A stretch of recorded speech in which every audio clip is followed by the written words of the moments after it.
Welcome aboard. Stay tuned and subscribe to Han Li's Wuxia Adventures for more thrilling content. Chapter 1052. Lu Yin looked at the base of the mountain, where Lu Phineas had appeared. What's he doing here? Ku Wei was puzzled. Lu Phineas soon arrived and looked at Ku Wei.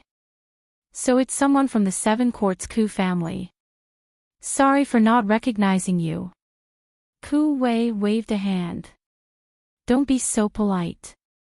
What are you doing here? Do you still want to fight?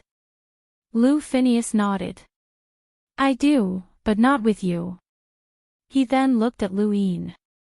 Alliance leader Lu, can you show me the difference between me and the 10 arbiters?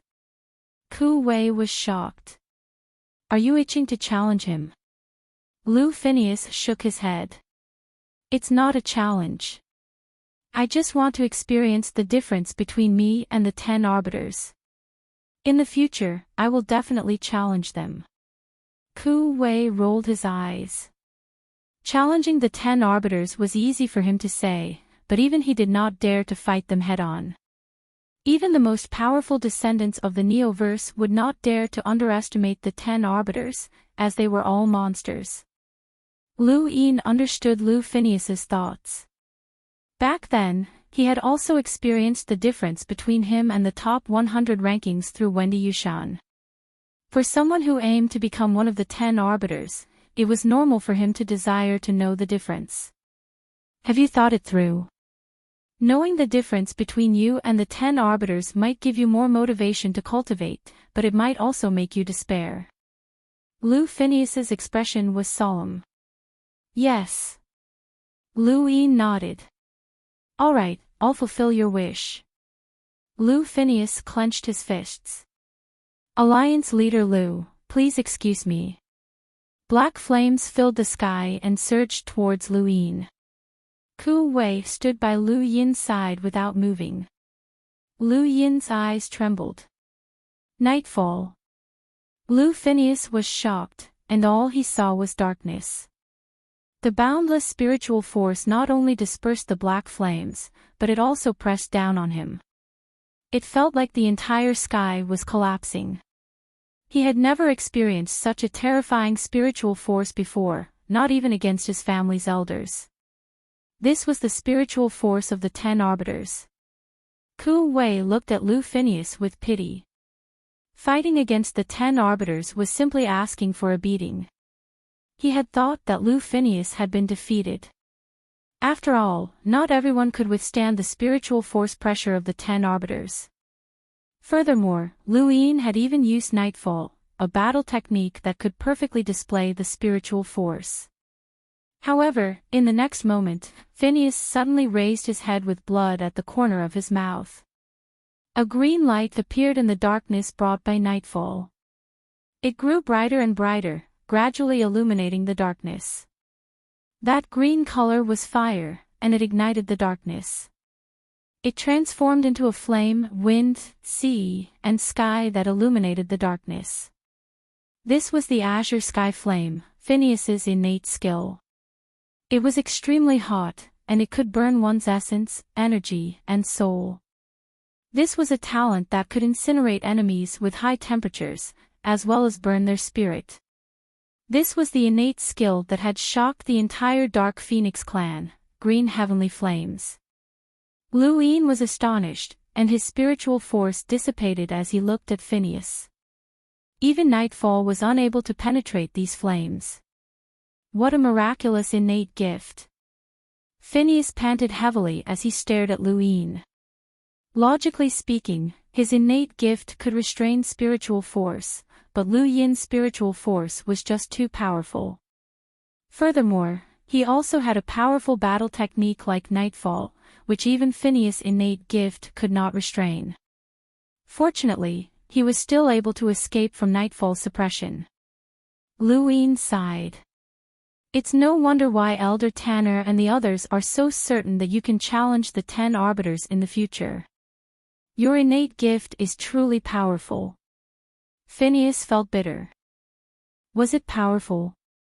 He thought so as well, but even with such a powerful innate gift, he could only protect himself from this person's attacks. Ku Wei was astonished. Your innate gift is not bad at all. If the Day-Night clan finds out about this, you'll become their mortal enemy. The Day-Night clan specialized in spiritual force attacks, but Phineas's azure sky flame was able to burn away spiritual force, so he was indeed their mortal enemy. Even Lu Yin's nightfall had been burned away, which meant that only Night King Jinwu and Zhua Day-Night's unparalleled battle techniques could deal with the azure sky flame. Spiritual force is only one type of attack. Although it's powerful, it's not the only one. Otherwise, the Day-Night clan would have been invincible a long time ago. Next, try this. Lu Yin raised a finger that was supported by 9-line battle force. He flicked his finger, and with a bang, a gale tore through the void and bombarded Phineas's body. Phineas's azure sky flame was pierced through, and the gale sent him flying. He spat out a mouthful of blood in midair, but he was caught by an elder from the Dark Phoenix clan. The elder was an enlighter, and the moment he caught Phineas, he was also forced back by the enormous force. It took him a great deal of effort to stabilize himself, and he stared at Lu Yin in shock. Just a casual attack had contained such terrifying power, and it was definitely not weaker than an enlighter's strength. Phineas had already fainted, as his body could not withstand this attack at all. This was the strength of 10 arbiters, and Phineas was still too weak in comparison. Ku Wei gulped. Your Highness is mighty. Lu Yin looked at Ku Wei. Do you want to experience it? Ku Wei's face paled. There's no need, Your Highness. I'm on your side. Lu Yin turned to look into the distance. Perhaps there would come a day when Phineas could rely on his azure sky flame to challenge the top 3 of the top 100 rankings, but he would never be able to challenge the 10 arbiters. This was the difference between their levels. In the past, Lu Yin had not been clear about this, but ever since the battle at the Interverse General Appointment Platform and his revival using the arcane art of life and death, he finally understood that the 10 arbiters had undefeatable power. This was why they were called the 10 arbiters. Lu Yin had defeated Lan Si and stepped into the 10 arbiters' realm. To Phineas and the others, he now possessed an undefeatable power. With a single finger, an opponent that Lu Yin had once treated seriously had been defeated. Was he being serious? Lu Yin admitted that he had not been. At the very least, the fate sand within his body had not been transferred, which meant that he had not used its full strength. Otherwise, that attack would have killed Phineas, and that enlighter from the Dark Phoenix clan would not have been able to catch him. Lu Yin did not stay on the Black Flame continent for long before he left with Ku Wei. His next destination was Calm Orchid Planet. He wanted the people of the Sea King's Dome to support Lan Si in retaining his position as one of the 10 arbiters. That way, even if he had not become one of the 10 arbiters, he would still be able to influence them. Elsewhere, on a planet not far from Shenwu continent, the void distorted as a figure staggered out and looked around. Is this the space where Brother Lu is? I'm not an explorer yet, but I can fly through space. Is this the direction that Master pointed me in? The figure quickly headed in a certain direction.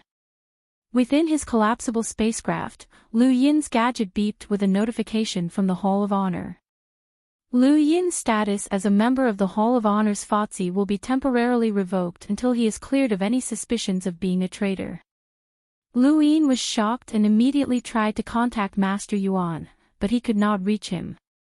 The signal from Master Yuan's location was often unreachable. Helpless, Lu Yin quickly changed directions and headed to the southern weave to look for Master Yuan. Ku Wei was confused. Your Highness, you're not going to Calm Orchid Planet anymore. Lu Yin's face was gloomy. Ku Wei tactfully did not say anything else. His status as a member of the Hall of Honor's FOTSI had been revoked, which meant that he could no longer compete for the Star Tower in the Neoverse. This was a huge blow to him. Only the Hall of Honor's Fatsi, the heirs of the Neoverse's great factions, or the Sixth Mainland's invading kings could compete for the Star Tower. Aside from his identity as Fatsi, he was nothing.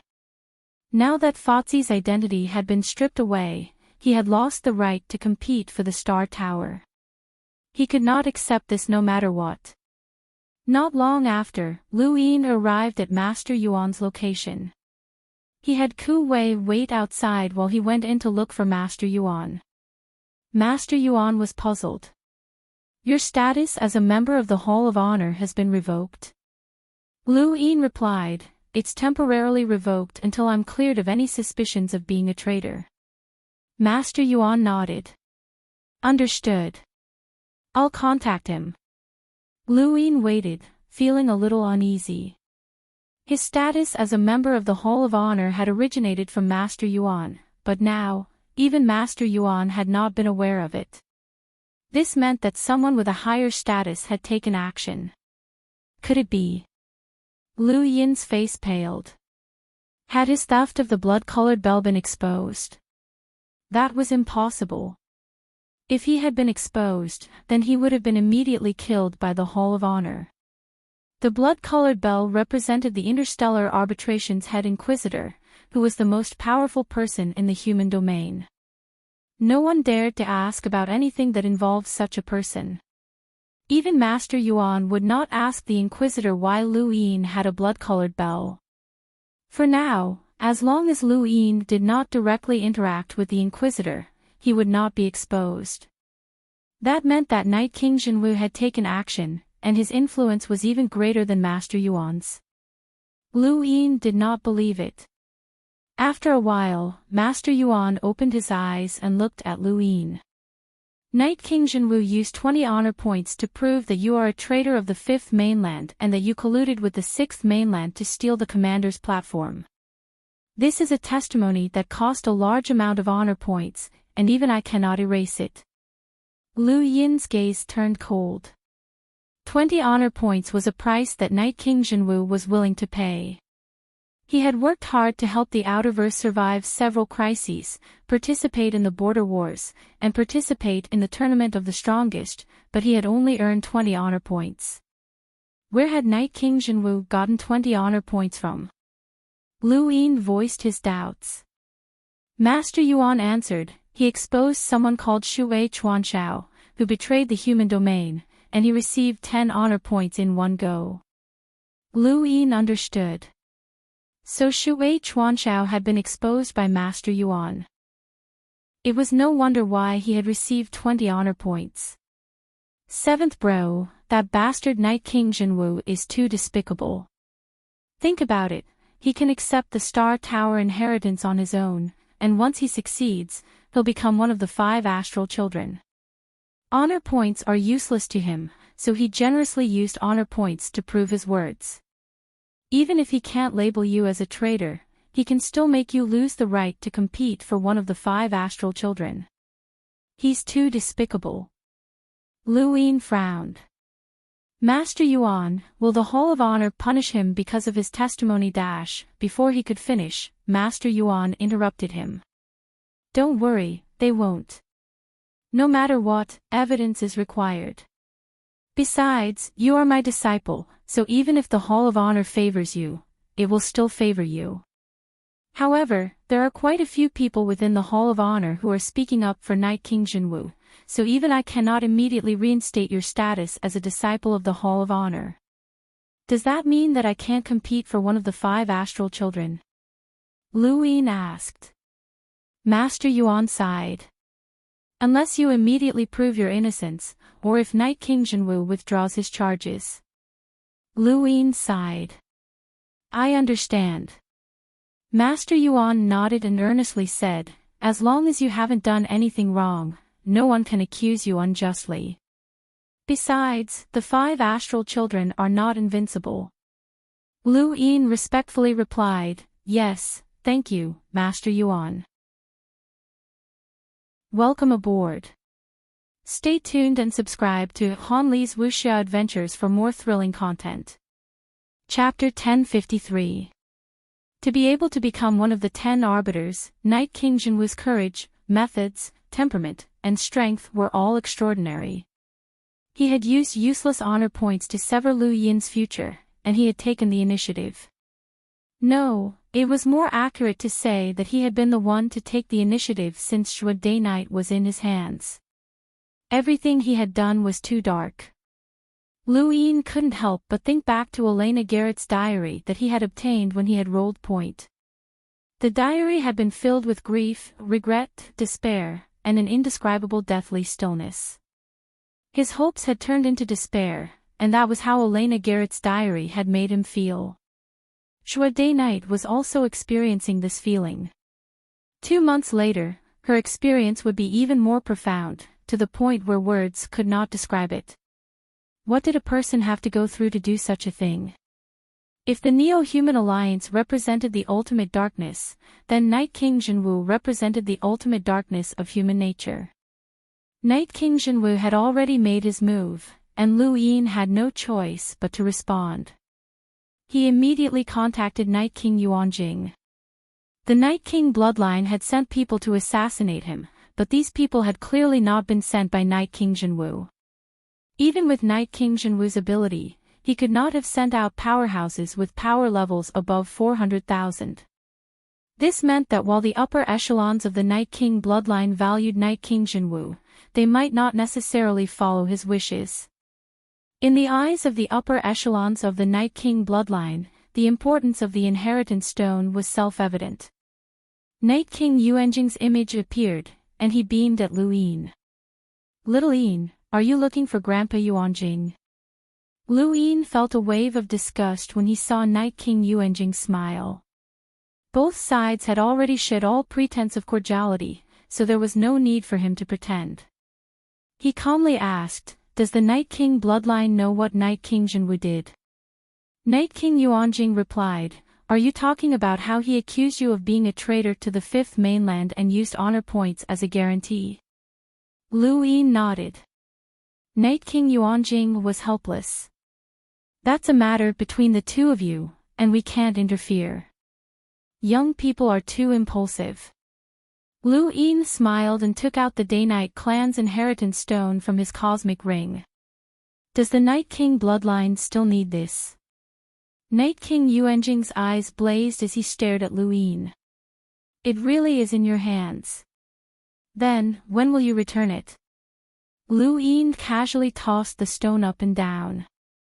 "As long as Night King Jinwu withdraws his accusation, the inheritance stone can be returned." Night King Yuanjing's eyes were filled with disdain. "Jinwu has his own ideas, and we can't force him. However, I can help you ask around." Lu Yin's the Night bloodline. Night King Yuanjing ended the call. "Seventh bro, that old fellow is still playing hard to get. Who is he trying to fool?" the ghost monkey said angrily. Lu Yin's expression was calm as he waited. After a while, Night King Yuanjing's image appeared once more, and he looked at Lu Yin with a vexed expression. "Little Yin, isn't the misunderstanding between you and Jinwu too great? If you have any conditions, just state them." Night King Yuanjing sighed. "Jinwu wants you to apologize to the Day-Night clan in front of the entire universe and also to destroy the battle technique you learned from the inheritance stone." Lu Yin's gaze turned cold. "Cripple myself? How can I cripple myself?"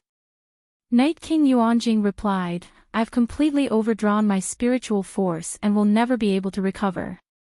Lu Yin's lips curled up into a smile. Night King Yuanjing shook his head. "I know that this condition is too much, but my Day-Night clan never imparts battle techniques to outsiders. Since you've learned them, then it's only natural that they be destroyed." Lu Yin met Night King Yuanjing's gaze and calmly said, "Lu Yin, have unified the outerverse. Even if I can't become one of the 5 astral children, my position in the Hall of Honor is not bad. Tell Night King Jinwu that I have ways to prevent the Day-Night clan's inheritance stone from ever returning to the Day-Night clan."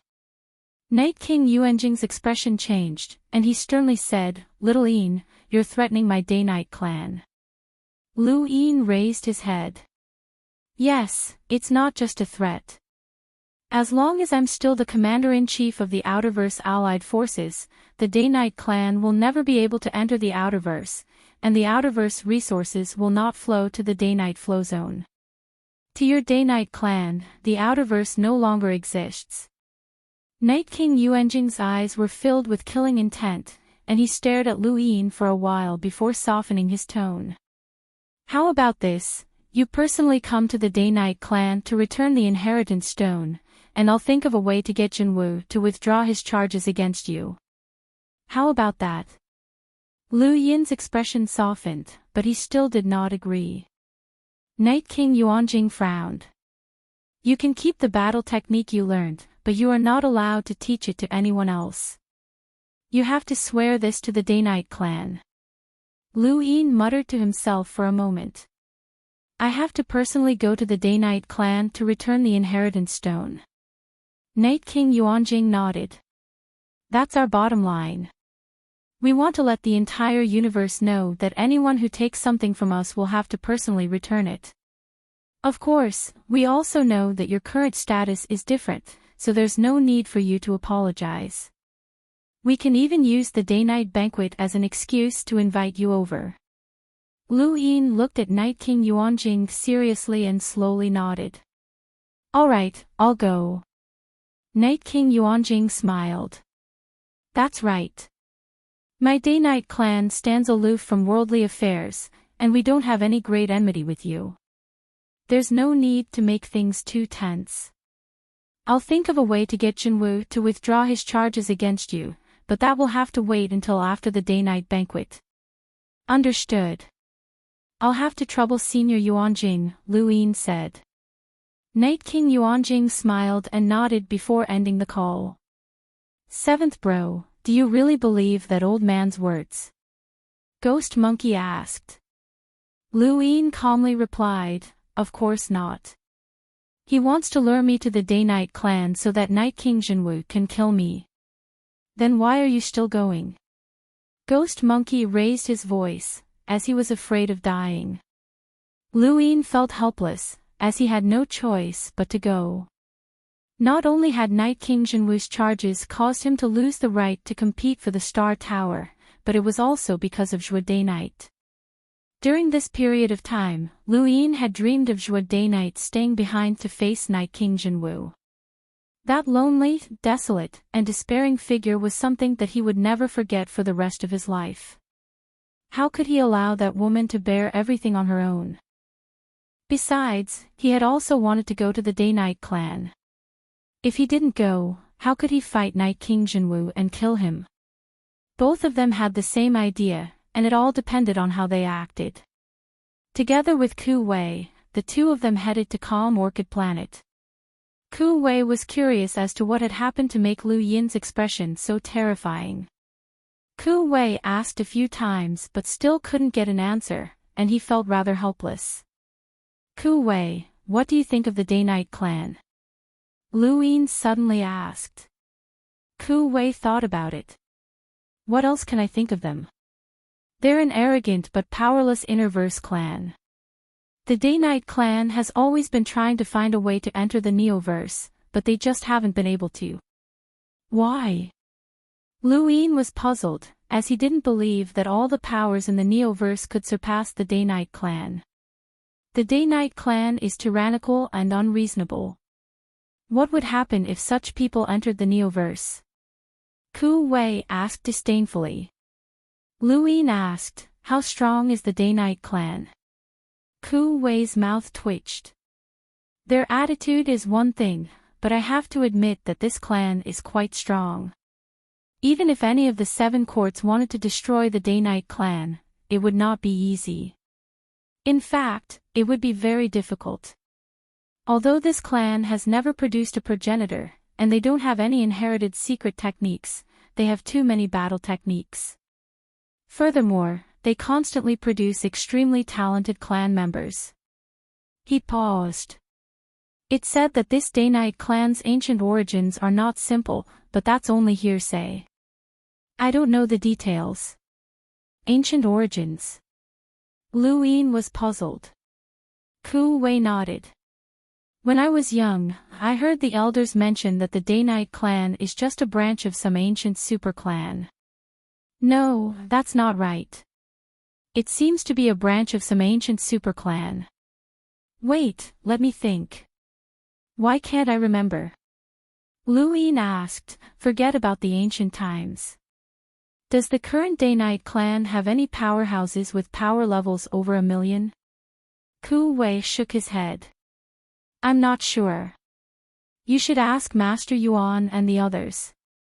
They know. Luin continued, have you heard of the Third Night King? Ku Wei was shocked. The Third Night King. That's a ruthless person. He killed his way into the astral beast domain alone, and he was the one who made the Day-Night clan so tyrannical. He's definitely a ruthless person. Why is your highness suddenly mentioning him? Luin frowned. The Third Night King was still alive. In the past, he had used this information to tantalize the Day-Night clan and had obtained many benefits. He had even avoided being schemed against by Night Queen Yanqing and Night King Jinwu. He had once thought that this was a good thing, but now, becoming enemies with the Day-Night clan was a huge hurdle. Although it was basically impossible for the Third Night King to escape from the great realm of Void, who could say for sure? The Sixth Mainland's invasion of the astral beast domain might affect the great realm of Void. While Luin was lost in his thoughts, the two soon arrived at Anlan planet. When Luin and Ku Wei arrived, everyone in the Sea King's dome knew about it. Elder Tong was the one who welcomed the two. As one of the 4 great elders of the Sea King's Dome and the military advisor of the Sea King's Dome, Elder Tong personally came out to greet Luin, which was a great show of respect. After some pleasantries, Luin went straight to the point.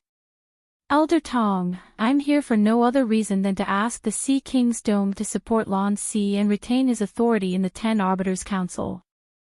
Lan Si had lost to Luin, and although he would not lose his position as one of the 10 arbiters, his background had been destroyed due to the Kangmang Continent's calamity. Even if he was still one of the 10 arbiters, his influence and authority would not be as great as before. Thus, Luin needed to find another powerful supporter. The Sea King's Dome was the most suitable candidate. Although the Sea King's fate was unknown, with Elder He, an envoy-level powerhouse, and the Sea King's Dome's influence in the Starfall Sea, it was enough to rival the Kangmang continent. Elder Tong was puzzled. Why is Alliance Master Lu running around for Lan Si? Could it be that you have other conditions for this battle? Luin nodded. I made an agreement with him. If he wins, the Hall of Honor's position will be his, and if I win, the Lan family will support me unconditionally. Elder Tong understood. No wonder the Lan family moved to the Frostwave Weave. Speaking of which, I must congratulate Alliance Master Lu for defeating Lan Si. From now on, you will truly be one of the top powerhouses of the universe's younger generation. Luin modestly replied, I can't say that I'm at the top. Elder Tong, you flatter me. I wonder if Elder Tong can agree to this junior's request. Elder Tong helplessly replied, I'm sorry, Alliance Master Lu. We are not in the mood to care about anything else right now. We need to think of a way to find the Sea King. From the moment Luin had stepped onto Anlan planet and met Elder Tong, he had confirmed that the Sea King was still alive. Otherwise, these people from the Sea King's Dome would not have such expressions. He had not seen Hai Dashao on Anlan planet. Hai Feng, Hai Chi-Chi, and the elders' rune lines indicated that they had all gone out to think of a way. Welcome aboard. Stay tuned and subscribe to Han Li's Wuxia Adventures for more thrilling content. Chapter 1054. Elder Tong, are you sure that Senior Sea King is still alive? Elder Tong nodded and said excitedly, during the battle in the Starry Sky Graveyard, we sensed that the Sea King was still alive, but we were not sure where he was. Can the Sea King's power still be connected? Elder Tong shook his head. Luin thought about it. Elder, have you ever considered that Senior Sea King might not be in the fifth mainland? Elder Tong's fingers trembled, but his expression did not change much. Obviously, they had thought of this possibility, and the possibility was very high. Back then, the Sea King had stayed behind with Dao Master Lan and Tian Yanzi to fight against Madame Red so that they could escape. Even if they hadn't died, they might have been taken to the sixth mainland along with the sixth mainland's retreat. If he went to the sixth mainland, he would never be able to return. Elder Tong was silent. Lu Yin's eyes flashed. Elder, there's no need to despair. Even if Senior Sea King was taken to the sixth mainland, there's still hope for him to return. If the sixth mainland can attack our fifth mainland, then we can naturally retaliate against the sixth mainland. When I left the Sea King's dome with Chi-Chi, Elder Ren said that he hoped that one day, he would be able to go against the current. That day is definitely not far away. Elder Tong's eyes lit up, and he was abnormally passionate. That's right. One day, we will go against the current, not just to find the Sea King, but also for the fifth mainland. Before that, I'll do my best to help search for Senior Sea King's tracks, Luin said. Elder Tong stared at Luin with a serious expression. Search? How are you going to search? If he didn't answer this question properly, then everything that he had said before would just be a bluff. He had wanted to trick the Sea King's dome into supporting Lan Si. If that happened, then his impression of the Sea King's dome would be very poor. The reason why Luin could meet people from the Sea King's dome whenever he wanted was because of his status as the Sea King's son-in-law. This status had never disappeared, and many people from the Sea King's dome treated him as one of their own. If Luin had duped the Sea King's dome into supporting Lan Si, then his relationship with the Sea King's dome would deteriorate. Fortunately, Luin wasn't lying. Elder, have you heard of the Daosor sect? Luin asked confidently. Elder Tong's eyes lit up. The ancient Daosor sect. What do you mean, Alliance Master Lu? Luin replied, since Elder has heard of the Daosor sect, then you should have heard of futons as well. This junior just so happens to have a futon that allows me to see those people from the sixth mainland at any time. Elder Tong was surprised. You have a futon. Where did it come from? Only the 10 arbiters have them. Luin smiled and took out his futon. Elder Tong was shocked. The moment the futon was taken out, he knew it was real. This strange feeling could not be wrong. Junior can enter the Daosor sect's ruins and search for the people from the Galloping Horse Mountain Villa. I'll think of a way to find out about Senior Sea King's whereabouts. I believe that Senior Sea King should have been taken away by the Galloping Horse Mountain Villa, Luin said. Elder Tong was moved and bowed deeply to Luin. Luin hurriedly helped him up. Elder, what are you doing? I can't accept this. Alliance Master Lu, you don't understand how important the Sea King is to us. Even though he's our master and we're his servants, our relationship is closer than that of brothers. We're willing to do anything for the Sea King, and we'll never be able to repay Alliance Master Lu's great kindness and benevolence. Lu Yin's heart trembled. This was brotherly love. He didn't know why, but at that moment, a young child's voice appeared in his mind. Let's become sworn brothers. From now on, we'll be the 7 greats, and we'll live and die together. Third bro, you're the youngest. From now on, you'll be 7th bro. Come, greet your brothers and sisters. Hello, eldest bro, 2nd bro, 3rd bro, 4th bro, 5th bro, 6th bro, be good, little 7. If anyone bullies you in the future, we'll stand up for you. We'll call you little 7 from now on. Go, little 7. Don't worry, we won't die. We'll meet again one day. go. Lu Yin suddenly clutched his chest and took a few steps back. His face was deathly pale, and his eyes were filled with tears. His entire body trembled uncontrollably as he endured an indescribable pain. This pain was not an injury, but rather heartache. It was so painful that it was difficult to breathe. Elder Tong hurried forward and placed a hand on Lu Yin's shoulder, asking curiously, "Alliance Master Lu, what's wrong?" Lu Yin panted heavily as tears fell from his eyes. Why?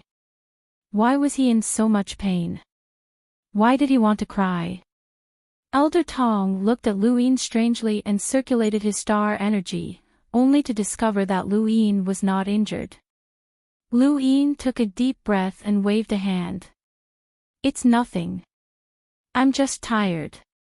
Elder Tong did not understand, but he did not ask further. Lu Yin calmed down and organized his thoughts. He then looked at Elder Tong. "Elder, this junior will think of a way to obtain Senior Sea King's whereabouts from the Galloping Horse Villa's disciples." Elder Tong nodded. "Thank you, Alliance Master Lu. As for Lan Si, the Sea King's dome will fully support him. After all, he can be considered a representative of the Starfall Sea." Lu Yin nodded. "Thank you, Elder." After dealing with Lan Si, Lu Yin planned to leave. Ku Wei had been waiting in the collapsible spacecraft the entire time. The people of the Sea King's dome did not have a good impression of those from the Neoverse, and Ku Wei was from the Seven Courts. Lu Yin was about to board the spacecraft and Elder Tong called out to him with a solemn expression. "Alliance Master Lu, have you been temporarily stripped of your status as Fang Zi by the Hall of Honor?" "How does Elder know?" Lu Yin was puzzled. Elder Tong replied, "My Sea King's dome has a good relationship with one of the presiding judges, Virtuous Brightness. He knows that you are my Sea King's dome's prospective son-in-law, so he specifically told me about it." Lu Yin nodded. "That's right. Knight King Jinwu used 20 honor points to swear that what he said was true. The Hall of Honor will investigate me, and they'll strip me of all my honor points during the investigation. You can't even participate in the Star Tower contest." Elder Tong's expression turned ugly. Lu Yin nodded. Elder Tong snorted.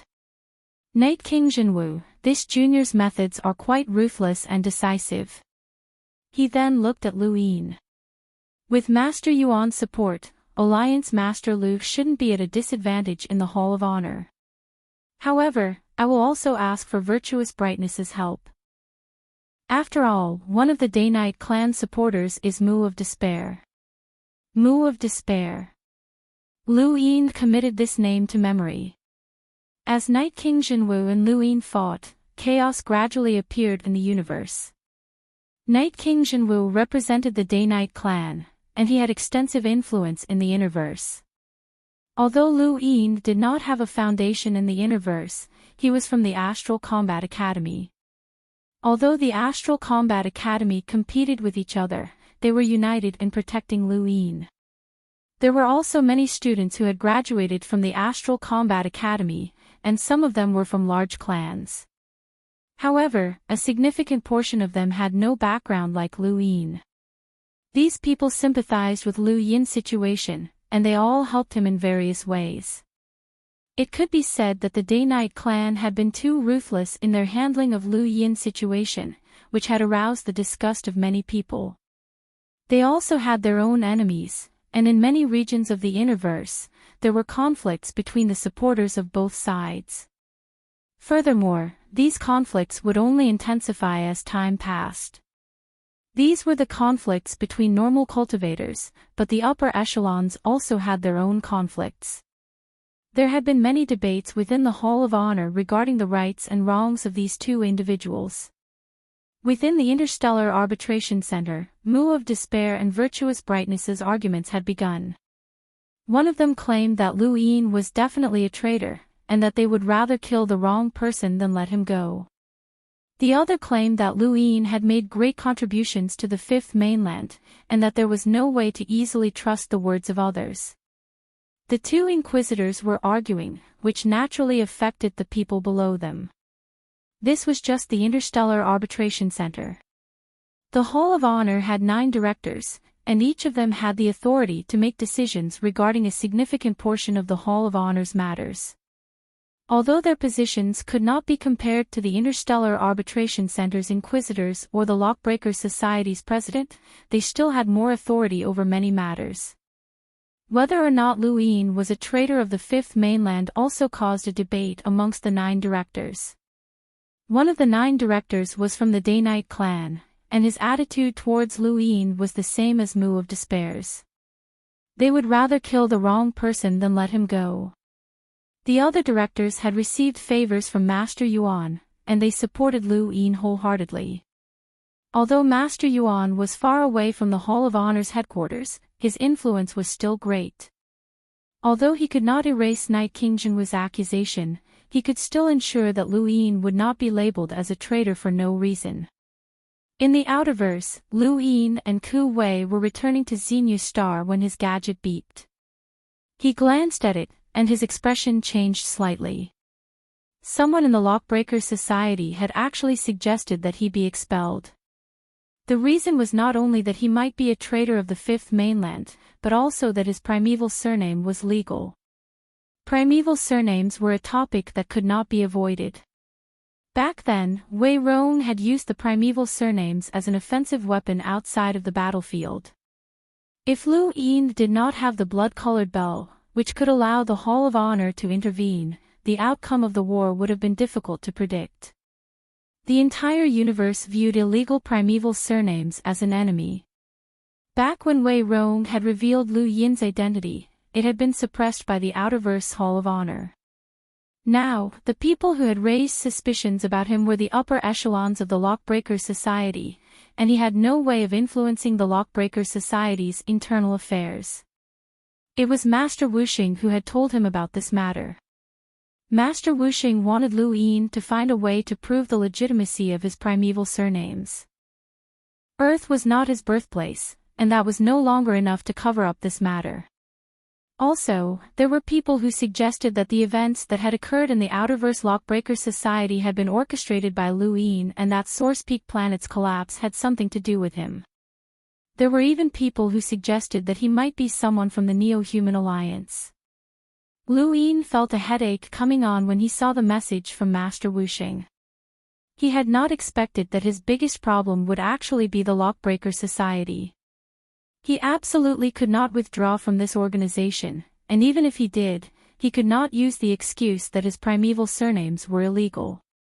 Otherwise, it would not just be the Lockbreaker Society that would cause trouble for him, but also the Hall of Honor, as well as a number of people in the universe who hated the primeval surnames. Luin contacted Wang Wen, who replied, "I guessed it long ago.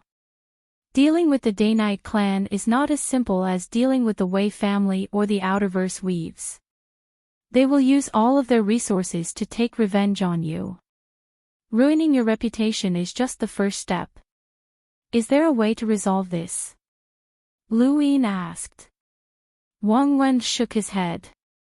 "I don't have a solution, but based on what you told me, the person behind you should have a solution." Luin was puzzled. "Who?" Wang Wen's lips curled up. "Who else is behind you?" "Leon's Great War."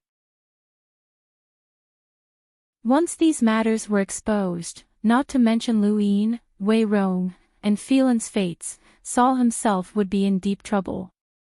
Saul was an old fox who had been around for many years, and he was considered one of the most shrewd lockbreakers.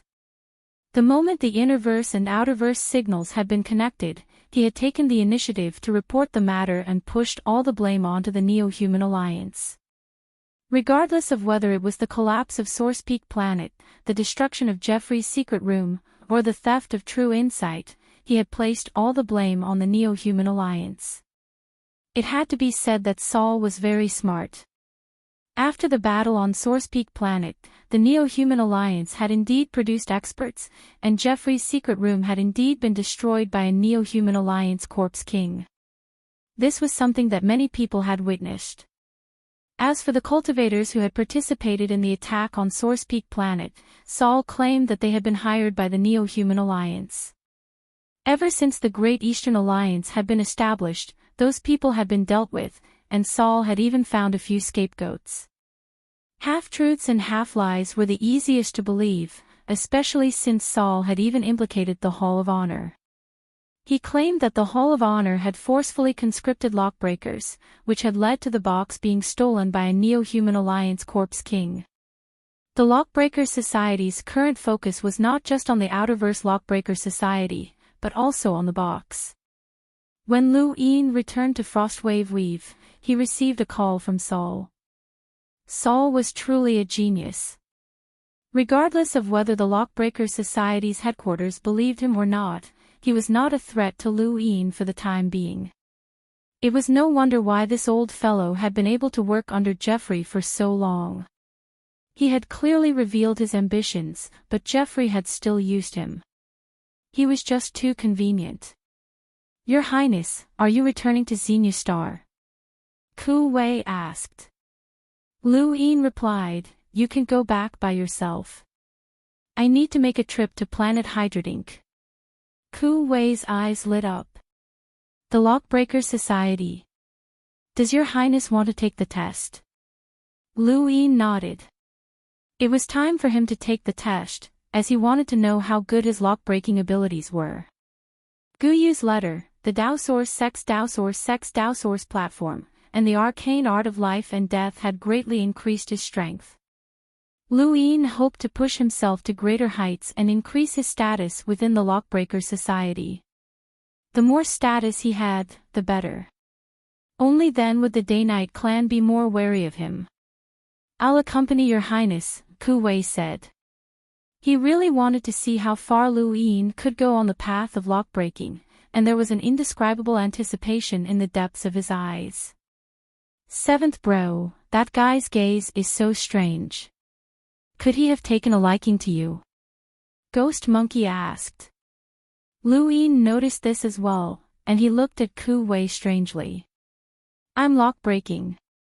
Why are you so excited?" Ku Wei pursed his lips. "There are some places in Progenitor Chen's tomb that require lockbreaking to enter. Otherwise, it's very difficult to enter. The higher your Highness' lock-breaking ability is, the higher our chances of obtaining good things in Progenitor Chen's tomb." Lu Yin's heart skipped a beat, and he retrieved a drop of spring water from Lake Longhu from his cosmic ring and handed it to Ku Wei. "Drip it into your eyes." Ku Wei blinked, confused. "What do you mean?" "Nothing much. Drip it into your eyes." Ku Wei raised his brows. "Your Highness, what is this?" "Lake Longhu spring water. Isn't this a lock-breaking tool used by lockbreakers? Why are you giving it to me? Let's take the test together. You're also a lockbreaker, and you're even at the perceptive intermediate level." Ku Wei felt that something was off, and he laughed dryly. "Forget it, I won't take the test. Your Highness, you go ahead." Lu Yin looked at him seriously. "Progenitor Chen's tomb isn't a joke, and I don't want to bring a burden along. If you're not a 5-star perceptive intermediate, then don't go." Ku Wei's expression turned bitter. "Your Highness, a perceptive intermediate is actually enough. There's no need to reach 5 stars.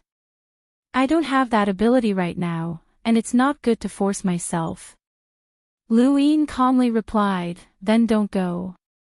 I won't force you." Ku Wei was helpless. "All right, I'll take the test. Drip a drop of spring water into your eyes," Lu Yin instructed.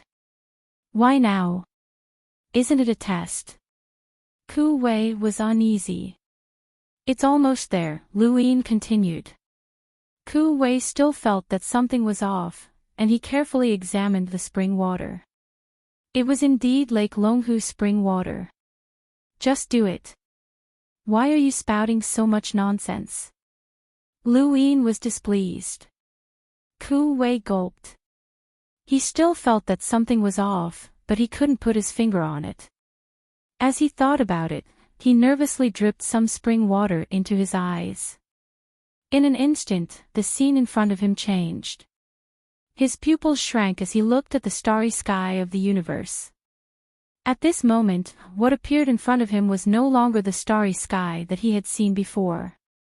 Instead, it was a deeper, more fundamental starry sky. Thank you.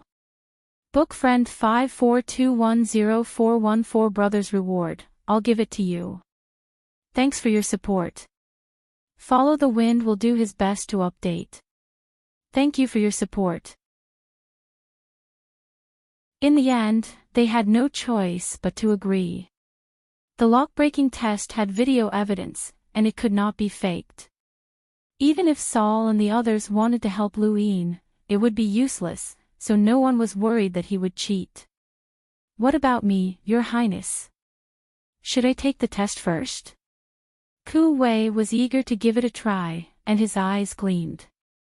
Lu Yin was disgusted. You go first.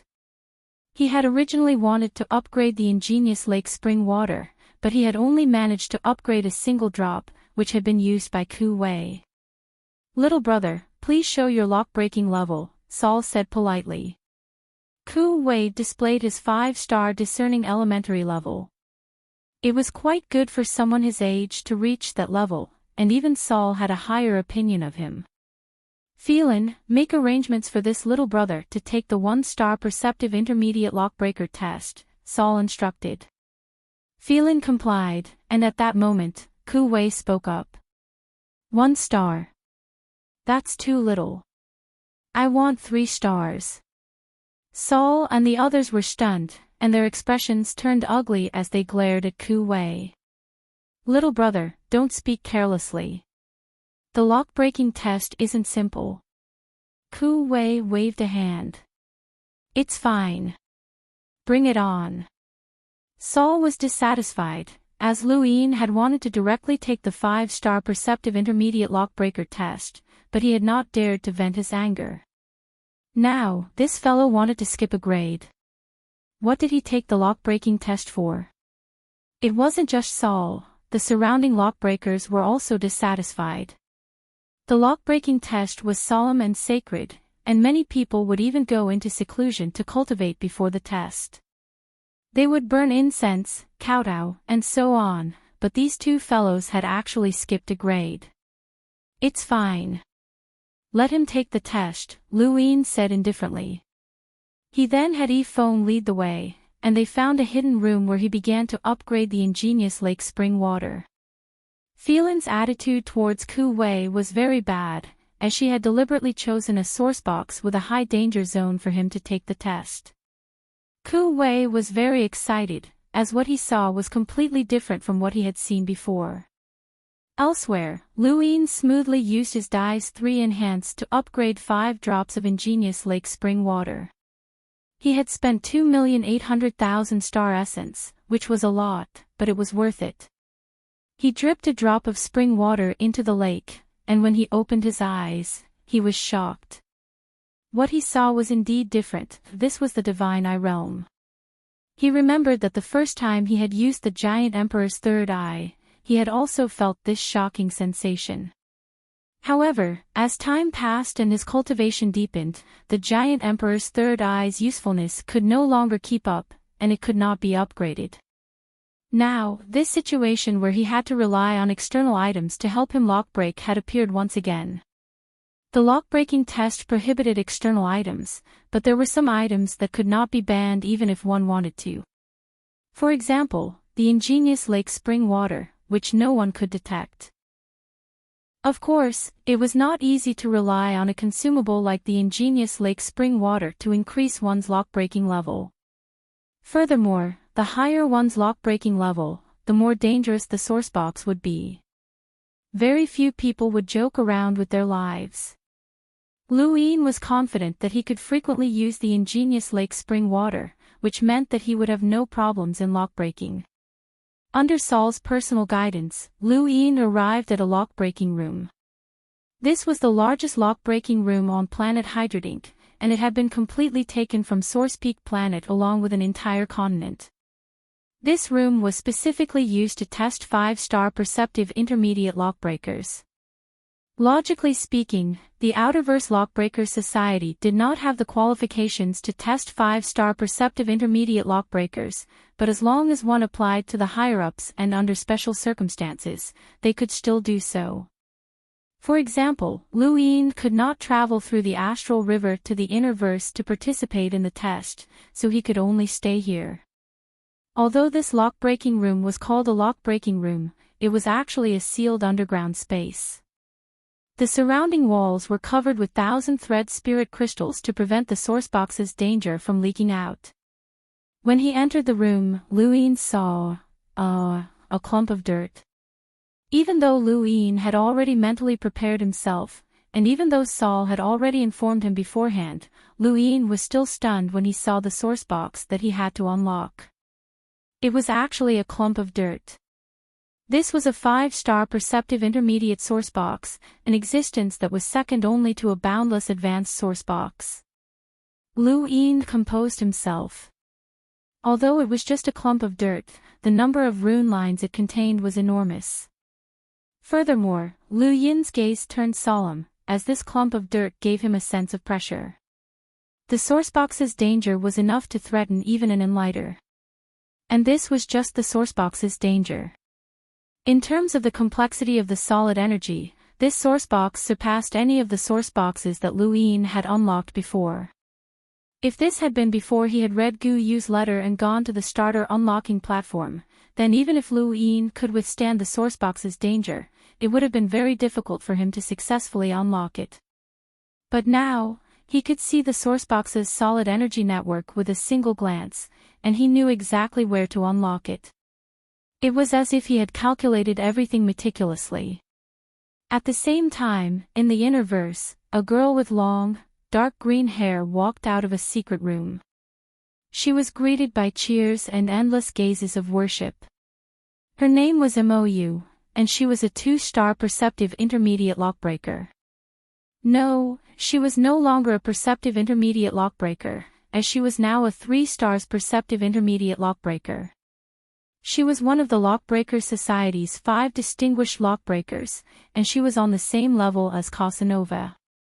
News of Mou passing the 3 stars perceptive intermediate lockbreaker examination shook the entire Lockbreaker Society.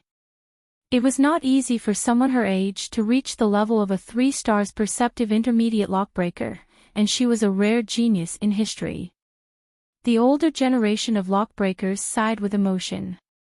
She's worthy of being one of the 5 distinguished lockbreakers. It wasn't easy for her to pass the examination. That's right.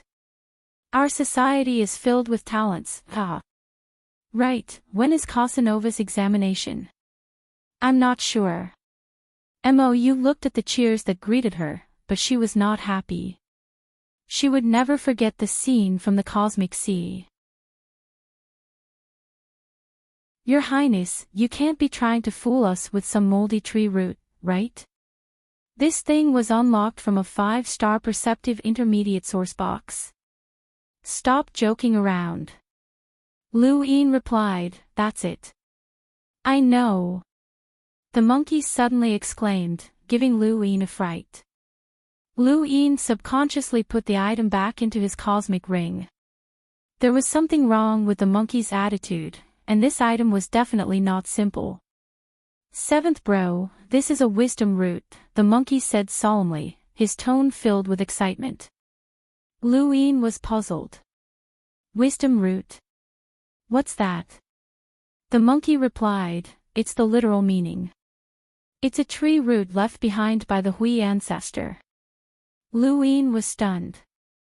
How could this be understood? It seemed to make sense, but there also seemed to be something wrong. Are you sure? Lu Yin felt like the monkey was messing with him. The monkey sighed. I read about it in a powerhouse's journal. A long time ago, the Hui ancestor planted a tree, and it's said that this tree has been cleansed by the Hui ancestors' secret technique for many years. It has a mysterious power, just like the power of its predecessors. This tree retains the Hui ancestors' secret technique, and anyone who touches it will gain spiritual intelligence.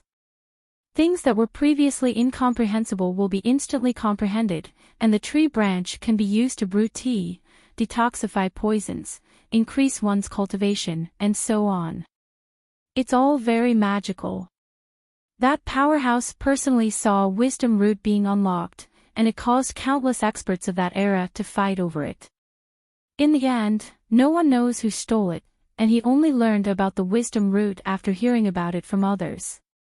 This is definitely a wisdom root, just like what was described in that powerhouse's journal. Lu Yin did not believe it. Isn't it just a moldy tree branch? It's everywhere. How can you tell? This is a moldy tree branch from a 5-star perceptive intermediate source box. If it's not a wisdom root, then what is it? It's a pity that it's moldy.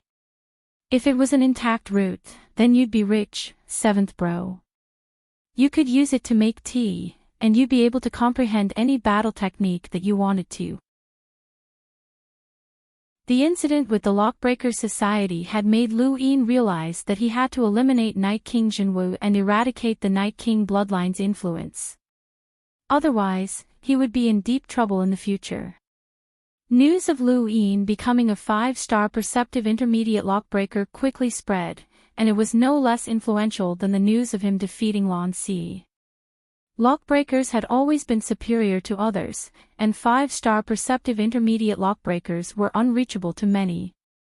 However, Lu Yin had reached this level at such a young age, and everyone knew that he would soon become a boundless advanced lockbreaker. At that time, his status would rise once again. Many people were already immune to Lu Yin's glorious deeds. From the Astral Combat Tournament, to the Tournament of the Strongest, to becoming a 10 Arbiters candidate, to becoming an unequaled Limiter, to becoming famous in the Cosmic Sea, and to defeating the 10 Arbiters' Divine Fist. Each and every one of his feats had numbed many people, and many people were extremely calm when they heard that Lu Yin had become a 5-star perceptive intermediate lockbreaker. Ling Ke was one of them. When he heard that Lu Yin had become a 5-star perceptive intermediate lockbreaker, he dug his ears. What a freak! Ling Gong's gaze turned cold. Back then, the difference between you and him wasn't that great. Now, he surpassed you by an entire weave. Ling Ke licked his lips. He might have surpassed you. Ling Gong's eyes widened. You're asking for a beating. He then charged over. Ling Ke was shocked. Don't. I won't fight you. Fight back. That's an order. Not long after, Ling Gong left, leaving behind Ling Ke with bruises all over his face. He wanted to cry, but no tears came out. Who did I offend? No, I need to form a support group. Otherwise, there won't be any excitement when I fight. A wretched smile appeared on his face. On the other side, Ling Gong stared at his gadget with a cold gaze. The Day-Night clan had organized a banquet in the name of Night King Jinwu, and they had invited the younger elites of the Innerverse and Outerverse to gather. The 10 Arbiters, the top 100 rankings, the Lockbreakers, and even Lu Yin were all present. Ling Gong's eyes narrowed. Was Night King Jinwu trying to confirm his position as the head of the 10 Arbiters by holding a banquet at this time? If you want to be the head of the 10 Arbiters, then I'll give it to you. I hope that you can withstand the pressure from those in the Neoverse. When Sansi had also received an invitation, and Night King Jinwu had specially invited him to the banquet. Arbiter 1, do you want to go to Night King Planet? Mira asked as she stood there, looking very alluring. When Sansi calmly replied, Night King Jinwu can't wait any longer. He's eager to establish his position as the head of the 10 Arbiters. Interesting. Let's go take a look, but there's no rush. He'll appear last. Last? Mira was puzzled. When Sansi's gaze landed on a name on his gadget, Luin. This person might very well be the main character of this banquet. When Sansi was not the only one who thought of this, many others had as well. Everyone knew about Lu Yin's relationship with the Day-Night clan, and the fact that Night King Jinwu had personally invited him to the banquet held a different meaning. No one knew what Lu Yin's appearance would bring to the banquet. Xia Tian calmly looked at his gadget, feeling that things were getting more and more exciting. Tai Yuanjun gritted his teeth as he stared at Night King Jinwu's name. That bastard must be very pleased with himself right now. Following Starsabil was the pinnacle of his life. Tai Yuanjun had to work hard in the contest for the Star Tower. He had to become one of the 5 astral children and snatch Starsabil back. In the Outerverse, Lan Si looked at his gadget with a calm expression. As one of the 10 arbiters, he had also been invited to the Night King banquet. The Greyweed continent had been destroyed, but the Sea King's dome still represented the Starfall Sea. With the support of the Sea King's dome, Lan Si's position would not change. You're also invited. Are you going? Lan Si asked Lu Yin. Lu Yin's voice came from the other end of the gadget. I'm going. Of course I'm going. This banquet is going to be very grand. Lan Si muttered to himself for a moment. Don't underestimate Night King Jinwu. He's hidden himself too deeply, and no one knows exactly how strong he is. The Day-Night clan's background is very deep. I know, Lu Yin replied. Lan Si laughed. I forgot. You've fought with him before. Lu Yin smiled. I almost died, but that fight helped me prepare myself for him. The next time we meet, I won't lose. I hope so, Lan Si said before ending the call. Lu Yin put down his gadget. The Night King banquet was about to begin. What exactly would happen on that day? He did not believe Night King Yuanjing's words about the banquet being held to protect his reputation.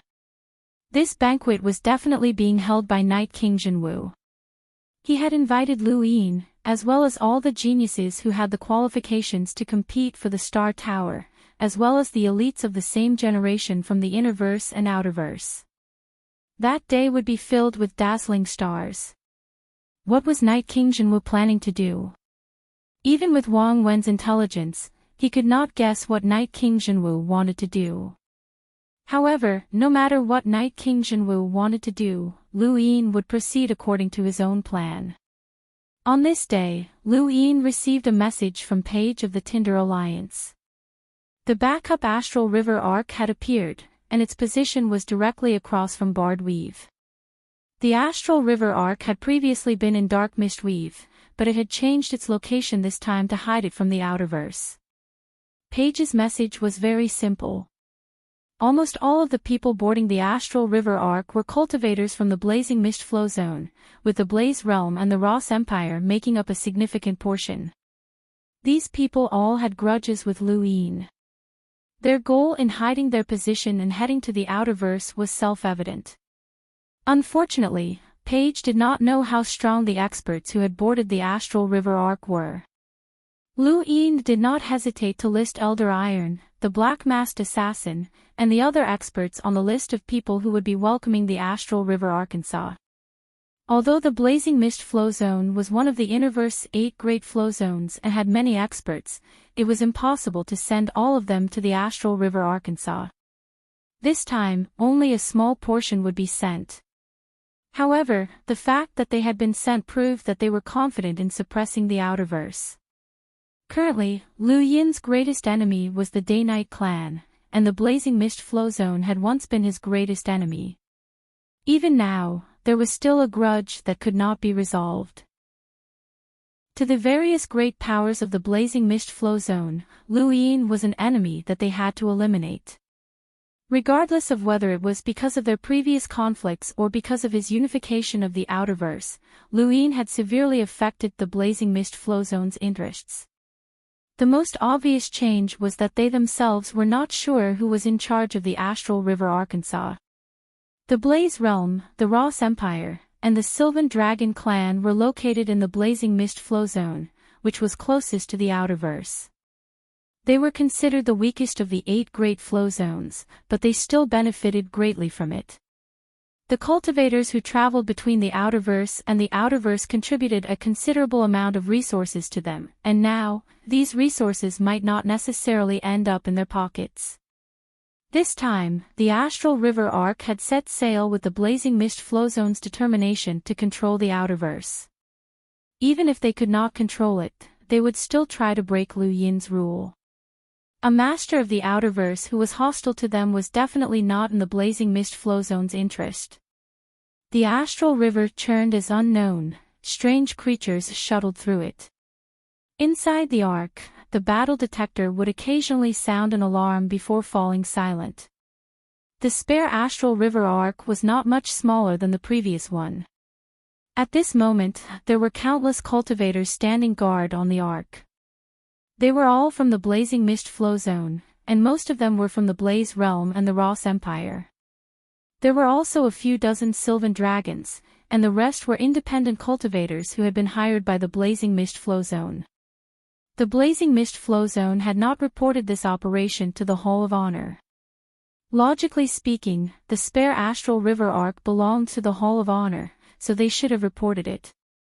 However, their goal this time was to suppress Lu Yin, and it would be best if they could force the Great Eastern Alliance to disband. One of them had a combat power of over 300,000.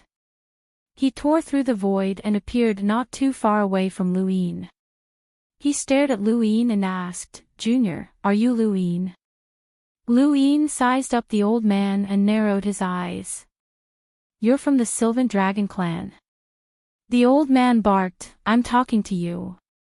Answer me." His voice shook the heavens as he tried to pressure Lu Yin. Lu Yin did not move. Elder Iron walked out from beside him and clenched his fists. "Old man, who are you trying to intimidate? He's just a mongrel dragon." The old man was furious. "How dare you insult the Sylvan Dragon clan?" He was about to attack. Elder Iron was not afraid at all. He also had a combat power of over 300,000 and was from the Starfall Sea. In terms of strength, he was definitely not weaker than the Sylvan Dragon clan. Deep down, the people of the Innerverse actually looked down on the Sylvan Dragon clan. This clan had betrayed the Astral Beast domain and joined the Outerverse. They were traitors, and in many people's minds, Sylvan Dragons were meant to be ridden. Elder Iron was an elder of Mditsu Dojo, so how could he allow a Sylvan Dragon to act so arrogantly? "Hold on!" someone shouted. The Sylvan Dragon clan elder and Elder Iron paused as another old man appeared in outer space. He had a solemn expression and was wearing armor that clearly had the characteristics of the Ross Empire. He looked at Lu Yin seriously. "Alliance Master Lu, do you want to become enemies with us?" Lu Yin stopped Elder Iron and calmly replied, "Those who are invited are guests, and those who come unannounced are enemies." "Senior, you belong to the latter group." The old man frowned. "There are millions of powerful cultivators from the Blazing Mist Flow Zone gathered here, and there are more than 10 Enlighters here. Alliance Master Lu, can you stop all of them?" Lu Yin clapped his hands, and figures appeared in the void behind him. Gong Ling, Ke Yun, and the others were all present. There were more than 10 Enlighters from the Outerverse who had come, and with the Enlighters from Mditsu Dojo, there were more than 10 of them. They lined up in a row, and there were even people like Top Mist and the Black-Masked Assassin. The old man was shocked. They knew that Lu Yin had unified the Outerverse, but it had only been a short time. They had never imagined that this person would have such great rallying power that he could gather more than 10 Enlighters in an instant. Those who had reached the Enlighter realm were called almighty beings, and such powerhouses were considered superior even in the Innerverse. They were equivalent to a watershed in cultivation. There were many enlighters in the universe, but they had only sent experts from the blazing mist flow zone this time. The number of enlighters from a single flow zone that could fight against the entire outerverse was too few. Furthermore, they had not been able to gather all of the enlighters from the blazing mist flow zone. Lu Yin clapped his hands again, and countless spacecraft appeared in the distance.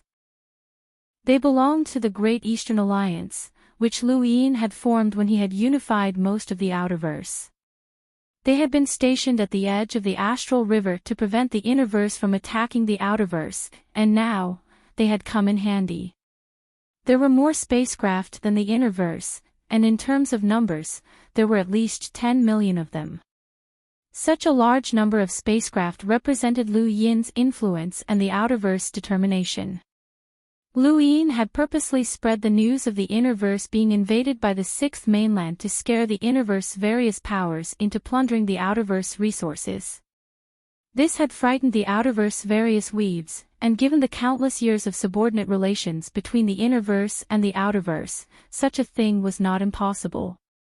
Lu Yin had used the name of commander of the outerverse allied forces to mobilize the troops, and the outerverse various weaves had followed suit and fully cooperated with him. If Lu Yin failed in the end, they could push the blame onto the Hall of Honor, and it would have nothing to do with them. It could be said that Lu Yin had been able to smoothly gather the outerverse forces to deal with the threat from the blazing mist flow zone. This was inseparable from the innerverse tyranny over the years. The heavens fell silent once more. Even the hot-tempered Sylvan dragon did not make a sound. Lu Yin was obviously not scared, and he had already made preparations. They might not be able to win in a direct confrontation, and this was the outerverse. If they started a war, the Hall of Honor would not be able to explain it to the outerverse. They had snuck in anyway. Alliance leader Lu, what do you want? The Ross Empire elder asked. Lu Yin looked at the astral river Arkansas. Stand down and let the person with the authority to speak to me. The elder's brows rose. I can decide everything. Lu Yin laughed. Is that so? But I want to speak to that senior with a power level of over 400,000. The elder's expression changed.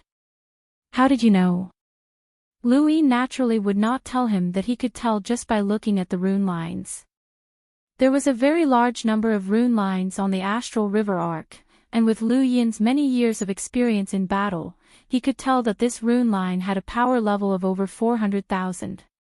However, it was still not comparable to Northgate Ticeway, so it should have just reached that level. The Ross Empire elder looked back at the astral river arc, as if waiting for something.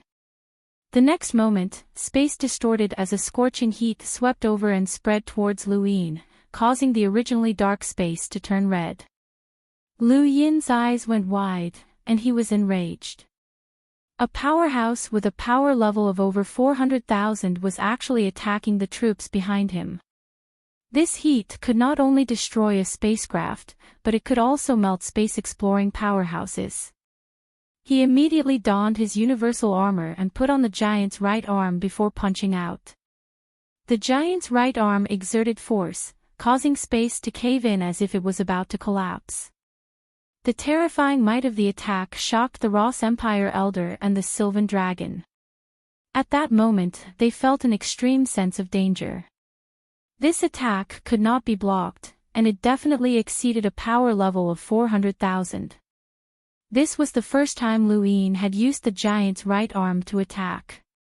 Even during his battle with Yumu, he had not used his full power. This punch had a power level of close to 500,000, and it was Lu Yin's strongest punch. The heavens were torn apart, and the red-skinned elder walked out. He had an ugly expression on his face as he raised both hands. God of Fire. As soon as he spoke, endless flames ignited in space, and the heat from the surrounding stars was drawn over. The endless flames transformed into a giant that stood tall in space and punched out, colliding with the power of Lu Yin's giant's right arm. His other attacks were similarly ineffective. His fire battle techniques were ineffective against Lu Yin. Was this brat destined to be the nemesis of his blaze realm? Old man, do you know the karmic flame sword or not? Lu Yin asked impatiently. Old Monster Chi gritted his teeth. Junior, what did you do? Lu Yin raised his brows. Do you dare to use the karmic flame sword? Old Monster Chi angrily barked, tell me what you did first. Lu Yin was speechless. Countless cultivators from both sides were similarly speechless, as they could not understand what was happening. People say that the older you get, the more cunning you become. Old man, you're really cunning, Lu Yin said. Old Monster Chi sneered, as he did not care about his reputation. He did not understand what Lu Yin had done, but he had stopped fighting. He felt that the more they fought, the more likely it would be that Lu Yin would benefit from it. This feeling was too sullen. Junior, I know that you have a natural counter to fire battle techniques. I admit defeat this time, but the next time, it won't be someone from the Blaze realm who comes looking for you, Old Monster Chi said. Lu Yin's eyes narrowed. Old man, are you trying to escape? Old Monster Chi snorted. There's no need to provoke me. I've long since passed the age of being provoked. As a junior, I acknowledge your strength, but you've unified the outerverse and offended the entire innerverse. Even if my blazing mist flow zone doesn't act against you, someone else will sooner or later. Lu Yin blinked, and he looked at Old Monster Chi with admiration. As a powerhouse from the older generation, it was not easy for him to admit defeat so easily. This old man was truly shameless. Old Monster Chi was indeed shameless, and he turned to leave. From his point of view, this trip had been a waste. The millions of cultivators from the blazing mist flow zone fell silent. Retreating like this was too embarrassing, but they had no choice. Their opponent's strength was not any weaker than theirs. The dozen or so enlighters were even more unwilling, but what could they do? If Old Monster Chi had not blocked Lu Yin's punch, they would have been finished. Now that Old Monster Chi clearly did not want to continue fighting, they would only be courting death if they stayed. You were lucky to escape this time, but we'll be back soon, the old man from the Sylvan Dragon said unwillingly. Lu Yin let out a long breath. There's no need to wait for long. This time, you won't be able to leave. He then raised his head. Invite the senior in. The heavens suddenly became heavy, and an indescribable pressure descended, causing all of the cultivators' hairs to stand on end. Old Monster Chi's pupils shrank. What was this feeling? The next moment, a figure appeared above Old Monster Chi and the others, looking down at them. It was the Sea King's Dome's Elder He. Lu Yin had invited Elder He to act as the final powerhouse. He was not sure what kind of powerhouse the Blazing Mist Flow Zone would send this time, but having an emissary to oversee the situation would give him some confidence. Elder He was an emissary, and his appearance had sealed the deal. Old Monster Chi's face turned from red to white, and he looked at Elder He in shock. Senior, we are from the Blazing Mist Flow Zone. Why are you making things difficult for us? The Sylvan Dragon, the Ross Empire's Enlighters, and the millions of cultivators from the Blazing Mist Flow Zone were all stunned. Who would have thought that Lu Yin would be able to invite an emissary? If they had known earlier, they would have definitely invited an emissary. Elder He did not speak. Lu Yin calmly replied, We are all cultivators from the Fifth Mainland. As long as you promise not to resist or do anything unnecessary, this senior will not act against you. Old Monster Chi looked at Lu Yin. Junior, what do you want? Lu Yin's lips curled up. Please move to the Dark Mist Weave. This junior will kindly accept this Astral River Arkansas. Half a month later, at the border of the Innerverse Day-Night Flow Zone, Lu Yin and Lan Si appeared. Lu Yin sighed emotionally as he looked at the Day-Night Flow Zone's outer space. Ever since he had embarked on the path of cultivation, he had been inextricably linked to the Day-Night clan. The apocalypse on Earth had come from Night King Qingyu, and now, he had finally arrived at the Day-Night flow zone. It had been almost 12 years since he had started cultivating. "Have you been to the Day-Night flow zone before?"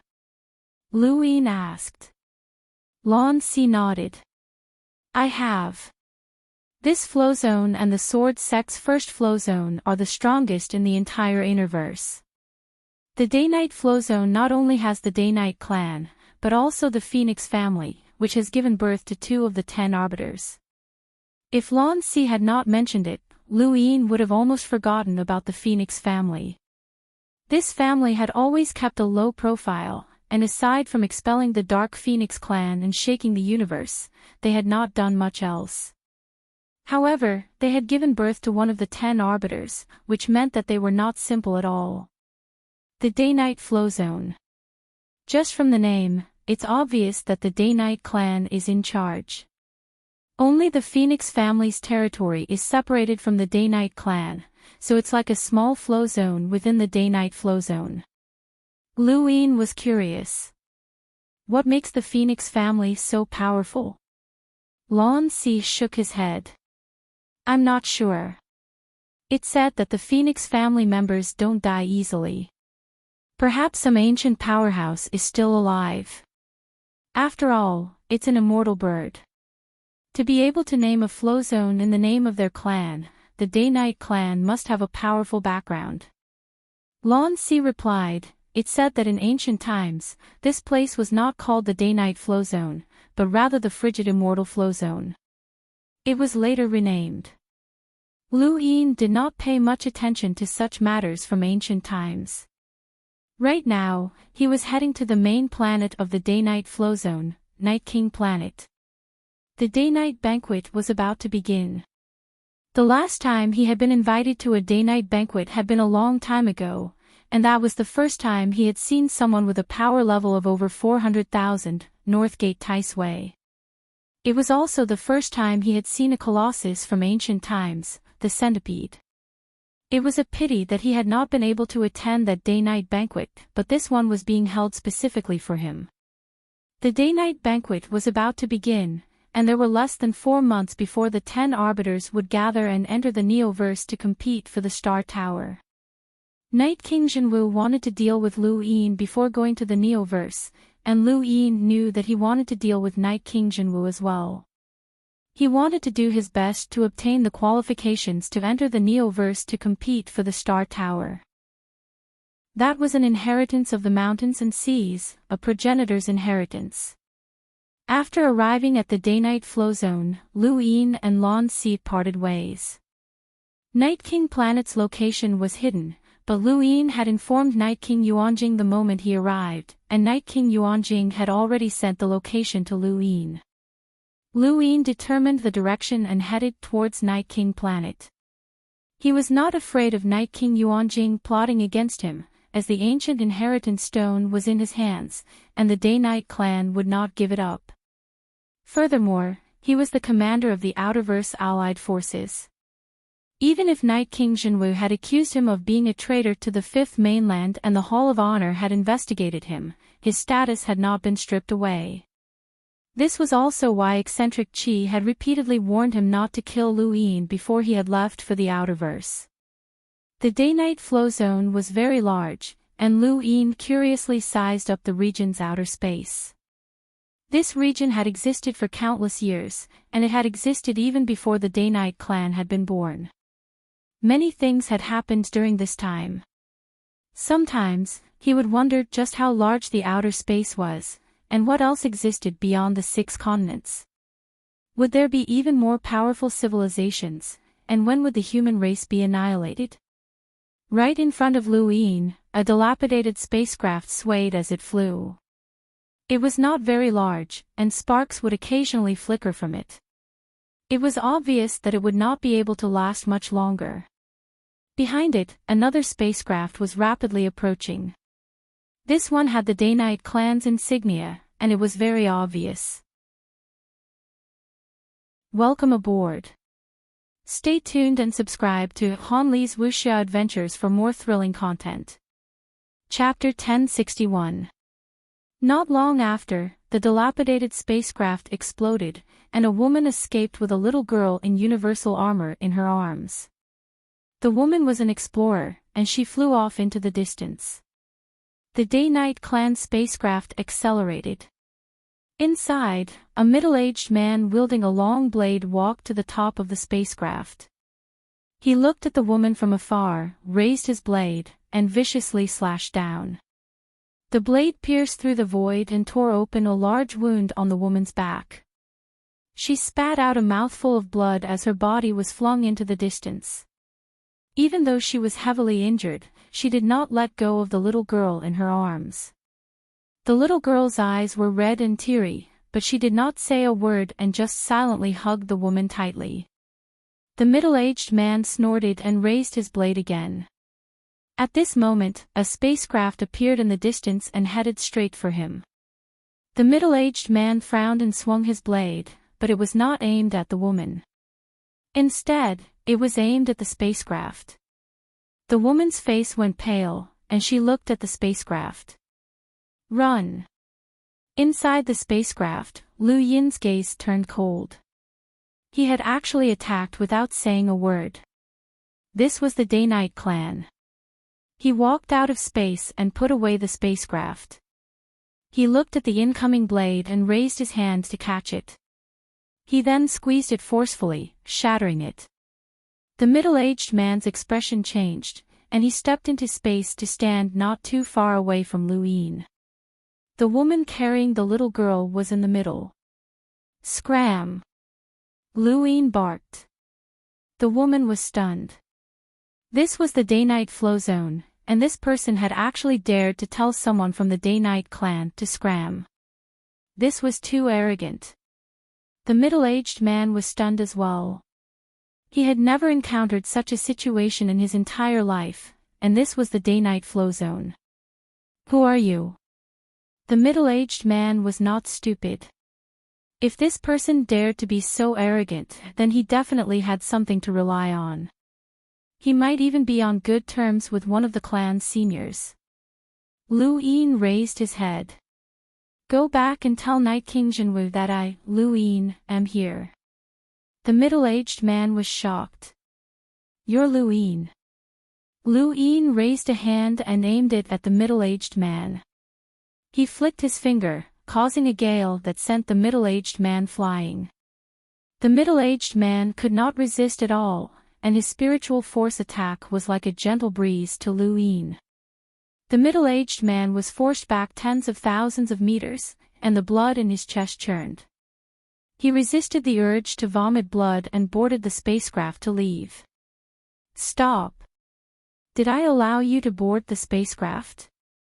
Everyone inside, scram! Leave the spacecraft behind!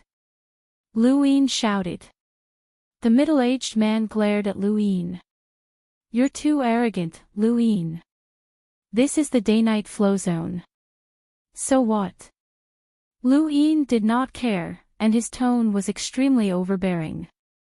The Day-Night Clan was overbearing, but he was even more overbearing than them.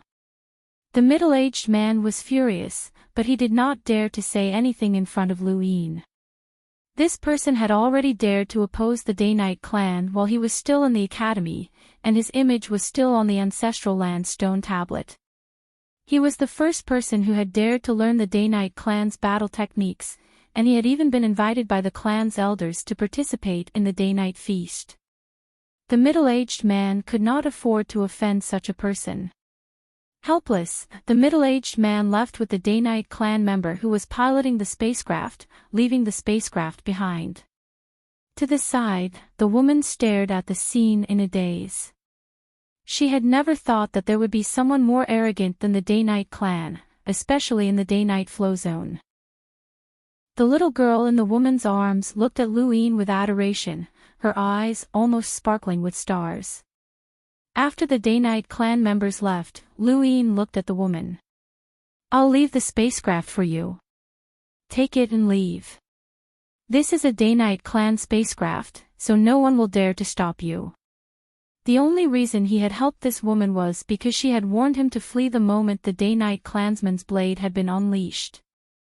She was a kind woman. The woman's back was covered in blood, and her forehead was sweating profusely. She was sweating profusely and panting heavily. She nodded and said gratefully, "I'm Bai Shui. Thank you for saving my life." Lu Yin was just about to leave when he heard the woman's name. He turned around in surprise. Bai Shui. Bai. A primeval surname. Your surname is Bai? Lu Yin asked. Bai Shui's expression changed, and she gritted her teeth before nodding. Yes, my surname is Bai. Lu Yin looked at her. Why are you being chased by the Day-Night Clan? Bai Shui struggled for a moment before replying, because my surname is illegal. An illegal primeval surname. Lu Yin was stunned. If it's illegal, then why did you tell me your name? Aren't you afraid that I'll act against you? The universe was extremely disgusted with illegal primeval surnames. It was slightly better in the outerverse, but the further one went, the more intense this feeling became. The woman replied, even if it's illegal, it's still my surname. Why wouldn't I dare? Lu Yin looked at her in shock. He was now seriously sizing her up. She wasn't considered pretty, but she was delicate and pretty. Her gaze was stubborn, and it was obvious that she wasn't someone who would admit defeat. Who is this little girl to you? Lu Yin asked. Bai Shui patted the little girl's head. She's my daughter, Bai Xiaodai. Lu Yin nodded and tossed Shamrock Enterprises' special medicine to the woman. Apply it yourself. Bai Shui was grateful. Thank you. Bai Shui's injuries were quite severe, but she was an explorer. With the medicine that Lu Yin had given her, her injuries were quickly brought under control. An illegal primeval surname had actually appeared in the day-night flow zone, which was something that Lu Yin couldn't understand. However, there were too many strange things in the universe, and he didn't have the energy to care about anything else. Lu Yin gave the spacecraft to Bai Shui and told her to take her daughter away from the day-night flow zone. However, Bai Shui hugged Bai Xiaodai and knelt down in front of Lu Yin.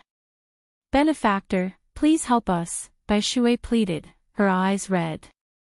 Lu Yin frowned. You only dared to introduce yourself in front of me because you heard that person call out my name. You know that I also have a primeval surname, so you're certain that I won't do anything to you. You're very smart, but why do you think that I'll help you?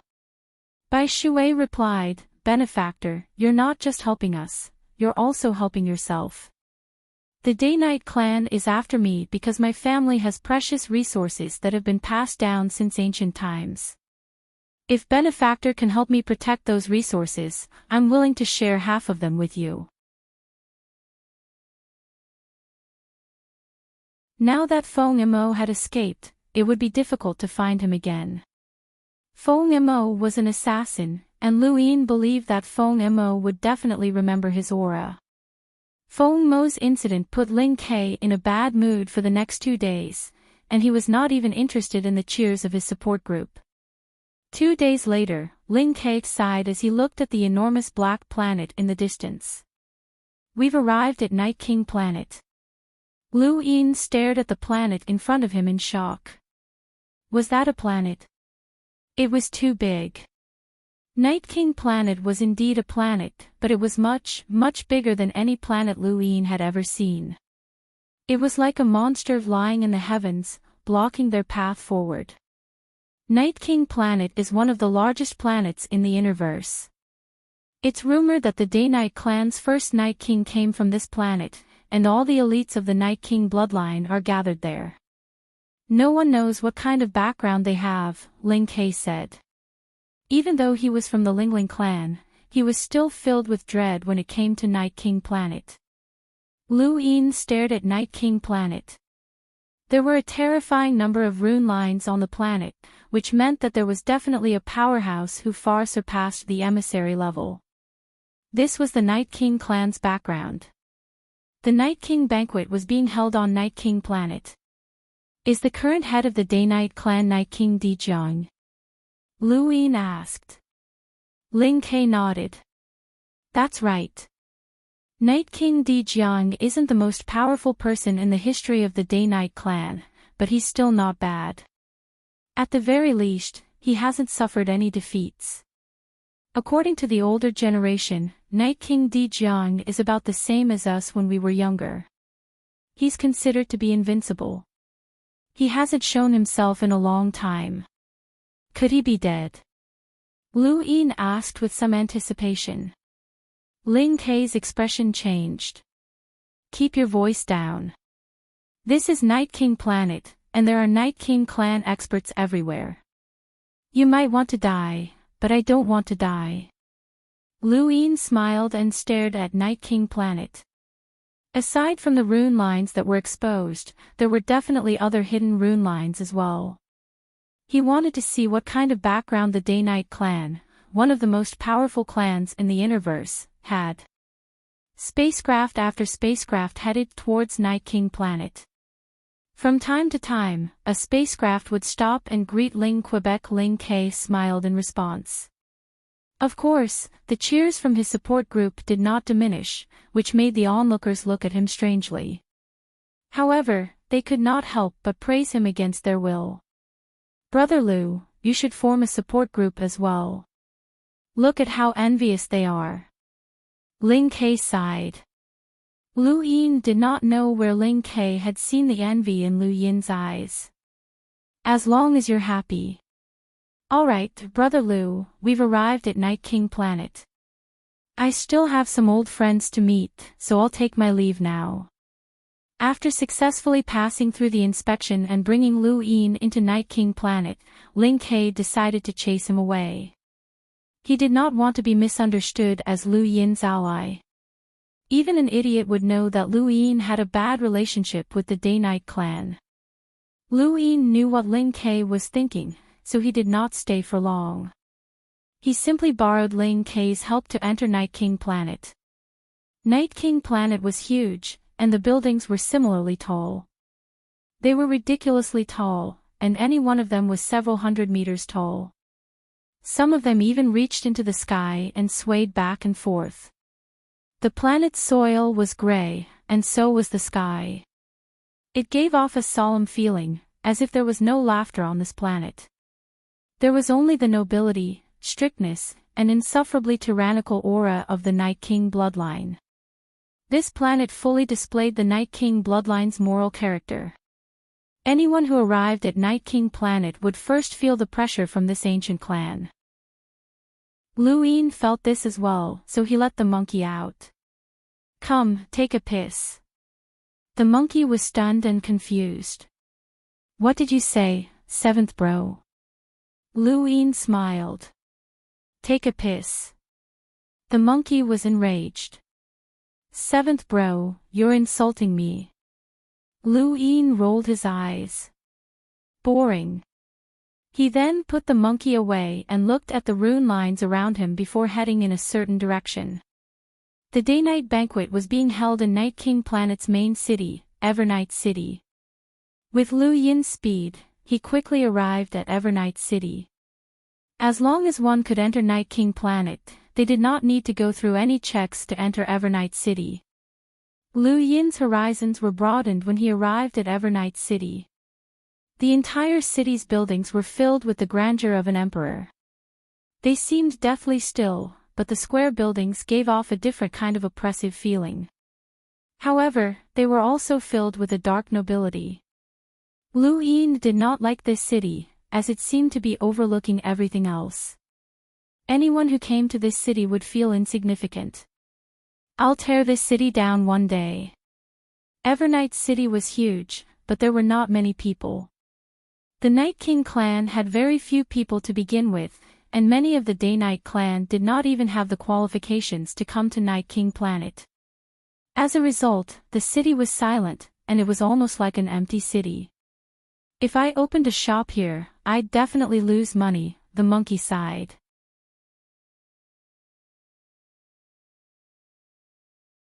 65th on the top 100 rankings, Wen Beard from the Wen family. Wen Beard smiled. My nickname is Bo Yu, and I've embarrassed myself in front of you. May I know your name? Lu Yin thought for a moment, and then his face changed back to his original appearance. Lu Yin. He had caused quite a commotion here, and he had definitely been targeted by the Day-Night clan. Even the Amethyst Trading Company had been able to see through his disguise, and the Day-Night clan had been able to deduce countless disguises based on his true appearance. Lu Yin's identity had been exposed long ago, so there was no need for him to hide anything. Wen Beard blinked and laughed dryly. So it's Brother Lu. I've heard a lot about you. Lu Yin's lips curled up. Brother Wen, I've heard a lot about you as well.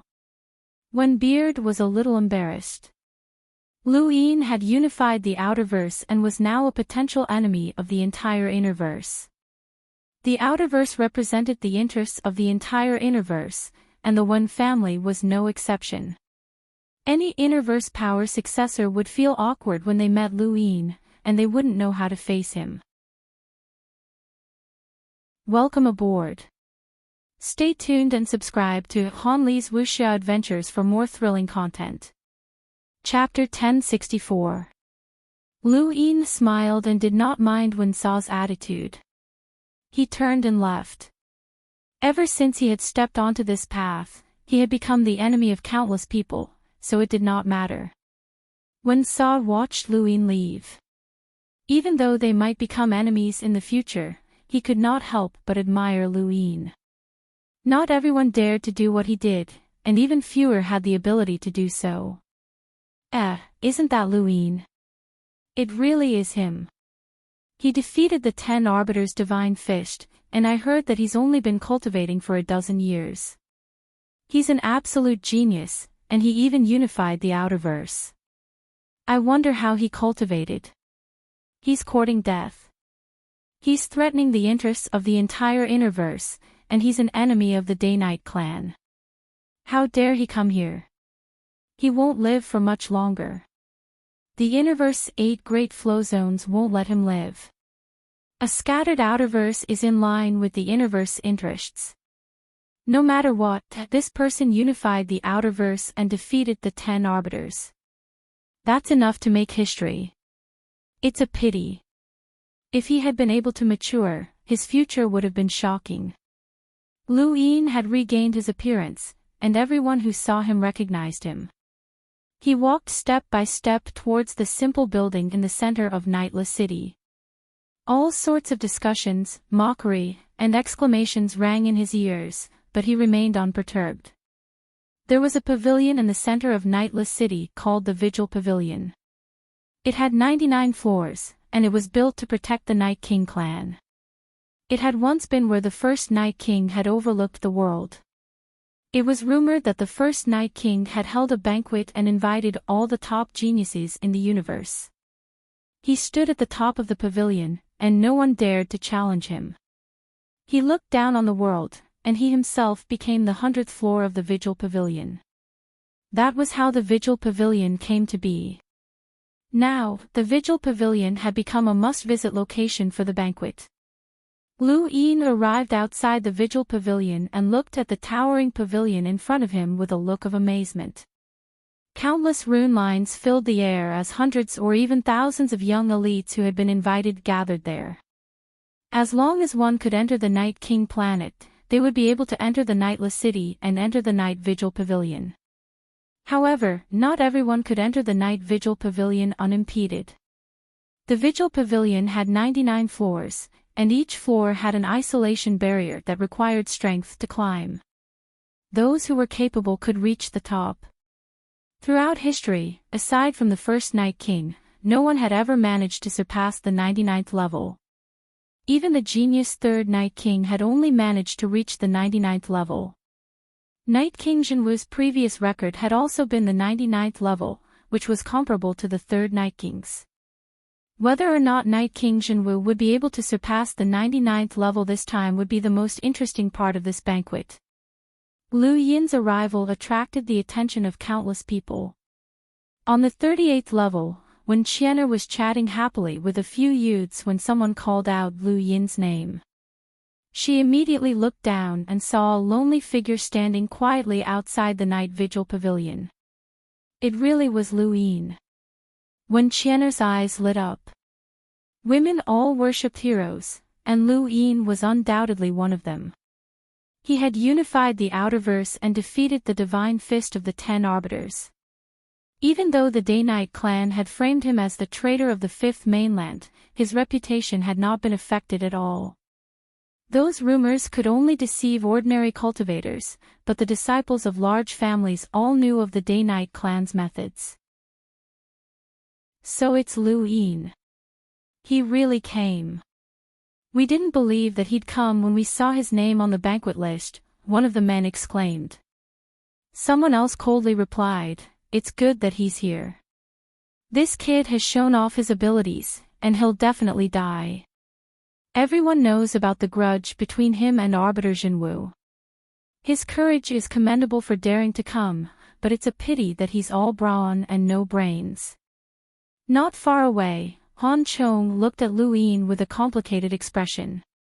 A few years ago, they had both been students of the Astral Combat Academy, and the gap between them had not been that great. But now, this person had actually defeated one of the 10 arbiters, which was inconceivable. Perhaps only Arbiter 1 could suppress him, but that was only for now. In a few years, Arbiter 1 and the others would surpass the age limit, and who would be able to stop him then? Those who were truly of the same generation as him would have been left far behind. The 4 unequaled Lemeters of the past might not even be able to withstand a single blow from him.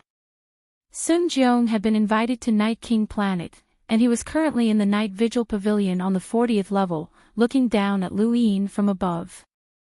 Although he was standing high up, he subconsciously retreated when Lu Yin's gaze swept over him, not daring to meet his eyes. The gap between them was too great, just too great. Sun Jiong had thought that this person would definitely die after the innerverse and outerverse had been separated, but now, Lu Yin had actually reached this point. Sun Jiong no longer had the qualifications to compete with this person, and he did not even dare to look at him. Heart Phoenix had also come. Although he was only a Lemeter, he was from the Phoenix clan and had an extraordinary innate gift, so he was also qualified to be invited. Heart had once challenged Lu Yin, but now that he looked at the person below him, he no longer had any desire to challenge Lu Yin. Only his elder brother could compete with him.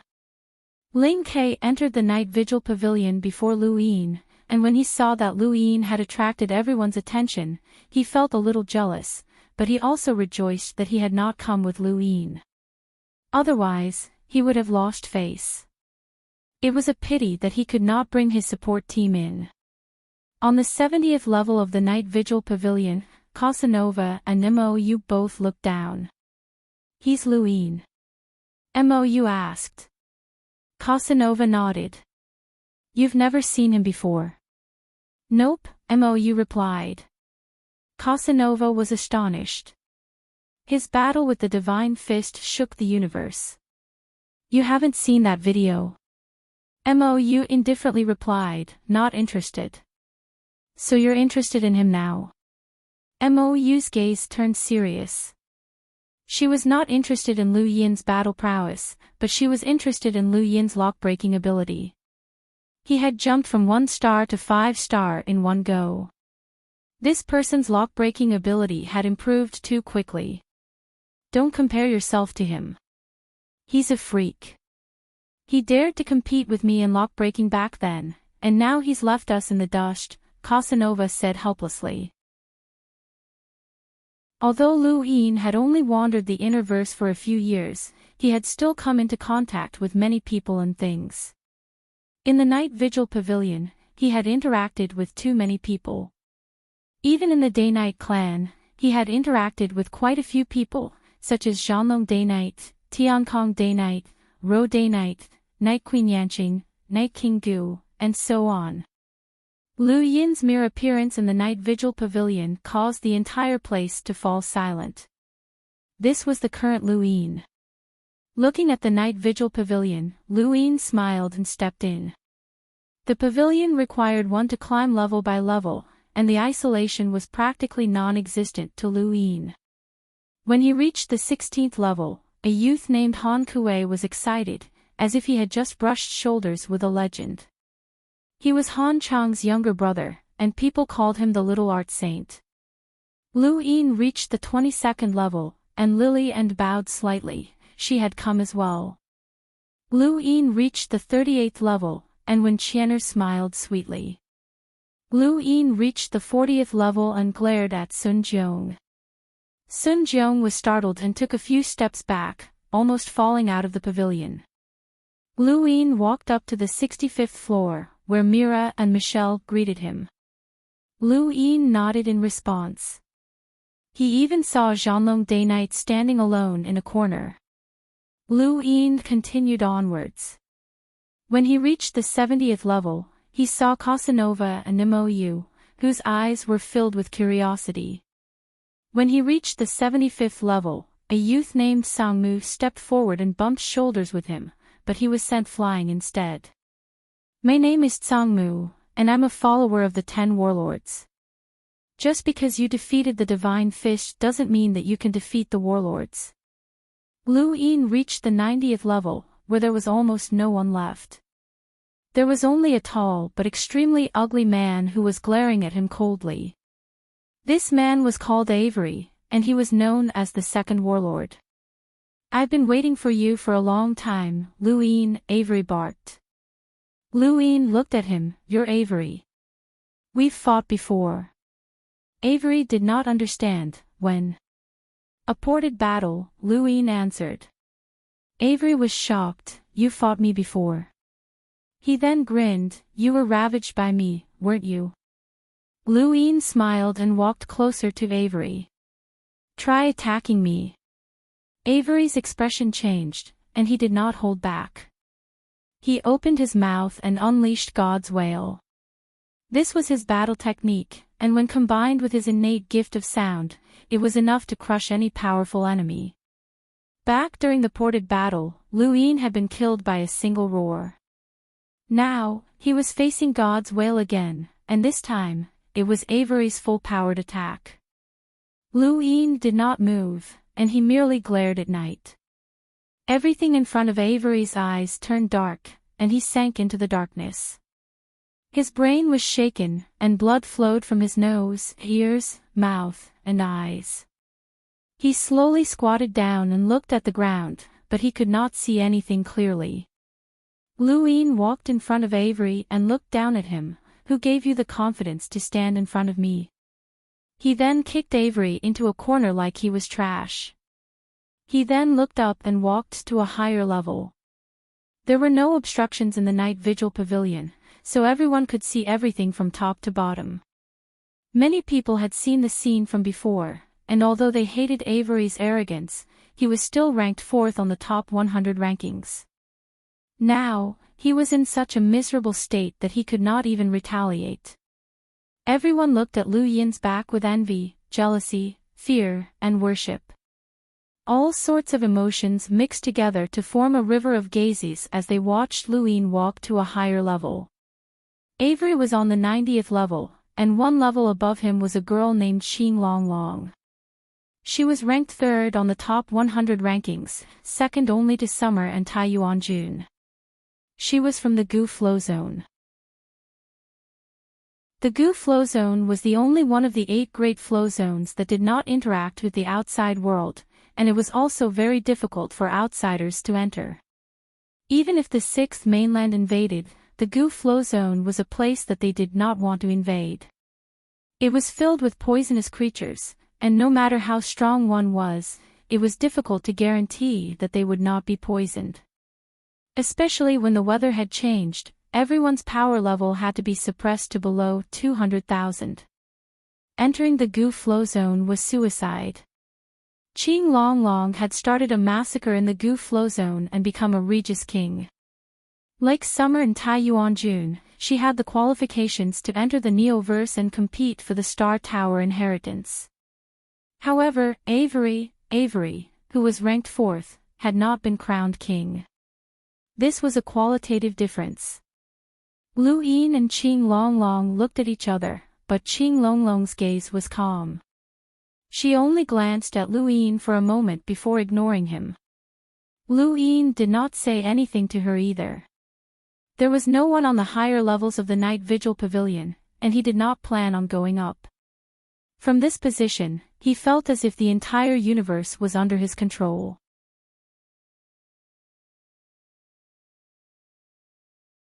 Lu Yin really deserved to be provoked for no reason, and he was always looking for trouble wherever he went. This was truly challenging the Day-Night clan's bottom line. Many of the Day-Night clan members angrily shouted and threatened Lu Yin to stop climbing. Since ancient times, countless elite geniuses had been invited to the Day-Night banquet, and there was no lack of people who held grudges against the Day-Night clan. However, no one dared to behave atrociously here, no matter how bold they were. This was Night King Planet, the Day-Night clan's territory. Anyone who dared to behave atrociously would be courting death. However, they had met Lu Yin, who had already reached the 98th level and was moving on to the 99th without any hesitation. He had no intention of stopping at all. Night King Jinwu stood up and headed towards the night vigil pavilion in a flash, transforming into a beam of light that headed straight for the top level. By the time Night King Jinwu appeared on the 98th level, Lu Yin had already reached the staircase that led to the 99th level.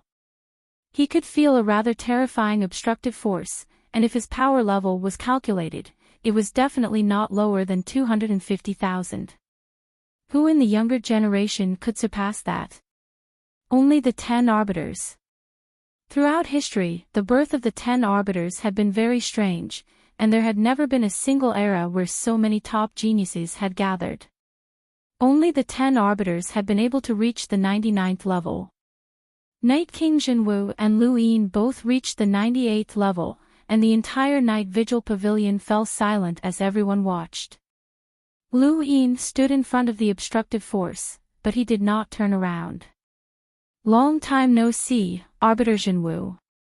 Night King Jinwu's gaze was icy. Brother Lu, I didn't expect to see you again so soon after we parted in the Interverse. Yes, a year. It's been a whole year. A year ago, around this time, we were still on the platform, Lu Yin said calmly, and it was impossible to tell if he was happy, angry, or sad. Night King Jinwu's eyes narrowed. Since Brother Lu remembers it so clearly, then you should also remember what I said to you back then. What I said back then is still valid. Lu Yin smiled. Brother Jinwu should also remember what I said back then. I did what you couldn't do. Night King Jinwu's gaze was bone-chilling. Back then, he had wanted to rope Lu Yin in by promising to help him recover a few weeds, but Lu Yin's condition was to unify the Outerverse. In Night King Jinwu's eyes, that was a fantasy, but who would have known that Lu Yin had already unified half of the Outerverse by then? This was a humiliation to Night King Jinwu, as he had never been humiliated like this before. Even now, he could still remember Lu Yin's expression when he had spoken, and that mockery had filled him with hatred. You really don't have a good memory. You've provoked me time and time again, Night King Jinwu said coldly. Lu Yin's lips curled up, and his smile grew even wider. I don't plan on provoking anyone. I'm just here to return something and enjoy the scenery of Nightless City while I'm at it.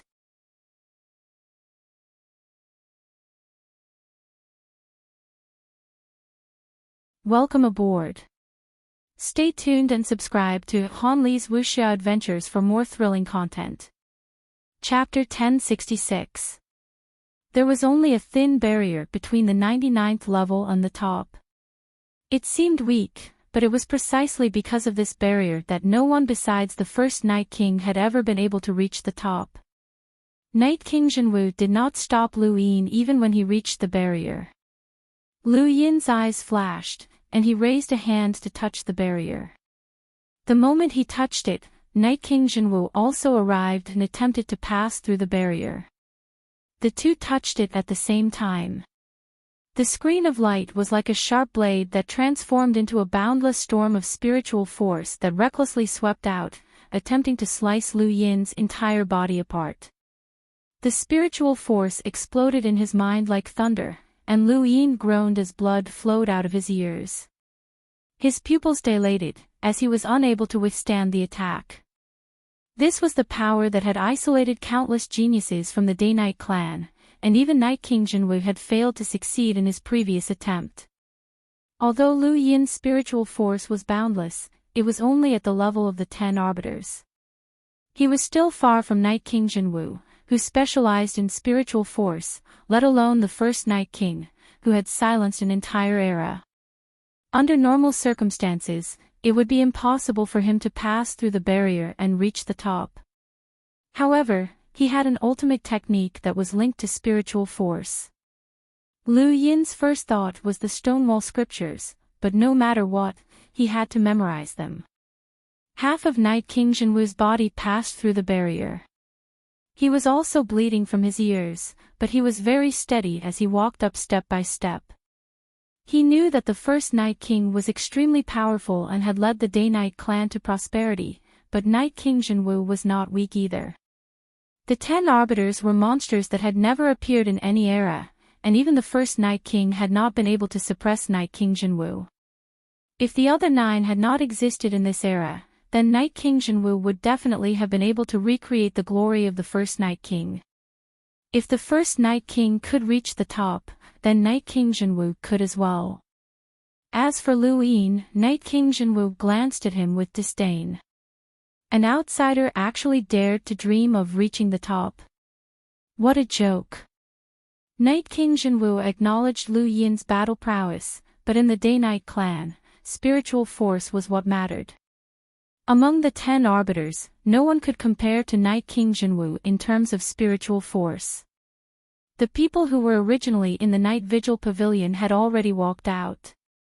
They were 100 meters away from the Night Vigil Pavilion and looked at the top, watching the two of them reach the top.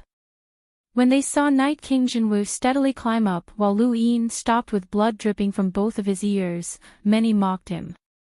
He thinks that he's invincible just because he defeated the Divine Fist. The 10 arbiters all have their own strengths, and the Day-Night clan specializes in spiritual force attacks. Ascending to the top of the Vigil Pavilion must have something to do with spiritual force.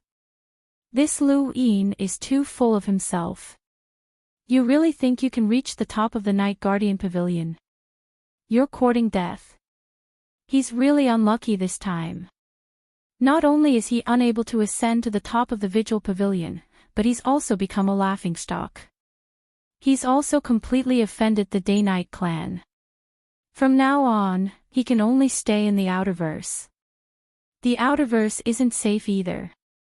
Do you really think that you'll have a high status just because you've unified the Outerverse? From the Innerverse perspective, the Outerverse is just a resource field. At this moment, it wasn't just the Vigil Pavilion that was looking over, the entire Nightless City was looking over, including the people who had been hired by the Day-Night clan to serve the city.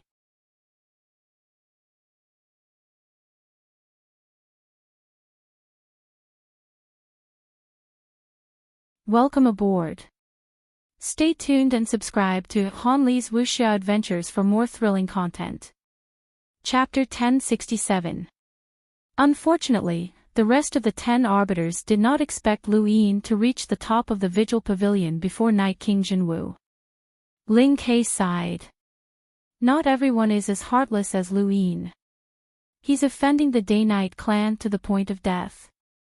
Brother Lu, you're on your own now. The moment Lu Yin stepped into Evernight City, the day feast had already begun. Nightless City and the Vigil Pavilion were both part of the day feast. After the Vigil Pavilion, Lu Yin had to change locations.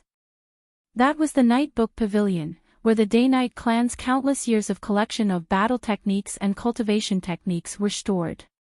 It was open for everyone to peruse, and there was also good wine and food to accompany it. The most noteworthy thing was that every day feast, the organizer would clear up any doubts that the attendees had in the Night Book Pavilion. If there was anything that they did not understand about a battle technique or cultivation technique, they could ask about it. This was a display of the Day-Night clan's leadership of the younger generation. Many people would submit to the Day-Night clan's leadership on this day, and this had been the case for many generations. This was the essence of the Day Feast, and the Day-Night clan had relied on it to attract many young elites to their side. Luin had shown off in the Vigil Pavilion, but no one paid him any attention. He had offended the Day-Night clan too much, and before the situation was clear, no one dared to take the initiative to express goodwill. Many people guessed that he would not be able to leave the Day-Night flow zone alive. Luin was still very interested in the Night Book Pavilion, as the Day-Night clan's countless years of accumulation were not for show. Even after the 6th Mainland's invasion, Night King Planet had not been harmed. There were no less than 10 million books in the Night Book Pavilion, which meant that there were at least 10 million battle techniques and cultivation techniques. Although these might not be the best, the sheer number of books was enough to shock many people. The Night Book Pavilion was very large, and no one felt crowded as they shuttled through it. Luin met Feng Shang, the former student leader of Astral 8. Feng Shang looked at Luin with a much more distant gaze than before, as the two had been on good terms in the past. "You've changed so much in the past few years," Feng Shang sighed. Luin replied, "I was forced. It's normal." Feng Shang sighed. "The Outerverse has never been unified in all these years. You should know why, so be careful. Does the Feng family have any thoughts?" Luin asked. Feng Shang shook his head. "The Tempest flow zone is just a small flow zone, so they don't have any thoughts. You should be more concerned about the 8 flow zones." "Thank you," Luin said. After Feng Shang left, Luin bumped into Wen Qian'er. He wasn't familiar with Wen Qian'er and hadn't interacted much with her. However, Wen Qian had a good relationship with Shi Yu and had gone through a lot on planet Pyrolite. "Brother Lu, I support you," Wen Qian'er encouraged. Luin laughed. "When Sansi didn't come?" Wen Qian'er shook her head. "I don't know. Do you know Wen Zhaoqing?" Wen Qian'er was puzzled. "How does Brother Lu know the Elder?" It was a coincidence. Luin did not elaborate further. The spear that the Sun family had asked for had shattered, and a beast skin had dropped out. On it was a list of names that the Sun family had colluded with the technocracy, and the technocracy had given the Sun family a list of people that they could cooperate with. These people were all traitors of the human domain, and Wen Zhaoqing was one of them. The Elder has always been in seclusion in the family and hasn't come out for hundreds of years. "Brother Lu, do you know any elders?" Wen Qian'er asked. She was curious, as Luin shouldn't have heard of Wen Zhaoqing's name. Even she had never met this elder and had only heard of him once. No one in the family knew who he was. Luin did not answer, and he looked past Wen Qian'er to see Starsabil. "Brother Lu, we meet again." Starsabil smiled. Wen Qian'er pouted and left. Luin looked at Starsabil with a deep gaze. "I never thought that you would side with Night King Jinwu." Starsabil smiled. "He stole the general appointing platform and can inherit the Star Tower alone. He's one of the future 5 astral children, and he also has the Day-Night clan and the entire Day-Night flow zone. Why wouldn't I help him?" Luin replied, "Everyone has their own ambitions." He then looked at Starsabil. The Starsabil sect claims to be able to divine the past and the future. "Then, have you ever divined Night King Jinwu's future?" "Of course. That's why I'm helping him." Starsabil was confident. Lu Yin's eyes flashed. "7th bro, this bitch is just trying to scare you. Don't be scared by her. Aside from the Imperial Tutor Skymender, no one else can truly predict the future." The monkey shouted. Luin turned around and left, as he had nothing to say to this woman. The Starsabil sect seemed to be detached from worldly affairs, but if they were, then they would not have the top 100 rankings. Their goal seemed to be to incite the younger generation to compete with each other. Starsabil seemed to be helping Night King Jinwu, but who knew what her true intentions were? In any case, Luin did not believe that this woman would actually help someone. This sort of person was the best at disguising herself. In the distance, Night King Jinwu was explaining battle techniques to a youth. The youth's eyes lit up as he listened, and he repeatedly bowed to Night King Jinwu. "Thank you, Arbiter Jinwu." "Thank you." Night King Jinwu nodded reservedly. Not long after, another person went forward to ask for guidance. The 10 arbiters were high and mighty, and they would only appear at a day-night banquet that was hosted by one of them. This sort of opportunity was something that many people could only hope for. Although Night King Jinwu was explaining things to others, his attention never left Luin. Luin was still reading through the battle technique manual when Ling Ke walked over. "What did Starsabil say to you?" Luin casually answered, "Nothing." "You don't believe me. Didn't you ask her if Night King Jinwu obtained it?" Ling Ke winked. Luin pursed his lips. Casanova arrived. "Brother Lu, I heard that you returned true insight." Luin nodded. Ling Ke was unhappy, and he looked at Casanova. "Brother, do you understand that first come, first served? I started chatting with Brother Lu first." "Wait a moment." Casanova looked at Ling Quebec. "Do you have any pretty sisters in your family?" Ling Ke blinked. "Yes, what about it?" "Introduce them to me, and I won't beat you up," Casanova said, as this was his reasoning. Luin raised a brow, and the first thing he thought of was the Spirit Palace. Casanova's words were provocative, and anyone who heard them would be angry. However, Ling Ke's expression was strange, as he had also thought of the Spirit Palace. He then enthusiastically pulled Casanova away. "Brother, let's go. I'll introduce them to you. Listen to me, they're definitely pretty, and they're the type to be a good wife and mother." "You can't." Casanova left with him, as he liked pretty girls. Luin looked at Casanova sympathetically. If Casanova knew that Ling Ke was introducing him to the White Knight of the 10 Arbiters, he might have fainted from shock. Just as Casanova left, Qing Long Long arrived. Luin was curious. "What's your relationship with Casanova?" "Brother and sister," Qing Long Long coldly replied. Luin understood. She was right, as not many people had a surname like Qing. Qing Long Long said, "You're welcome to the Gu Flow Zone to play. I can give you some fun pets." Luin nodded and watched her leave. He recalled his understanding of the Gu Flow Zone and felt a chill run down his spine. The Gu Flow Zone was one of the 8 great flow zones, but it never interacted with the outside world. It was not easy for outsiders to enter, as the space inside was filled with poisonous insects and poisonous gas. Even space-exploring powerhouses could die if they were not careful. The pets that Qing Long Long was referring to should be poisonous insects.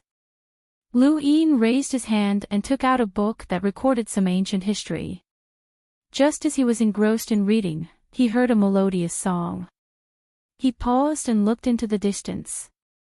The song was coming from that direction, and it spread throughout the entire Nightbook Pavilion. The song was beautiful, and Luin swore that he had never heard such a beautiful voice before. It was so beautiful that it was intoxicating. More importantly, this song calmed his mind and made him feel as if he was standing aloof from worldly affairs. The dark thoughts of revenge and slaughter that had been circling in his mind gradually faded away. Luin was shocked. What kind of song was this? This song is so beautiful. Where did it come from? It doesn't sound like a single person singing. Could it be from the Soul Dream tribe? Wrong, it's from the Fire Plume tribe. The Fire Plume tribe, someone exclaimed, clearly having heard of them before. It's rumored that the Fire Plume tribe was exterminated a long time ago, but they still exist. Are they being raised in captivity by the Day-Night clan? Luin finally remembered. The Fire Plume tribe. That's right, only the Fire Plume tribe had such a song. It was a song that could cleanse one's soul, and it was a tribe that possessed true kindness and beauty. It was also the tribe that Ellen Gale had chosen to blind herself in order to save Night King Jinwoo's soul. Luin had been greatly shocked by Ellen Gale's diary. Now, he was very close to the Fire Plume tribe, and he did not know if Ellen Gale was still alive. He had never thought that there would be such a kind race in the universe, but now that he heard this song, he believed it. This song was pure and flawless, and it was so beautiful that it could enchant one's heart. Night King Jinwoo smiled. The Fire Plume tribe was his pride, and he was the one who had single-handedly saved them. He had to listen to their songs every day, and even if his voice became hoarse or useless, he still wanted to hear it. The Fire Plume tribe was his toy, and it was something that he could flaunt to the outside world. The Fire Plume tribe's song was beautiful and pleasant, and it made it impossible for anyone to have any distracting thoughts. As for Night King Jinwoo, who controlled the Fire Plume tribe, the crowd naturally admired him even more.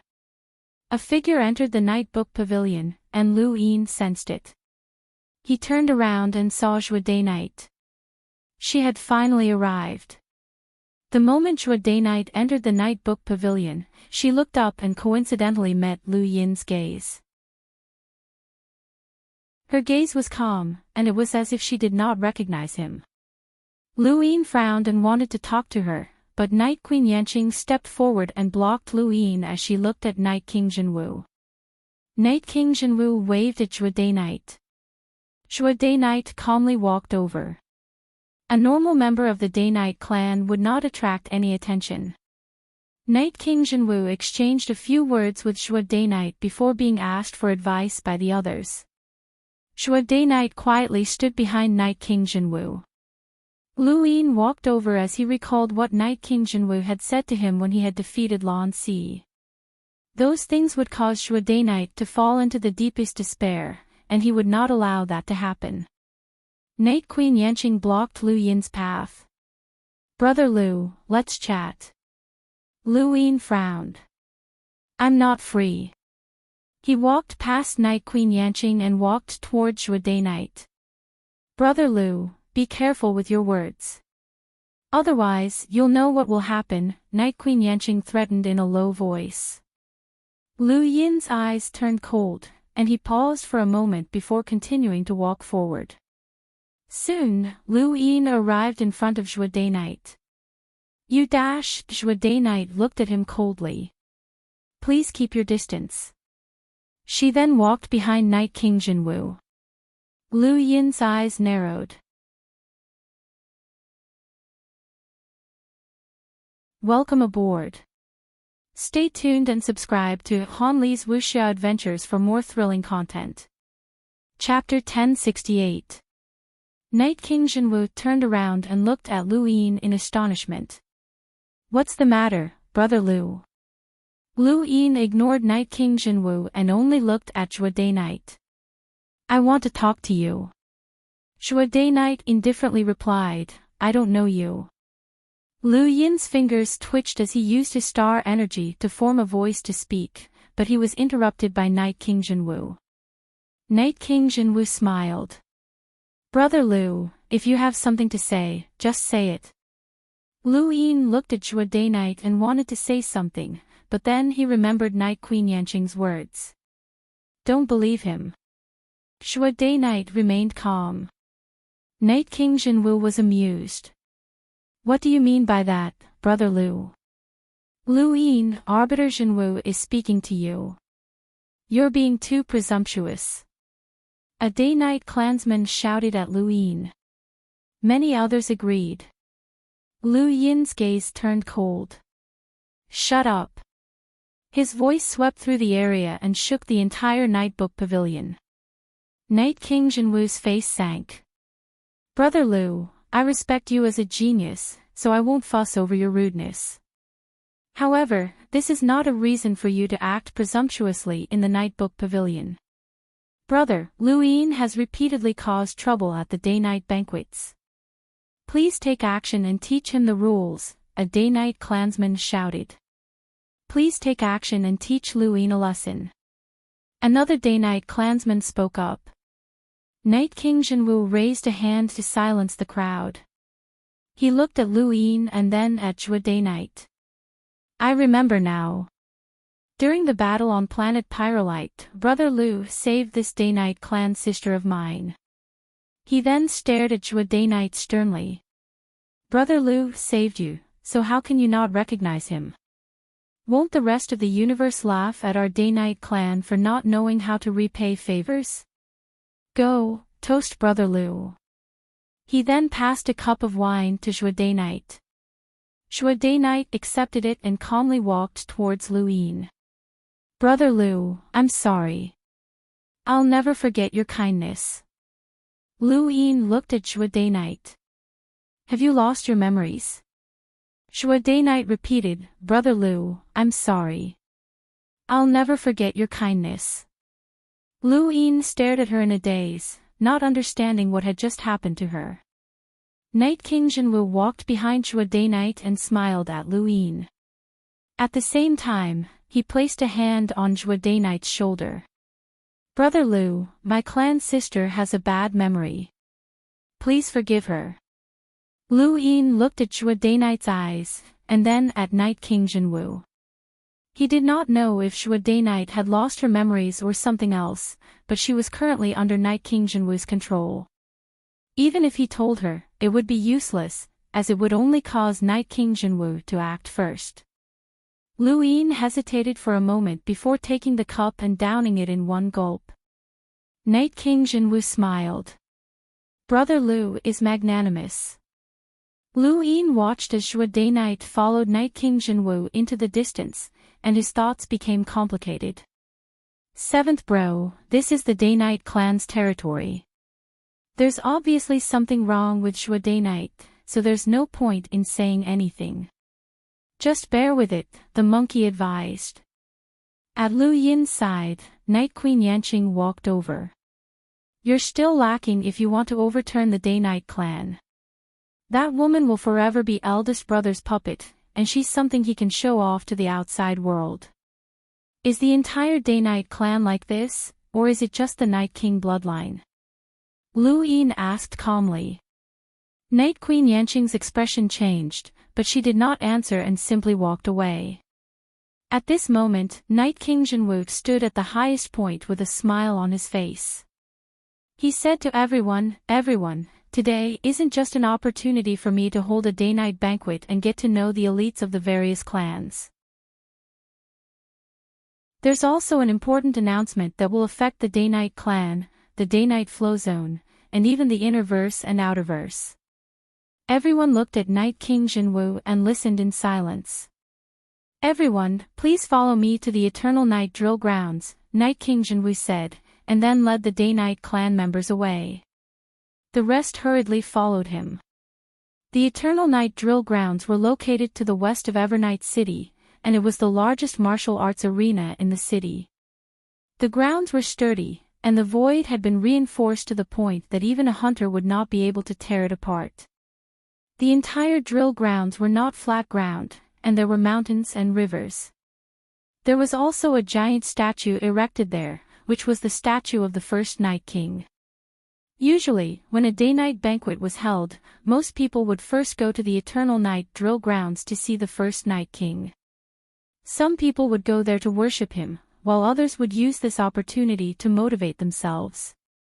At this moment, there were tens of thousands of people waiting on the large flat ground beside the river in the Eternal Night Drill Grounds.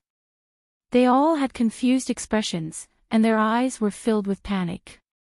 When Zhua Day-Night saw these people, she became excited. These people were from the Day King bloodline, and her parents were probably among them. Lu Yin looked at the statue of the first Night King that stood tall in a nearby mountain range.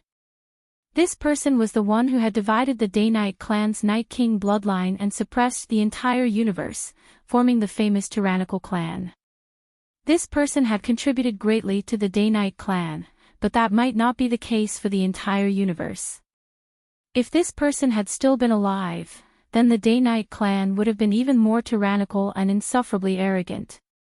Not far from Lu Yin, Starsabil was also looking at the statue of the first Night King, but no one knew what she was thinking. The first Night King was too distant from them, as he was a character from ancient times. His battle prowess was unimaginable. Night King Jinwu stood in front of the first Night King statue and faced the crowd. When the crowd saw him, they also saw the first Night King. I believe that everyone knows that the Day-Night clan has had two main branches since ancient times, the Night King bloodline and the Day King bloodline. Ever since the Day King bloodline's actions were too extreme and provoked the universe's great powers to encircle and annihilate them, they went completely silent. Many years have passed since then, and today, I, Night King Jinwu, will make the decision to release the Day King bloodline, Night King Jinwu announced loudly. Everyone was shocked, as they all knew of the Day King bloodline's existence. The Day-Night clan's cage technique was specifically targeted at the Day King bloodline.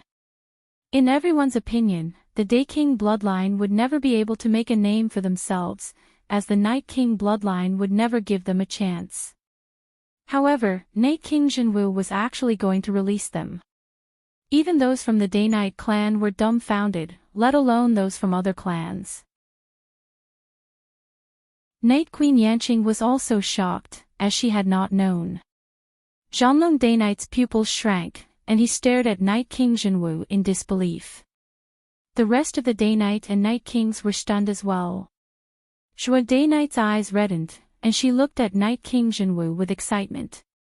Her entire body trembled uncontrollably. This day had finally arrived. Was he going to release the Day King bloodline? Or was he going to announce it in front of everyone? Not only that, but Lu Yin also looked around and saw that there were technological facilities everywhere that were broadcasting everything that was happening. Lu Yin believed that the entire universe's 8 major flow zones, including the various smaller flow zones, and even some parts of the outerverse could all see it. What was Night King Jinwu doing? It was different from what he had originally said. Since he had announced to the entire universe that he was going to release the Day King bloodline, he could not go back on his word. Ling Ke was speechless. This is heaven-defying. Isn't this guy afraid that the Night King clan's ancestor will jump out of his grave? Heart Phoenix stared blankly at Night King Jinwu. His family was in the Day-Night flow zone, so he understood the situation between the Night King bloodline and the Day King bloodline very well. This sort of decision could not have been made by the Night King bloodline. What had happened? Had the Day King been revived?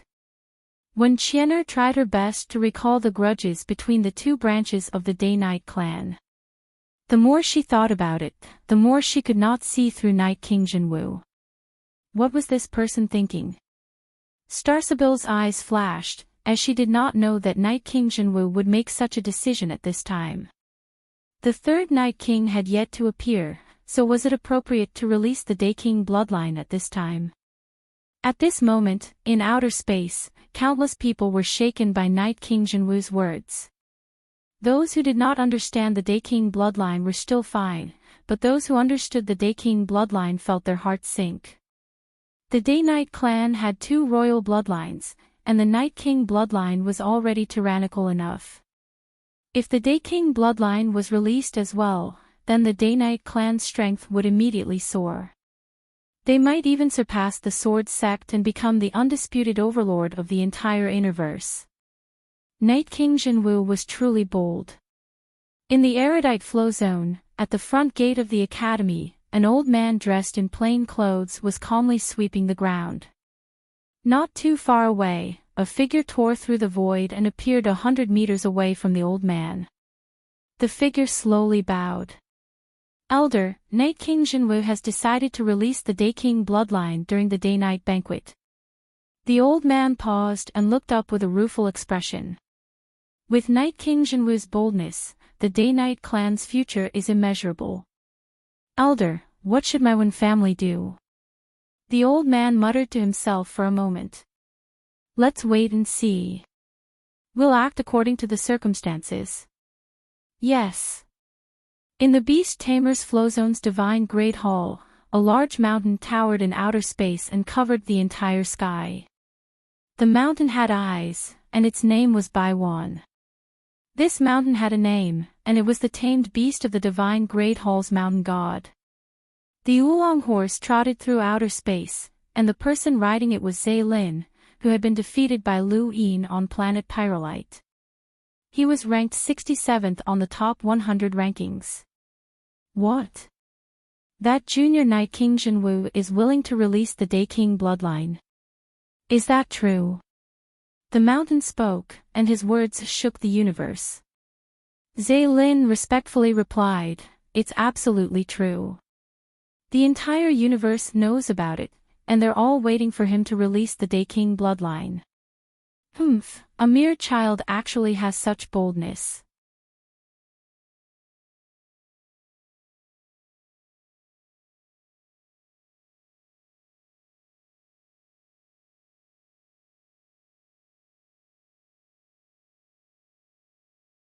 Welcome aboard. Stay tuned and subscribe to Han Li's Wuxia Adventures for more thrilling content. Chapter 1070. Shui Day Night hurriedly turned to look at the crowd, but just as she was about to shout, Night King Jinwu raised a hand and slapped down. You deserve to die for betraying the fifth mainland.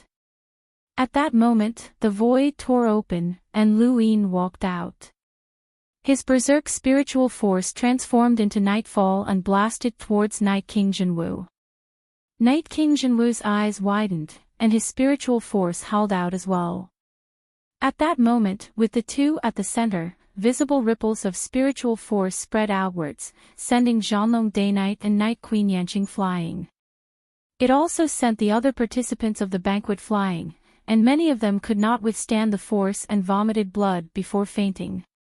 In just one clash of spiritual force, there was no one else within 1,000 meters besides Lu Yin, Night King Jinwu, and Shui Day Night. The two did not speak, but their spiritual force surged even more, transforming into streaks that swept out in all directions. In the distant crowd, Ling Kei's expression changed. Run! The next moment, spiritual force streaks swept out from beside him, tearing through the void and tearing apart the ground. This was Night King Planet, and it was also the Eternal Night Academy, a place where even hunters could not tear through the void. The clash of spiritual force between the two had surpassed the strength of an enlighter. Wen Qian'er had also narrowly escaped being hit by the shockwaves from the clash of spiritual force. Beside her, the man who had been conversing with her collapsed to the ground. Even if he did not die, he would become an idiot. Star energy exploded in front of Qing Long Long, and she was torn apart by the spiritual force shockwaves. She hurriedly dodged as she panted heavily, almost being hit. Avery had been hit. He was arrogant, and he believed that he could withstand the shockwaves from the clash of spiritual force between Lu Yin and Night King Jinwu as the fourth on the top 100 rankings. However, he had overestimated himself. Reaching the level of Lu Yin and Night King Jinwu was completely different from those on the top 100 rankings. As the top of the top 100 rankings, Xia Tian had challenged all of the 10 arbiters, but she had been defeated. Avery was still far from Xia Tian's level. When the spiritual force shockwaves hit him, all he could do was fall to the ground. Fortunately, with his strength, he would not be turned into an idiot. All of the elites who had participated in the banquet dodged, as those who were not at the level of the 10 arbiters could not withstand the shockwaves from the clash. Perhaps only Xia Tian could barely withstand it, and Qing Long Long was certain that even Tai Yuanjun, who was ranked second on the top 100 rankings, would not be able to withstand the shockwaves. Only Starsabil remained standing where she was. She was able to divine the incoming attacks, and she was certain that she would not be affected. Her gaze remained fixed on Night King Jinwu. Today might be the day that you achieve glory. Day Night lay on the ground, muttering to herself. She could not understand why Night King Jinwu had done such a thing. He had clearly promised her that he would release the Day King bloodline. Lu Yin's gaze was unprecedentedly cold as he stared at Night King Jinwu. You deserve to die. Night King Jinwu was cold and arrogant as the black color of his poisoned right hand gradually faded away. How dare the lowly Day King bloodline dream of gaining freedom? I can agree to it, but I can also refuse it. Lu Yin, I can tell you that I originally wanted to return freedom to the Day King bloodline, but it was all because of you that you ascended to the top of the Night Vigil Pavilion. You actually dared to ascend to the top of the Night Vigil Pavilion. You're courting death. He pointed at Day Night. The second sun crashed into Night King Jinwu, but black and white intertwined to form a visible barrier in front of Night King Jinwu's body. This barrier was completely formed from his spiritual force, and it blocked the second sun. Then, an arrow formed in his hand and shot towards Lu Yin. Night King Jinwu had not only comprehended many of the Day-Night clan's battle techniques, but he had also received the 6th Mainland's arrow progenitor's inheritance from the Daosaur sect's ruins. Back then, Lu Yin had been defeated before he could even roll his die because of the arrow progenitor's heart arrow secret technique. It was impossible to guard against, and anything could be transformed into an arrow. The arrow progenitor's battle technique was a progenitor's inheritance that surpassed the Day-Night clan's battle techniques. Night King Jinwu had never used it before, not even during his battle with Bukong. Lu Yin hurriedly used the Yu's secret art to divert the arrow, but the arrow progenitor's battle technique was not that easy to divert. Even with the Yu's secret art, he could only divert a small portion of it. The arrow still struck Lu Yin, and a trail of blood spilled out from his waist onto the ground. Lu Yin did not heal his injuries, nor did he choose to attack Night King Jinwu. Instead, he grabbed the flesh at his waist and tore it apart, causing intense pain to spread throughout his body. However, this pain was nothing compared to the heart arrow secret technique. The heart arrow secret technique was impossible to defend against, and all Lu Yin could see was the number of rune lines. Any flesh that was struck by Night King Jinwu's battle technique would be torn apart. During the battle in the Interverse, Lu Yin had been careless and had been defeated by the heart arrow secret technique. The number of rune lines contained within the heart arrow secret technique was too small, and it was very difficult to detect. This time, Lu Yin had specifically targeted Night King Jinwu's attack. The power of the arrow just now had not caused much damage to his waist, but it had brought about the heart arrow secret technique that he feared the most. If he had not dug out that piece of flesh in time, the heart arrow secret technique would have appeared in his heart again, and the result would have been exactly the same as what had happened in the Interverse. This was Night King Jinwu's strength. In the Interverse and Outerverse, countless people had seen the battle between Lu Yin and Night King Jinwu. No one had expected that a battle would break out during the Eternal Night Banquet, and they had not been able to react in time. When they saw Lu Yin harm himself, they were even more puzzled. In the Eternal Night Academy, the crowd scattered and stayed as far away as possible. Ling Ke cursed under his breath, as he knew that something would happen today. He watched as Lu Yin dug out a piece of his own flesh, and he was stunned. Has Lu Yin gone mad? Night King Jinwu sneered.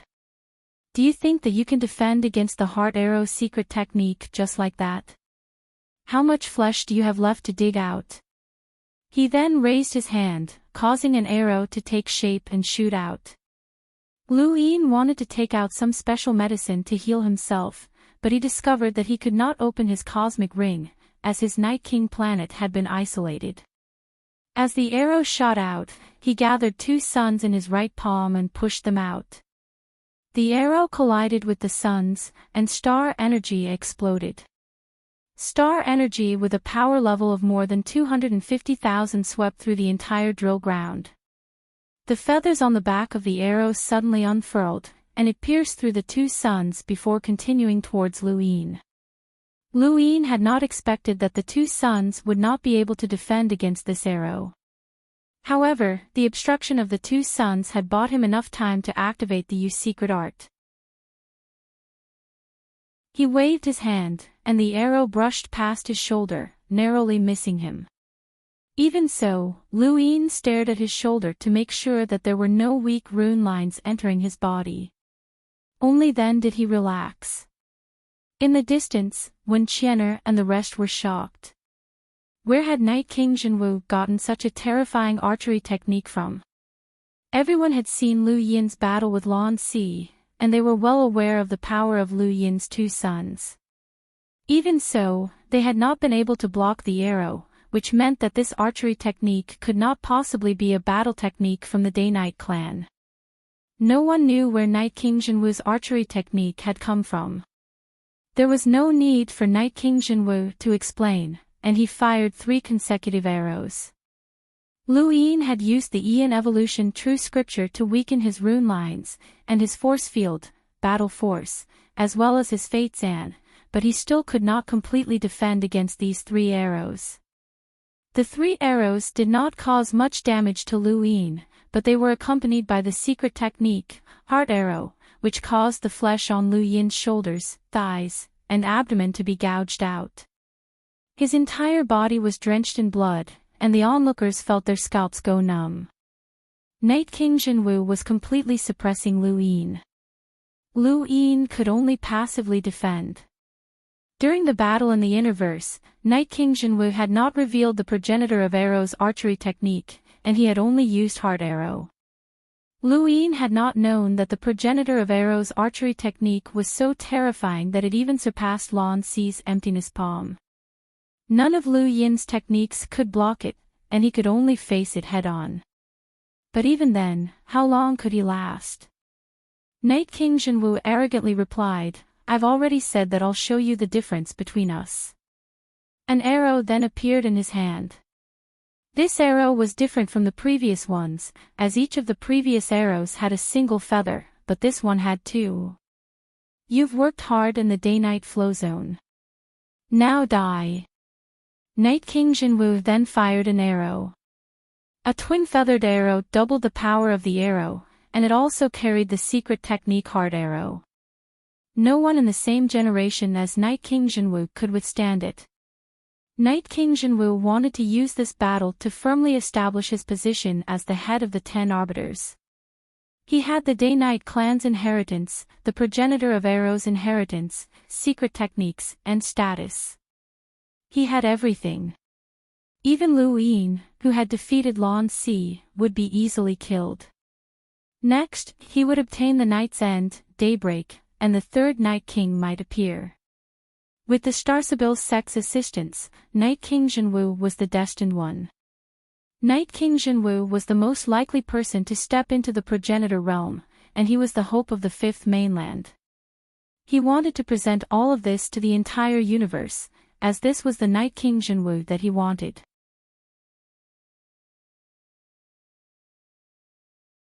Welcome aboard. Stay tuned and subscribe to Han Li's Wuxia Adventures for more thrilling content. Chapter 1071. The double-feathered arrow pierced through the void, carrying with it Night King Jinwu's indomitable aura. This arrow represented his glory. Lu Yin suddenly looked up and gathered star energy in his right hand. As a cruiser who had gone through 7 cycles, the amount of star energy he possessed was close to that of an enlighter with a power level of 300,000.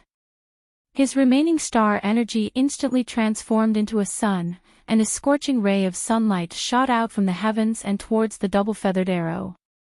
At the same time, Lu Yin used the true scripture of Yin evolution to reduce the rune lines of the double-feathered arrow to its limit as it fiercely collided with the arrow. There was a loud boom as the ground trembled, the drill ground cracked, and the void collapsed. Even Night King planet trembled, which alarmed the Night King bloodline's older generation powerhouses. Night King Jinwu had not expected Lu Yin to possess such terrifying star energy. No one had expected Lu Yin's star energy to rival an enlighter with a power level of 300,000. This was Lu Yin's most powerful attack after transforming into a sun. Combined with the true scripture of Yin evolution's rune lines, Lu Yin was able to barely resist the double-feathered arrow. Lu Yin's figure flashed, and he slapped a palm towards Night King Jinwu from a distance. 9-lined battle force, 100 stacks, 600-fold space render palm. Night King Jinwu had not expected Lu Yin to be able to counterattack. From what he knew, Lu Yin would definitely be heavily injured by the double-feathered arrow, and the heart arrow's secret technique would be enough to take his life. This was a progenitor-inherited battle technique that even the Day-Night clan's strongest battle technique could not compare to. It was the trump card that Night King Jinwu had used to deal with the freakish geniuses of the Neoverse, and it far surpassed the battle techniques of Lan Si and the others. Night King Jinwu spat out a mouthful of blood, and his 9-lined battle force distorted. There was a loud boom, but the double-feathered arrow still pierced through the sun and shot into the distance. The sun exploded where it had been, and the attack was equivalent to an attack from a powerhouse with a power level of 300,000. The Evernight drill ground split apart as star energy swept out in all directions. The first Night King statue slowly collapsed. Several figures came from afar. "How dare you!"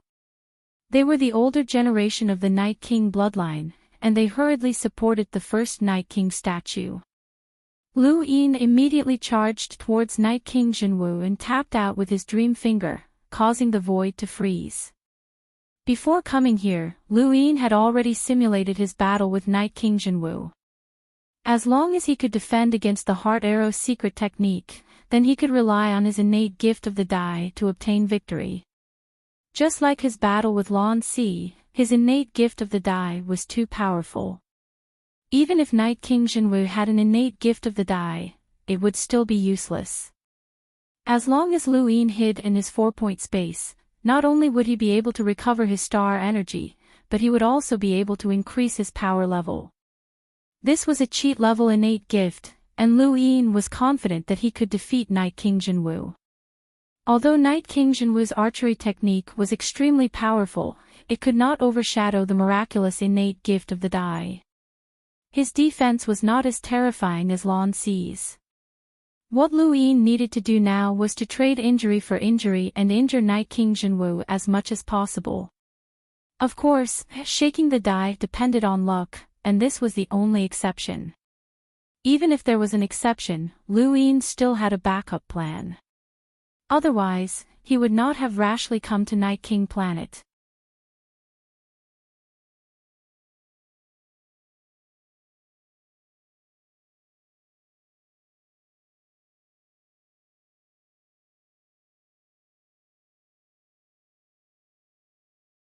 Lu Yin believed that she could help him.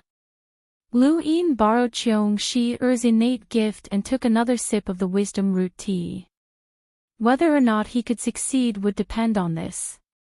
The ancient chessboard appeared once more, and Lu Yin borrowed Cheong Shi-er's innate gift. When he looked at the chessboard again, he saw a different scene. What is this? Not long after, Lu Yin opened his eyes and stood up. He had finished drinking the wisdom root tea, and the wisdom root was gone. This was the most expensive tea that Lu Yin had ever drunk, but it was also the most useful. He looked at the time and saw that he would be able to leave very soon. Lu Yin took a deep breath. Night King Jinwu, the second match had begun. In the Eternal Night Arena, Night King Jinwu's palm followed Zhua Day-Night's despairing cry. Just as his palm was about to strike Zhua Day-Night's forehead, a hand suddenly appeared and grabbed Night King Jinwu's wrist. Night King Jinwu's face changed, and he slowly turned around. He saw Lu Yin and his bone-chilling gaze. "You can still move." Night King Jinwu was in disbelief. Countless people in the innerverse and outerverse saw this scene, and they rubbed their eyes in disbelief. No one had expected Lu Yin to still be able to move. How had he crossed over? He had been too fast. Zhua Daynight's pupils dilated, and her entire body swayed. She looked as if she could collapse at any moment. Lu Yin's eyes narrowed, and he suddenly exerted more force. There was a cracking sound as Night King Jinwu's 9-line battle force tried to resist, but as Lu Yin exerted more force, Night King Jinwu's 9-line battle force became somewhat unstable. Both of their 9-lined battle forces soared into the sky at the same time, and the ground cracked open. The three of them gradually sank as pebbles flew into the air and disappeared in midair. Night King Jinwu was aghast, and he stared at Lu Yin. Impossible. How did you recover? You were beaten half to death by me just now. You should have collapsed and been trampled under my feet. You should have died. Lu Yin's gaze turned vicious as the two 9-line battle forces collided. Soon after, a berserk spiritual force appeared once more, colliding like a storm. It formed a visible airflow that split the sky above Night King Planet apart. You deserve to die, Lu Yin growled through gritted teeth.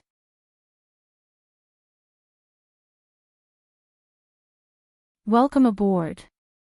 Stay tuned and subscribe to Han Li's Wuxia Adventures for more thrilling content. Chapter 1073. Night King Jinwu bellowed, "Let me go. I only wanted to force her to her death. You're all ants, and I'm the chosen one. I'm about to obtain Nightfall, Daybreak, the Arrow Progenitor's inheritance, and the Star Tower's inheritance. I'll become a progenitor and lead the 5th mainland to counterattack the 6th mainland. I'll establish an unparalleled empire, and anyone who resists me is betraying the 5th mainland. Get your claws off me." Lu Yin kicked out at Night King Jinwu's stomach. Night King Jinwu's spiritual force formed a barrier in front of him, but it was shattered by Lu Yin's kick. This was an explosion of 150 stacks, and it was not something that could be blocked by spiritual force alone. Night King Jinwu was sent flying by this kick, and it was even more vicious than the kick that had sent Lu Yin flying. He spat out a mouthful of blood in midair, and he could not even stabilize himself. He crashed into the ground and crashed into Night King Planet's core. Countless people were speechless as they stared blankly at Lu Yin. What had just happened? It was as if he had become a completely different person. No one could understand the mysteries of the die, and thus, no one could understand Lu Yin's mysteries. At this moment, Lu Yin did not think too much, he only wanted to kill Night King Jinwu. Beside the first Night King statue, several experts from the Night King bloodline looked at each other. Should we attack? Let's wait a little longer. There's no rush. Jinwu won't lose, someone said. At the same time, the day-night flow zone sent out an alarm. Countless pirate ships were under attack, and the day-night clan's army was out in full force. Leon's armada had officially declared war on the day-night clan, and thousands of pirate groups from the Innerverse had surrounded the day-night clan. The day-night clan was in chaos. Outside of Night King Planet, Heizage Leon appeared and glanced at the planet. He had almost been unable to hold himself back from attacking, but fortunately, the little brat had arrived in time and saved him from interfering with the younger generation's battle. As he looked at Night King Planet, Heizage Leon took a deep breath and roared, "Dijiang, get the hell out here." Night King Planet trembled, and everyone looked up at the sky. Lu Yin looked up, Heizage Leon had arrived. Suddenly, an arrow shot out from underground. Lu Yin raised his hand, and the arrow exploded in the void, shattered by an invisible palm. Night King Jinwu rushed out from underground and looked on in disbelief. How is this possible? What did you do? There was a planet not far from Night King Planet, and Lance was there. The 10 arbiters would never ascend to Night King Planet, as Night King Jinwoo would ascend to the Nightwatcher Pavilion and look down on them. They would not interfere in the battle between Lu Yin and Night King Jinwoo. Even if Lan Si supported Lu Yin unconditionally, it was impossible for him to help Lu Yin deal with Night King Jinwoo. These were the rules, and the battles between the 10 arbiters had to be fair. When Lu Yin shattered the arrow, Lan Si's expression changed, and his mouth fell open in disbelief. Was that an empty palm? He wasn't the only one who had seen it, many others had seen it as well. It hadn't been long since Lan Si and Lu Yin's battle, but the Empyrean palm's fame had already spread throughout the universe, and it had left Lu Yin in such a miserable state. Countless people were looking for this battle technique, and the shock that the Empyrean palm had caused when it had first appeared was now several times greater than when Lu Yin had used it before. No one had expected Lu Yin to use the emptiness palm. In the outerverse, Lan Baobao, Elder Iron, and the others' eyes nearly popped out of their sockets. Wasn't that just an empty palm? Night King Jinwoo's face sank. Lu Yin could use various methods to deal with the emptiness palm, but it would be difficult for him to deal with the arrow progenitor's battle technique. He could only use his full strength, but he only had one chance. No one believed that Lu Yin could remain unscathed under the Night King split the heavens technique, but Lu Yin was still able to withstand it. It seems like you haven't learned your lesson, Lu Yin barked as he struck out with his emptiness palm again, sending Night King Jinwoo flying. Night King Jinwoo's hair was disheveled, and he cut a sorry figure. He glared fiercely at Lu Yin as he raised his hand and continuously used the Night King clan's battle techniques. However, his battle techniques were practically useless against Lu Yin, and his single emptiness palm was able to negate all of his attacks. Lu Yin had basically fused with Lan Si, and with his physical strength that was practically immune to Night King Jinwoo's spiritual force, he was able to unleash an extremely powerful emptiness palm. Night King Jinwoo was basically fighting 1 against 2, and he was beaten into a sorry state. Everyone was stunned. The great Night King Jinwoo was actually being beaten up. The Day-Night clan members could not believe this, and they all thought that their eyes were playing tricks on them. The one being beaten up should have been Lu Yin. The experts who had been guarding the first Night King statue could no longer sit still, and they all wanted to attack Lu Yin. The heavens exploded, and a beautiful woman walked out. Night King clan, your opponent is here. One powerhouse after another appeared on Night King planet. Countless people knew that the Day-Night clan was about to undergo a huge change, and at the very least, it would not be peaceful. Outside Night King planet, Heizage Leon gripped his tyrant blade and looked at the black-robed middle-aged man who had walked out of the void. Night King Dejiang, you're finally willing to come out. The black-robed man's tone was calm as he looked at Heizage Leon. You're here to escort that brat on Night King planet, right? Take him away, I won't touch him. Heizage Leon laughed. What a joke. Your Day-Night clan's so-called destiny of heaven is about to come to an end. You're dreaming if you think it'll end so easily. Night King Dejiang frowned. Heizage Leon, my Day-Night clan isn't as simple as you think it is. Take your people and leave, and I can treat today's matter as if it never happened. We can even write off our past grudges. You're still dreaming. Let me chop you awake. Heizage Leon then slashed down with his blade. Night King Dejiang sighed helplessly. At the same time, a dispute broke out between the Hall of Honor and the Interstellar Arbitration Office. One of the presiding judges, Mu Tianlun of Despair, strongly requested to assist the Day-Night clan in killing the pirates. Night King Jinwoo took back the general appointment platform and made a great contribution to the Fifth Mainland. The Day-Night clan has also been conferred the title of Glory Family. What a joke. Muan of Light, who was also a presiding judge, spoke up. This is a personal grudge between Leon's Armada and the Day-Night clan. It's not appropriate for us to interfere. Leon's Armada and the Day-Night clan can settle their personal grudges on their own. There are hundreds of pirate groups in the Day-Night flow zone right now, Mu Tianluan said in a low voice. Mu Wen smiled. According to what you're saying, the Day-Night clan members who aren't part of the Night King bloodline shouldn't interfere? Just let Leon's Armada fight the Night King bloodline alone. You're twisting logic. Mu Tianluan was furious. Mu Wen smiled. I'm just speaking the truth. On the other side of the Hall of Honor's board of directors, the 9 directors were also arguing. One of them was a member of the Day-Night clan, and he angrily shouted, the Glory family was actually attacked by pirates. What a joke. This is a stain on the Hall of Honor's reputation, and it will be recorded in the annals of history. Those pirates must be eliminated, and Leon's Armada must be exterminated. The moment he finished speaking, another director retorted, let's not talk about the Glory family for now. Master Yuanshi has sent a message saying that he doubts Night King Jinwu's ability to take back the general appointment platform. He now requests that the Day-Night clan's title of Glory family be removed. I agree. Master Yuanshi's words must be true. That's right, Master Yuanshi has never lied.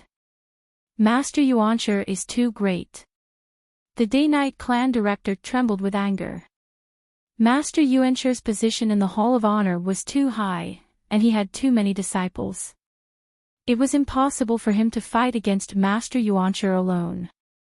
Now, countless pirates had come to the Day-Night flow zone, and the various experts of the Day-Night clan had all been mobilized to fight the pirates. The Sun family, the Dire Barbarian clan, the Frost Moon sect, and the other great powers had all received the Day-Night clan's request for reinforcements, and they immediately sent reinforcements to kill the pirates. However, the Frost Moon sect had long since been sealed. The Sun family also wanted to help, but just a few days ago, Myriad Swords Peak and Water Moon Villa had come looking for trouble, and they could barely fend for themselves. The Dire Barbarian clan had been attacked by the Soul Dream tribe, and these two clans did not need an excuse to start a war at any time. The Day-Night clan could not find any reinforcements, and the Phoenix family, which was closest to them, could not help them either. The Day-Night clan had a large army and many experts under their command, but they could not outnumber the pirates.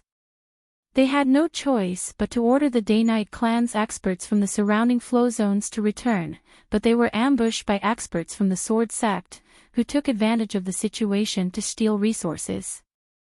The Sword sect would not attack the Day-Night flow zone, but it was understandable that they would attack the surrounding flow zones since they often fought.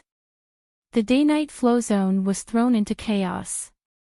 The Blazing Mist flow zone's Crimson Lord immediately contacted the upper echelons of the Day-Night clan, and they were willing to send reinforcements. However, before they could even leave the Blazing Mist flow zone, they were ambushed by many experts. These experts were all from the Outerverse, and there were more than 20 Enlighters, which was a third of the total number of Enlighters in the Outerverse. There were even people from Level Mountain Dojo and the Sea King's Dome among them. The Crimson Lord himself was also ambushed by the Old Smoker, and he was so angry that he roared like a madman.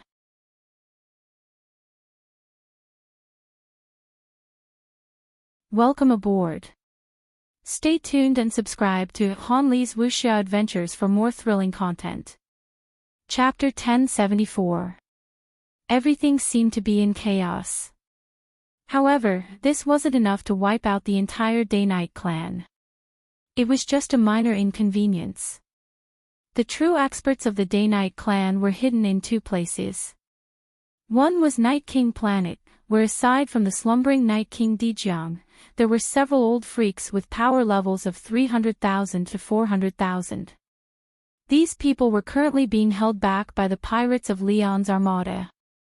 The other was Day-Night's ancestral land, where there had been an envoy-level powerhouse, but he had unfortunately been killed by the 6th mainland. Even so, the Day-Night clan's ancestral land still had an Enlighter with a power level of 450,000. There were several powerhouses hidden in the ancestral land, and any one of them could easily wipe out all of the pirates in the day-night flow zone. From the day-night clan's point of view, although there were many pirates, they were just small fries. Beneath the ancestral land stone tablet, the ancient figures opened their eyes, and one of them stood up. "I'll go take care of this." Just as that person was about to leave, the ancestral land stone tablet suddenly changed. Rays of light shot out from the ground and sealed off the surroundings. The central figure's eyes widened. The source box protecting the tablet. He suddenly looked at the old man on the right who was also guarding the tablet. The old man opened his eyes and spoke in an ancient voice. "The Day King bloodline should not be exterminated." The central figure's voice was cold. "You've already been granted a special edict to join the Night King bloodline, yet you still want to help the Day King bloodline. You're courting death." The old man laughed sorrowfully. "Special edict. The Day King bloodline and the Night King bloodline are both part of the Day-Night royal family. Why can the Night King bloodline reign supreme? Even if I die, I won't let the Day King bloodline be exterminated." The central figure was furious. The source box protecting the tablet had been activated, and they could not leave. This was a formation specifically designed to protect the ancestral land stone tablets, so they could not enter or leave. This was troublesome. The moment the source box protecting the tablet was activated, Hui Day-Night entered the ancestral land with a woman following behind him. It was Cold Sis, the captain of the Great Yu Empire's 5th Imperial Squadron. Only Cold Sis, who was ranked 10th on the top 100 rankings, had been invited to the Day-Night flow zone by the Day-Night banquet. Hui Day-Night saw that the source box protecting the tablet had been activated, and a sorrowful look appeared in his eyes. "It's done." Ling Jia walked out and activated her cosmic ring. One after another, the androids appeared and charged towards the Day-Night clan's ancestral land. These androids were the strongest androids that the Great Yu Empire could currently bring out. They had the defenses of a cruiser and the power level of an explorer. They were definitely weak compared to the Day-Night clan, but there were still many of them, and there were close to 4,000 of them. Lu Yin had taken out all of the Great Yu Empire's resources and cooperated with Leon's armada to start a war against the entire Day-Night clan. The Day-Night clan had never imagined that they would one day encounter such a calamity. The Hall of Honor had been obstructed, the Sun family, the Dire Barbarian clan, and other external reinforcements had all been ambushed, and the entire Day-Night flow zone had been attacked by pirates several times the number of Day-Night clan members. The powerhouses from the mausoleum had been trapped, and the powerhouses from Night King planet had been obstructed. Everything had happened in an instant. This was Lu Yin and Wang Wen's plan. Many Day-Night clan cultivators had gathered from all directions around Night King planet, and they no longer intended to let Lu Yin fight Night King Jinwu alone. The tens of thousands of cultivators from the White King bloodline, who had been about to be buried, rushed out to fight against the Night King bloodline. Many of them were suppressed by the sealed cage technique, but even more were able to attack because they were being controlled by Night King Jinwu. At this moment, Night King Jinwu did not have the ability to use the sealed cage technique to restrict them.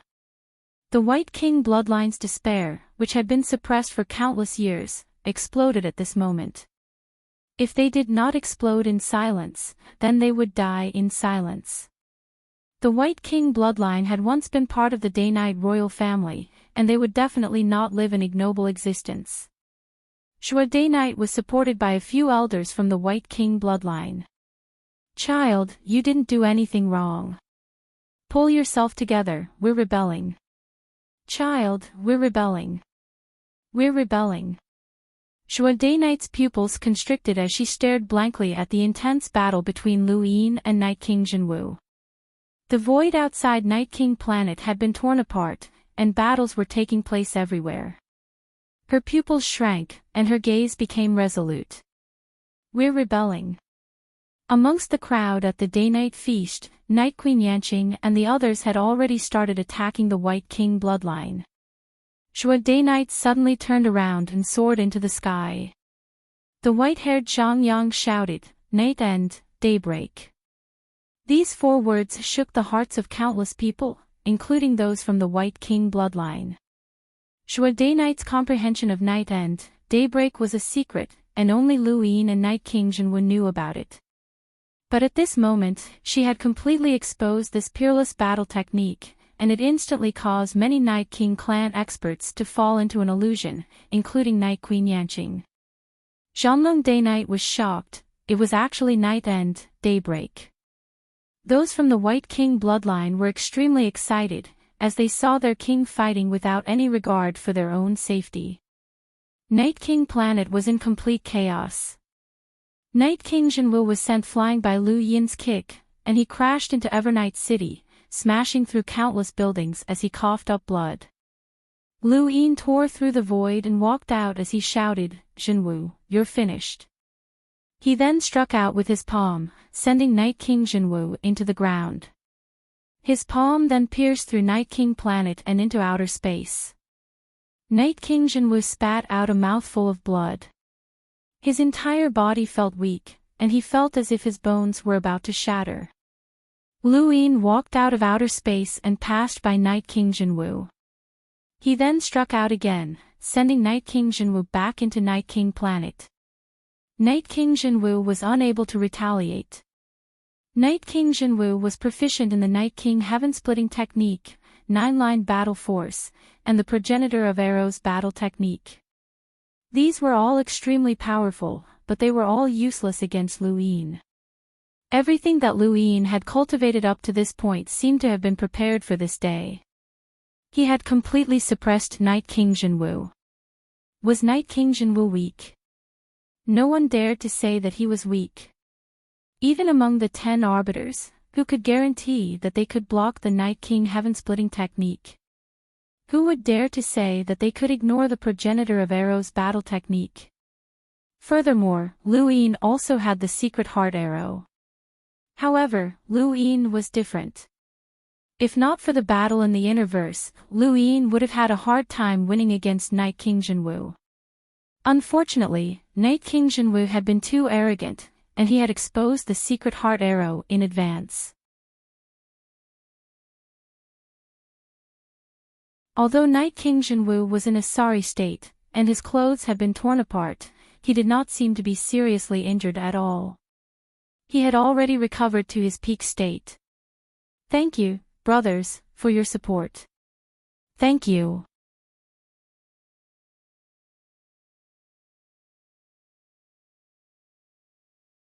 Although the White King's bloodline was far inferior to the Night King clan's experts, most of the Night King clan's experts had been pinned down by Leon's armada. Thus, the White King's bloodline could only deal with a portion of the Night King clan's experts.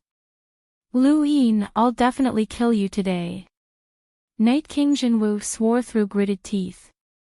He slowly raised his hand, and a 3-feathered arrow appeared. Then, a 4th feather appeared above the 3 feathers.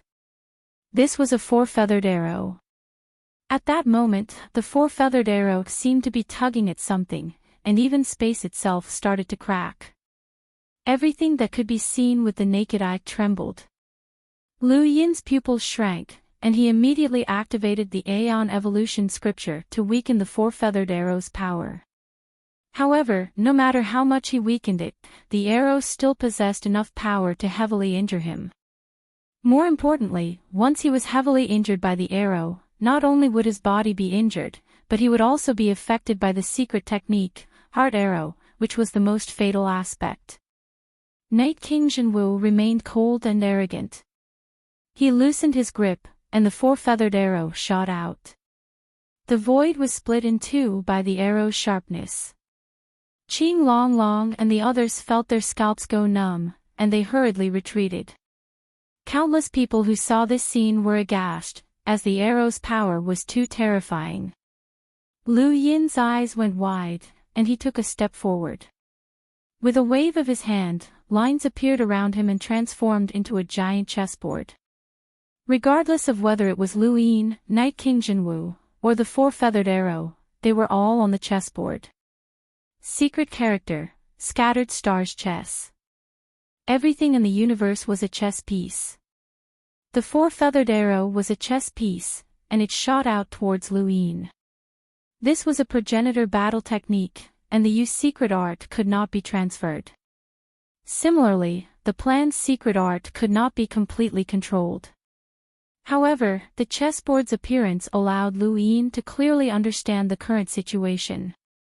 He could clearly see the veins around him, and since he was also a chess piece, then he could move. He viewed himself as a chess piece, and he could not move it at all. The next instant, the four-feathered arrow brushed past Lu Yin's cheek and shot into the distance, disappearing in an instant. Night King Jinwu's face changed. Impossible. Lu Yin struck out with his palm, and the hollow palm descended upon Night King Jinwu's head. A visible depression appeared on Night King Jinwu's forehead. Logically speaking, even if this palm did not shatter Night King Jinwu's skull, it should have at least knocked him unconscious, as he had not used his 9-line battle force to block it. However, when the golden light appeared, it shattered, and Night King Jinwu returned to normal. He stared at Lu Yin in disbelief. How did you dodge the four-feathered arrow? Lu Yin's eyes narrowed. What kind of innate gift do you have? The two were confused by each other, and Night King Jinwu could not understand how Lu Yin had managed to dodge the four-feathered arrow.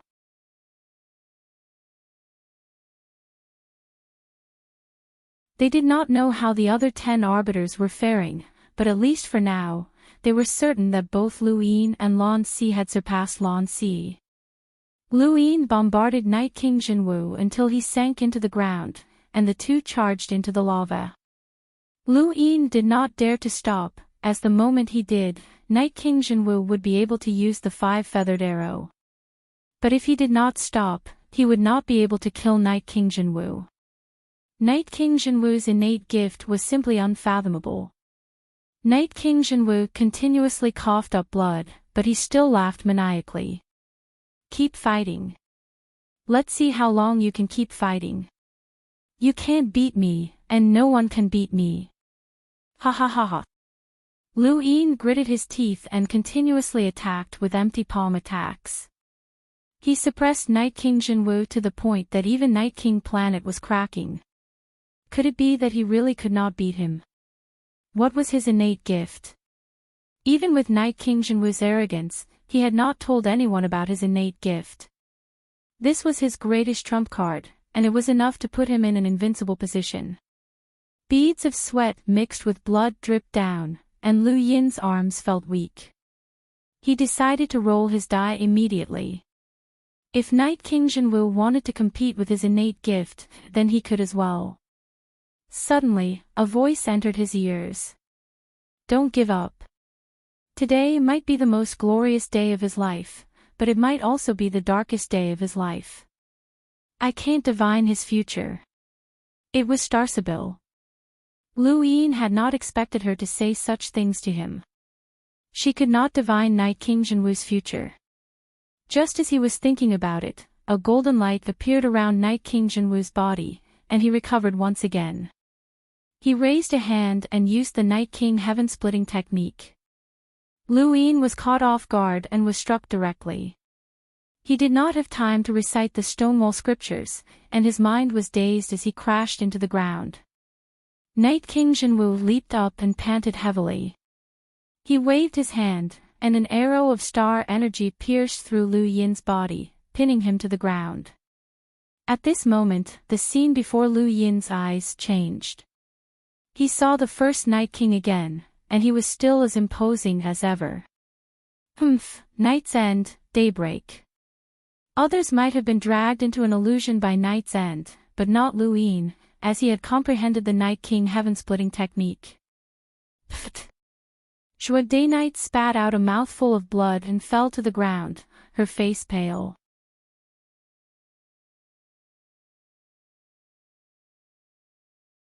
Welcome aboard. Stay tuned and subscribe to Han Li's Wuxia Adventures for more thrilling content. Chapter 1076. Night King Jinwu turned around and glared at her. His eyes were cruel and filled with killing intent. You're courting death. He then appeared in front of her and grabbed her by the head. He lifted her up and approached her with a cruel smile. Did you really think that things would turn around?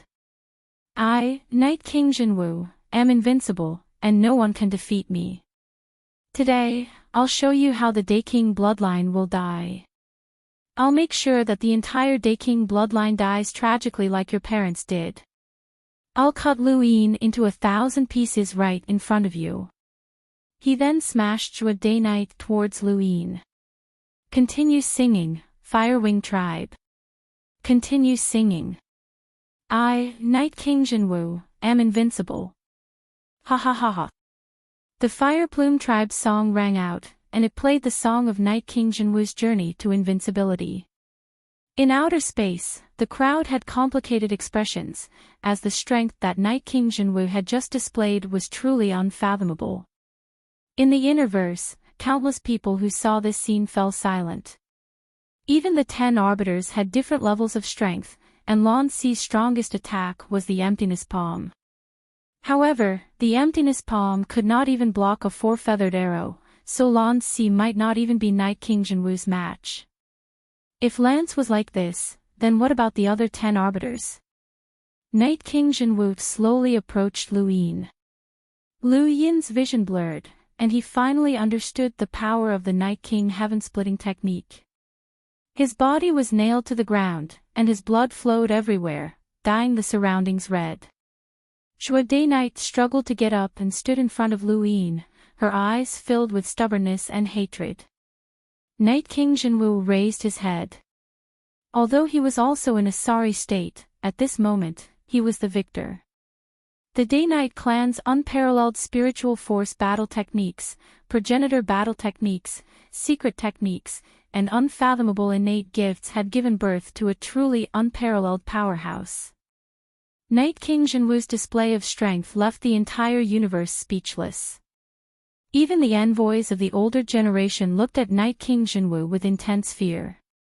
Once someone like Night King Jinwu matured, no one would be able to stop him.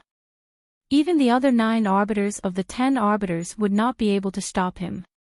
Although they did not know the true power levels of the other 10 arbiters, they knew that they could not surpass the current Night King Jinwu. Countless people from the innerverse and outerverse had witnessed Night King Jinwu reach the pinnacle of his life, and he was now feared by countless people. The originally neutral members of the Hall of Honor began to lean towards Night King Jinwu. This person would definitely become one of the 5 astral children, and it might even be possible for him to reach the progenitor realm in the future. Even if such a person was unable to attain the ancestor realm, his strength was absolutely the strongest among his peers. This was the effect that Night King Jinwu had wanted. He had poisoned Jue Day Knight from the very beginning in order to force her to comprehend night's end, daybreak in front of countless people in the universe. He wanted everyone to acknowledge that he was the leader of the 10 arbiters. From the very beginning, he had wanted to use Lu Yin as a stepping stone to reach the top. Although there had been some unforeseen events along the way, the end result had been the same. No, this was even better. The stronger Lu Yin was, the more valuable it would be to be trampled on. Lu Yin's vision gradually cleared up, and the remnants of the Night King heaven-splitting techniques might slowly dissipated. He lifted a hand and crushed the arrow, half kneeling on the ground as he stared at Night King Jinwu with great difficulty. Night King Jinwu arrogantly replied, "How many times can you resist me? I'm not hurt at all. What about you? I gave you a chance, but you didn't cherish it. No one can remain unscathed after offending the Night King clan. There hasn't been one in the past, and there won't be one in the future." Night King Jinwu's words were also a declaration to the entire universe. The first Night King had brought the Day Knight clan to the ranks of the Innerverse's strongest clans. Night King Jinwoo wanted to bring the Day-Night clan to the Neoverse and bring them to the pinnacle of the human domain. He wanted to use this banquet to let everyone in the Innerverse know that he, Night King Jinwoo, could not be disobeyed and that he would be invincible in the future. Countless hearts trembled as they stared at Night King Jinwoo in horror. At this moment, a figure staggered over from the distance, almost falling into a crack in the ground. Scorching heat spewed out from the ground, and Night King Planet trembled from time to time. This person fell to the ground multiple times, but she still stubbornly walked over. She had been walking for a long time just to get closer to this battlefield. It was a woman with a pair of white flaming wings on her back. She had an elegant temperament and should have been a very beautiful person. However, the person who had appeared in front of them was emaciated and looked like a dried corpse. Her eyes were empty, and she looked somewhat frightening. Night King Jinwoo looked over and frowned. He coldly barked, "What are you doing here? Leave." The woman spoke slowly, her voice beautiful and intoxicating. 26 sisters have already become sacrifices in this battle. I want to ask, how much longer will this battle continue? Night King Jinwoo's gaze turned sharp, and he waved his hand, causing a strong gust of wind to send the woman flying. Get lost. When he heard the woman's words, Lu Yin's mind felt as if it had been struck by lightning. 26. 26. The number of times he had attacked Night King Jinwoo had been 26, and he remembered it clearly. He did not believe that there was an invincible innate gift that could perfectly heal injuries. There had to be an upper limit, and he had not finished counting this upper limit. He had only counted 26 times. It was impossible for there to be an innate gift like Night King Jinwoo's that allowed him to recover perfectly and not be limited by the number of times he could use it. It was impossible. If it was not perfect healing, then, transfer. Lu Yin suddenly looked up and stared at Night King Jinwoo. You can transfer damage. Shua Day-Night was shocked. Damage transfer. There was such an innate gift. Night King Jinwoo sneered, and he looked at Lu Yin with pity. You're very smart. That's right, it's transfer. I can tell you that there are over 1,000 Firewing tribe members on this planet that I can transfer damage to. In other words, unless you deal over 1,000 fatal injuries to me, I'm invincible, and I can recover at any time. Shua Day-Night's face went pale. How was this possible? How could there be such an innate gift? Lu Yin had never thought that such an innate gift existed. How could there be so many? No, his innate gift with the die was already heaven-defying, but there was still a limit to his luck. He could not roll as many pips as he wanted. The more unsolvable an innate gift was, the greater the restriction. It was impossible for Night King Jinwoo's innate gift to not have any restrictions. Suddenly, Lu Yin recalled Ellen Garrett's diary that he had read before. It had mentioned 4 words, dedicate one's blood. Could Night King Jinwoo's innate gift be related to the Firewing tribe's blood? If so, then his weakness might be his heart. Lu Yin's gaze turned cold. No matter what, he had to try. Otherwise, he would definitely lose. Night King Jinwoo saw the determination in Lu Yin's eyes, and he suddenly attacked. A double-feathered arrow appeared in his palm and shot out.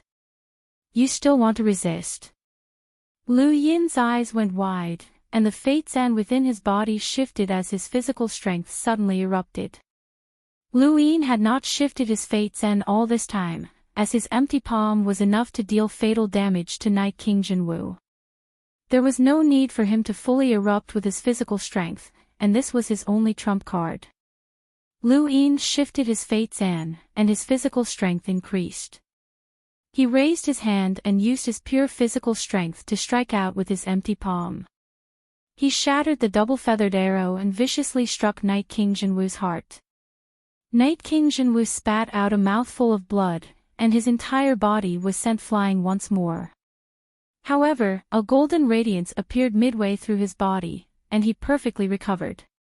He glared at Lu Yin with malevolent eyes. "Let's see how much longer you can last." He then tore open the surface of his body, and a 5-feathered arrow appeared. Lu Yin had no choice but to use his full strength against the 5-feathered arrow. He used the planned secret art to transfer the arrow to his heart.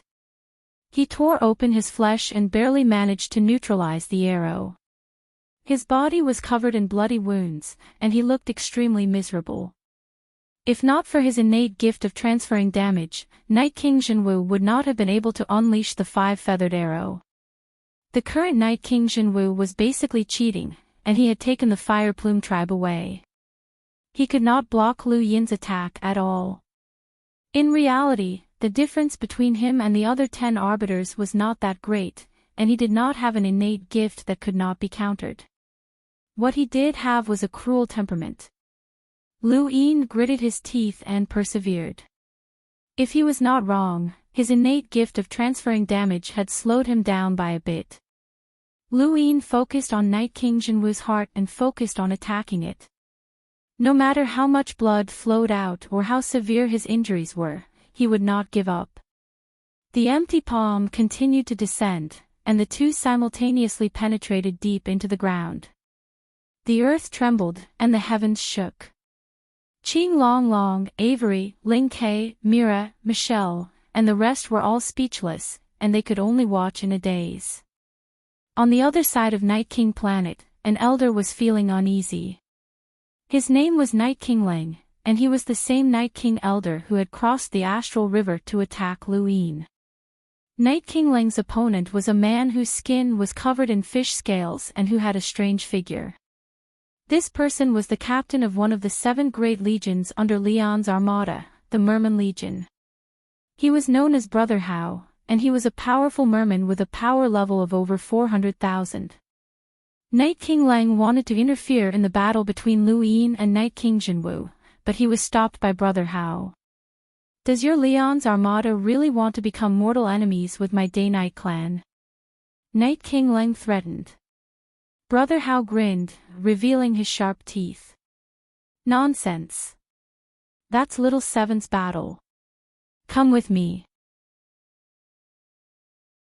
He then charged towards Night King Lang, grabbed him, and brought him into outer space. Before leaving, he looked at Night King Planet worriedly. "Little Seven, this is your own choice. Whether you can win or survive is up to you. Leon's armada has already done everything that they can." All of the older powerhouses on Night King Planet were restrained by the various captains of Leon's armada, and they were all brought into outer space. At this moment, the entire Night King Planet was the battlefield between Night King Jinwu and Lu Yin. The closer it was to the end, the more they could not afford to be disturbed. Night King Planet was cracking apart, and even though it was huge, it could not withstand an attack from someone whose power level was close to 300,000. Lu Yin's attacks did not stop as he continued to persevere. He did not believe that Night King Jinwu had a perfect innate gift, and Night King Jinwu's heart was his weakness. Night King Jinwu could not retaliate against Lu Yin's continuous attacks, and Lu Yin had already learned his lesson. As he attacked, he recited the Stonewall scriptures to prevent Night King Jinwu's spiritual force from counterattacking. Everyone looked at Night King Planet, as they could sense that Lu Yin had already reached his limit. However, Night King Jinwu was still continuously recovering.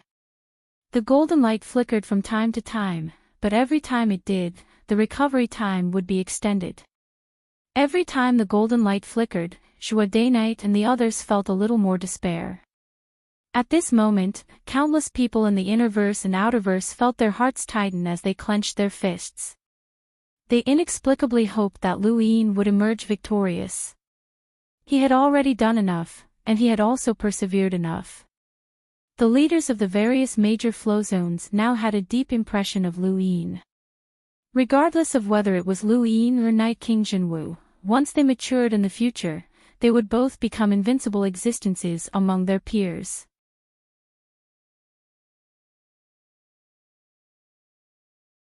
Welcome aboard. Stay tuned and subscribe to Han Li's Wuxia Adventures for more thrilling content. Chapter 1077. On the surface of Night King Planet, broken fragments of the earth pressed down on the Fire Feather Girl's leg. Blood continuously flowed from her leg, and not too far away, magma spread out, burning the blood and turning the air red. The girl lowered her head. She could not see the battle, but she could hear that her name was Ellen Gale. There was a thump as the ground split open. Lu Yin grabbed Night King Jinwu and soared into the sky before slamming him onto the ground. Night King Jinwu opened his mouth wide and spat out a mouthful of blood. His expression was pained, and his gaze became even more ferocious.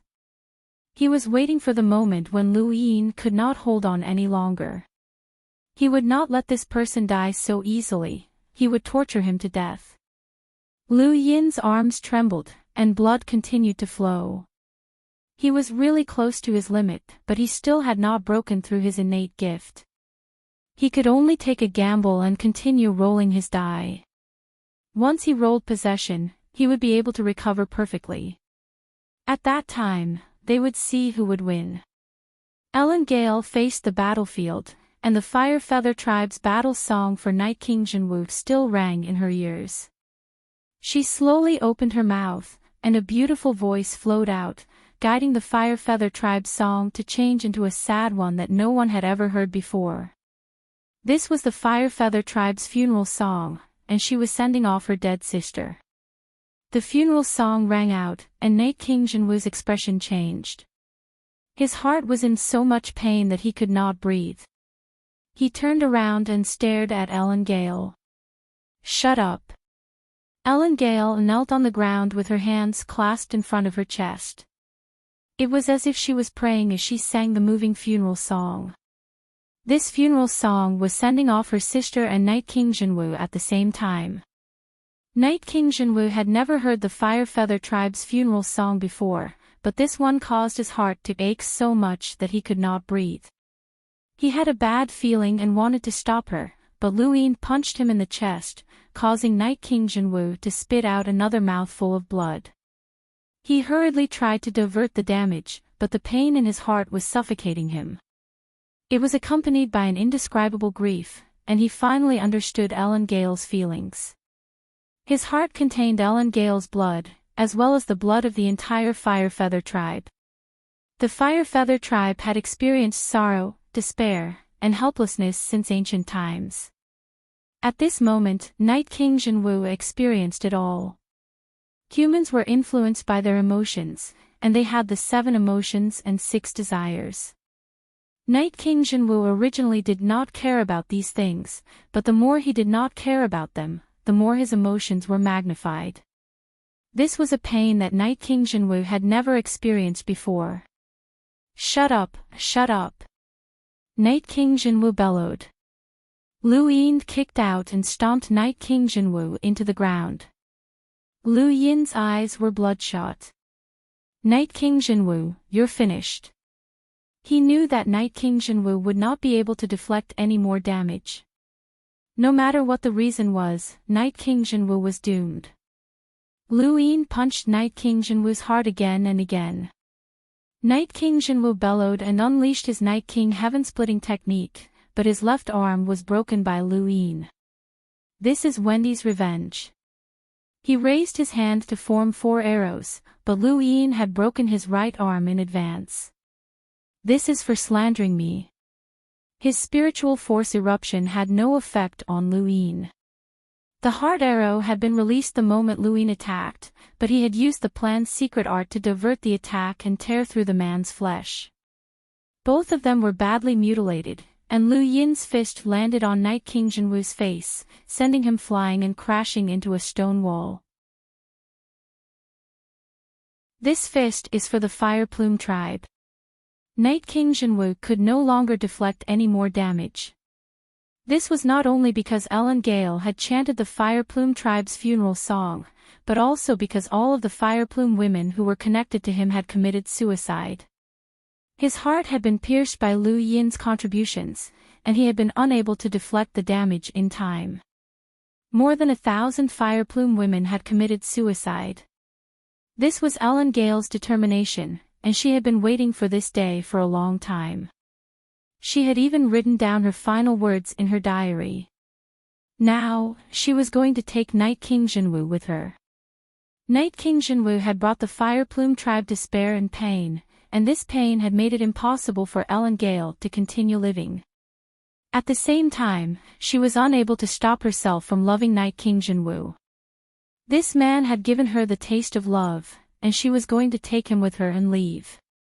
Night King Jinwu was stuck in the stone wall, and he looked at Lu Yin with unwillingness as he coughed up blood. His eyes were bloodshot. I won't lose. I won't. I'm invincible. I'm the chosen one by the heavens. Lu Yin slapped out with one hand and slammed Night King Jinwu deep into the ground. The entire surface of the ground cracked open, and Night King Jinwu sank dozens of meters. Night King Jinwu collapsed onto the ground like a corpse, coughing up blood. The innerverse and outerverse were silent, and no one knew what to think. They could only watch in a daze. They were certain of one thing: Night King Jinwu was truly finished this time. Outside of Night King Planet, Night King Dijiang appeared and tried to grab the planet, but he was cut down by the Overlord's blade. Heizij Lian angrily shouted, "Dijiang, you want to interfere?" Night King Dijiang's face darkened. Jinwu has already been defeated. There's no need to continue fighting. Heizij Lian laughed maniacally. This is not a duel, it's a war. Night King Dijiang's gaze turned cold. Heizij Lian, do you really want to become mortal enemies with my Day-Night clan? Heizij Lian sneered. So what if I do? Night King Dijiang's eyes narrowed, and he glanced at Night King Planet from time to time. Night King Jinwu was very important to the Night King bloodline, as his innate gift was second only to the former first and third Night Kings. Furthermore, he could inherit the Star Tower and was the hope of the Night King clan's rise. Thus, Night King Dijiang could not allow him to be killed. Heizij Lian, my Day-Night clan is willing to pay any price as long as Night King Jinwu lives, Night King Dijiang said in a low voice. He was the leader of the Day-Night clan, and speaking such words to a pirate was already an act of him putting down his dignity. Heizij Lian twirled his blade. There's no need. This battle is theirs, and the outcome should be decided by them. On the other side of Night King Planet, various powerhouses from the Night King bloodline tried to rush into the planet to save Night King Jinwu, but they were all stopped. The Day-Night flow zone was currently in chaos, and many powerhouses from the Day-Night clan were busy dealing with pirates, such as Night King Yuanjing. The outside world was powerless to provide reinforcements, and the Hall of Honor support for the Day-Night clan had been stopped. The Blazing Mist flow zone had been attacked, and the Day-Night clan's ancestral land's protective sourcebox array had been activated. The remaining powerhouses had also been attacked by the Great Yu Empire's androids. The entire Day-Night clan was powerless to support Night King Planet. Beneath the stone tablet in the Day-Night clan's ancestral land, the person in the middle stood up and looked indifferently at the elder who had activated the sourcebox array. I'll judge you for your crimes when I return. He then took a step forward, and the strength of an enlighter suddenly erupted. The space around him distorted before he disappeared. The others were shocked. That's the strength of an emissary. Only an emissary can break through the array. When did he become an emissary? Astral source power. My Day-Night clan was actually hiding an emissary. The elder who had activated the sourcebox array went pale. It was actually an emissary. It was over, as an emissary was enough to change everything. Outside of Night King Planet, the person in the middle walked out and was just about to enter the planet when a sword tore through the void and blocked his path. Take one step forward, and you'll die. The person in the middle narrowed his eyes. Someone from the Liu family. Behind the sword was a middle-aged man. I'm Lu Feng, captain of the Thundersword Squadron, a subordinate of Leon's armada. The person in the middle was shocked. Lu Feng. The same Lu Feng who left the Lu family and crippled all of their sword techniques to enter the cosmic sea. You've actually reached the level of an emissary. Lu Feng gripped her sword and pointed it at the person in the middle. Take one step forward, and you'll die. The person in the middle smiled bitterly. I never thought that Leon's armada would have someone as strong as you. No wonder they're the head of the cosmic sea's 4 great squadrons. Even the Hall of Honor is afraid of them. He then turned to look at Night King Planet and at Heizage Leon. Captain Leon, can you give the Night King clan some face and not kill Jinwu? The Night King clan will forever remember this favor. Heizage Leon coldly retorted, I've already said that the outcome of this battle will depend on those 2 juniors. If Little Seven dies, I won't stop it, and if Night King Jinwu dies, I won't let you stop it either. The person in the middle shook his head. He's showing off too much. Since that's the case, there's nothing more to say. His body then slowly dissipated and floated away before finally fusing into Night King Dijiang's body. When they saw this scene, both Heizage Leon and Lu Feng were confused. What was going on? Night King Dijiang's aura, which had originally been slightly weaker than Heizage Leon's, suddenly surged, and his aura surpassed Heizage Leon's, causing the heavens to tremble. With a casual wave of his hand, Heizage Leon was sent flying.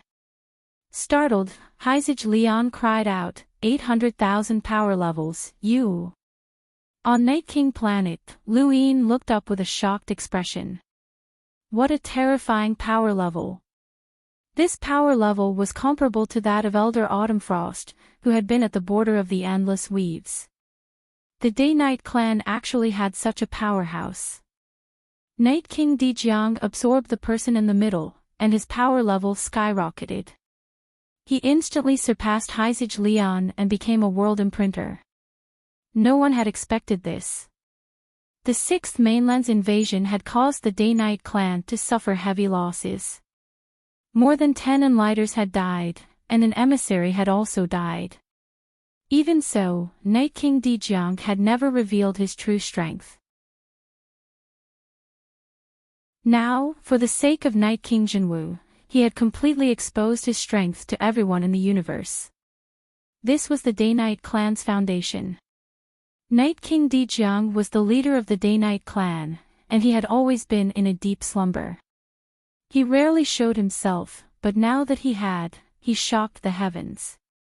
Heizage Leon gulped. You, what are you? How did you do it? Night King Dijiang's expression was grave, and his tone was icy. I've said it before. Take your people and leave, and everything that happened today can be written off. Heizage Leon gritted his teeth. Lu Feng's eyes narrowed. Outside Night King Planet, the pirate captains who were blocking the Night King clan's experts were also helpless. The Day-Night clan was indeed one of the most powerful clans in the universe. They had suddenly produced an existence with a power level of over 800,000, which was simply abnormal. On Night King Planet, Night King Jinwu coughed up blood as he looked up at the sky.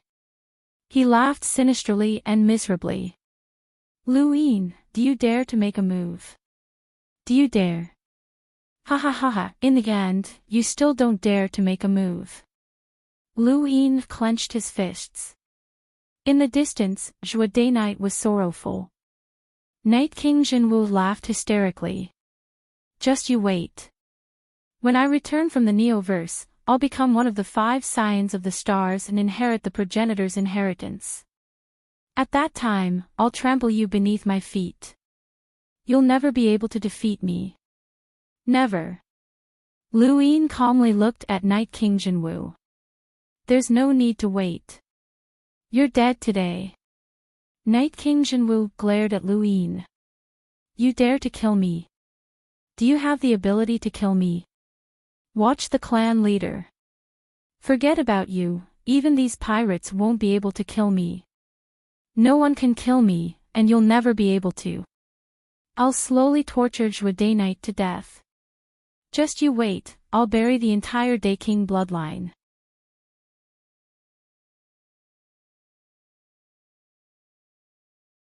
Welcome aboard.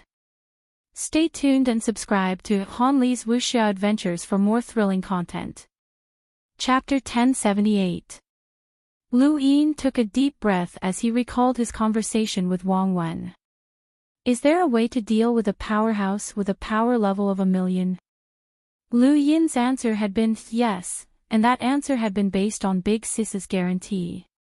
Big Sis's guarantee was Heizij Lian's guarantee. Come on, do you dare? Ha ha ha ha, don't worry, I won't withdraw my charges. You'll never have the right to compete for the Star Tower. I won't give you a chance, ha ha ha. Night King Jinwu laughed maniacally. Lu Yin frowned and casually slapped Night King Jinwu across the face. Shut up.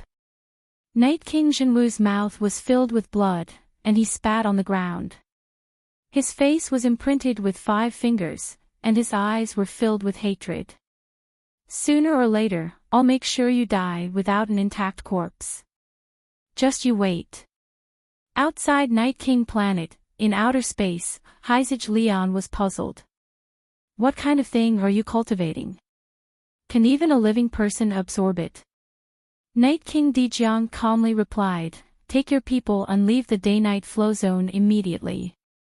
Heizij Lian sheathed his blade. I probably can't beat you, but there's someone who can. He then shouted, Senior brother, Junior brother is being bullied. His loud voice reverberated through outer space, startling everyone. Immediately after, another loud roar rang out, scaring the crowd even more. Who dares bully my junior brother? Die! As the voice echoed, a muscular middle-aged man appeared in front of everyone. His eyes were wide open as he stared at Night King Dijiang. Waves of terrifying power distorted the space around him, and even the heavens were unable to withstand it. Following his appearance, visible ripples spread out. Not only did the surrounding space distort, but even the entire day-night flow zone began to distort. Everyone was shocked, as an unfathomable powerhouse had appeared. Night King Dijiang's pupils shrank, as he had not noticed this person's existence at all. Who dares bully my junior brother? The middle-aged man shouted as he slapped Heizij Lian's shoulder. He was clearly much shorter than Heizij Lian, but that slap almost sent Heizij Lian flying. Junior brother, point it out to me. Who dares bully you? Heizij Lian grimaced. It hurts. Senior brother, be gentler. It hurts. The middle-aged man retracted his hand and unhappily said, your skin is tender. What's wrong with a slap? Heizij Lian was speechless. Senior brother, your combat power is over 900,000. A casual slap from you could kill someone. The middle-aged man blinked. Oh, right. I forgot. Ha ha ha. My combat power has broken through 900,000. Ha ha ha. Heizij Lian pursed his lips, speechless. Across from him, Night King Dijiang's eyelids twitched. Over 900,000. May I ask who you are? Why are you interfering in my day-night clan's affairs? Night King Dijiang asked in a low voice. The middle-aged man raised his head. Heizij Shenwei, Heizij Lian's senior brother. What? Are you bullying my junior brother? Night King Dijiang's eyes were filled with dread. Heizij was an exclusive surname, and it was not a person's surname. Instead, it represented a power called Everlasting Island. Everyone who came out of Long Sky Island had the surname Shangxing. The reason why he was afraid of Heizij Lian and did not want to make a move even when the person in the middle of the fusion stage had a combat power of over 800,000 was because he was afraid of the Eternal Sky Island behind Heizij Lian. He did not expect that the people from Eternal Sky Island would be drawn out. So it's an expert from Eternal Sky Island. Pardon me for my lack of manners, Night King Dejiang said politely. Eternal Sky Island was located in the Neoverse, but he did not know its exact location. He only knew that no one wanted to provoke Eternal Sky Island, even if it was the Neoverse sky. Even the Astral Sect and other powers did not want to provoke Eternal Sky Island. Night King Dejiang's politeness pleased Haizid Shinwei. Not bad, your attitude is alright. You're quite polite. Beside him, Haizid Leon whispered, Senior brother, this is just an illusion. Don't forget that he's the head of the Night King clan. Have you forgotten, Night King? Haizid Shinwei raised an eyebrow. Night King. Right, this clan is very unreasonable. He then barked, Did you bully my junior brother? Night King Dejiang calmly replied, Leon's armada attacked my day-night flow zone. My day-night clan was just defending ourselves. Haizid Shinwei snorted and looked at him from the corner of his eyes. From your stance, it doesn't seem like you were defending yourself. It seems like you're being overly defensive. Haizid Leon was furious. That's right. Senior brother, teach him a lesson. I was almost crippled by him. Night King Dejiang was enraged. As the head of the Day-Night clan, he had traversed the innerverse and outerverse, and no one dared to speak loudly to him. He had never been humiliated like this before, and he only felt so sullen when facing a powerhouse from the Neoverse. I haven't done anything yet. Haizid Leon raised an eyebrow. I'll be crippled when you do. Haizid Shinwei nodded. That makes sense. Night King Dejiang's eyelids twitched. These two bastards were simply being unreasonable. Everything that happened today was caused by Leon's armada, and they've started a series of battles in my day-night flow zone. Although my day-night clan is not one of the strongest clans in the Neoverse, we're still recognized by the Hall of Honor. Although we don't have anyone powerful, we won't be humiliated like this. We'll keep quiet until the third Night King returns. Haizid Shinwei was shocked. The third Night King. He's not dead. Night King Dejiang replied, Of course not. He'll be back soon. Haizid Shinwei looked at Haizid Leon. If the third Night King returns, then I might not be able to defeat him. Then what should we do? Haizid Leon asked. Haizid Shinwei thought about it. Let's get eldest senior brother to come out. As long as he takes action, we won't even have to fear the first Night King, let alone the third Night King. Haizid Leon nodded. That's right. We'll have to get eldest senior brother to take action. Night King Dejiang listened to their conversation and his face twitched. There was even an eldest senior brother. He wasn't even afraid of the first Night King. What kind of freak had Everlasting Sky Island nurtured? Haizid Shinwei looked at Night King Dejiang and impatiently said, You've already threatened me. What do we do now? Play around. Night King Dejiang looked at Haizid Shinwei and Haizid Leon helplessly. What do you want? Just say it. Haizid Shinwei looked at Haizid Leon. Haizid Leon pointed at Night King Planet. Don't interfere in their battle. It's a matter of life and death. Night King Dejiang stared at Haizid Leon.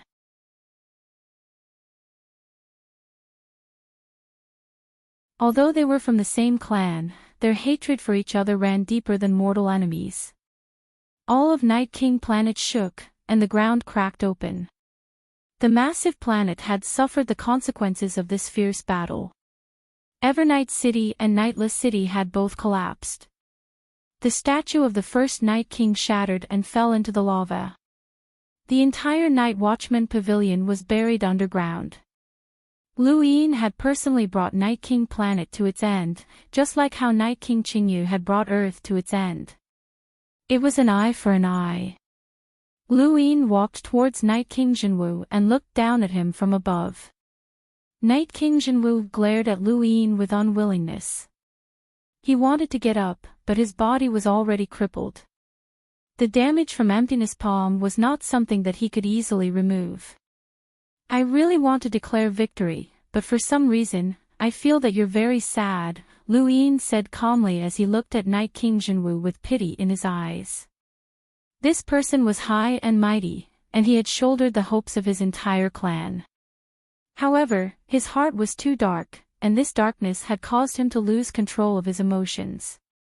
Although Night King Jinwu's power level surpassed Lan Xi's, he was still no match for Lan Xi. Calm. Wonderful Book House.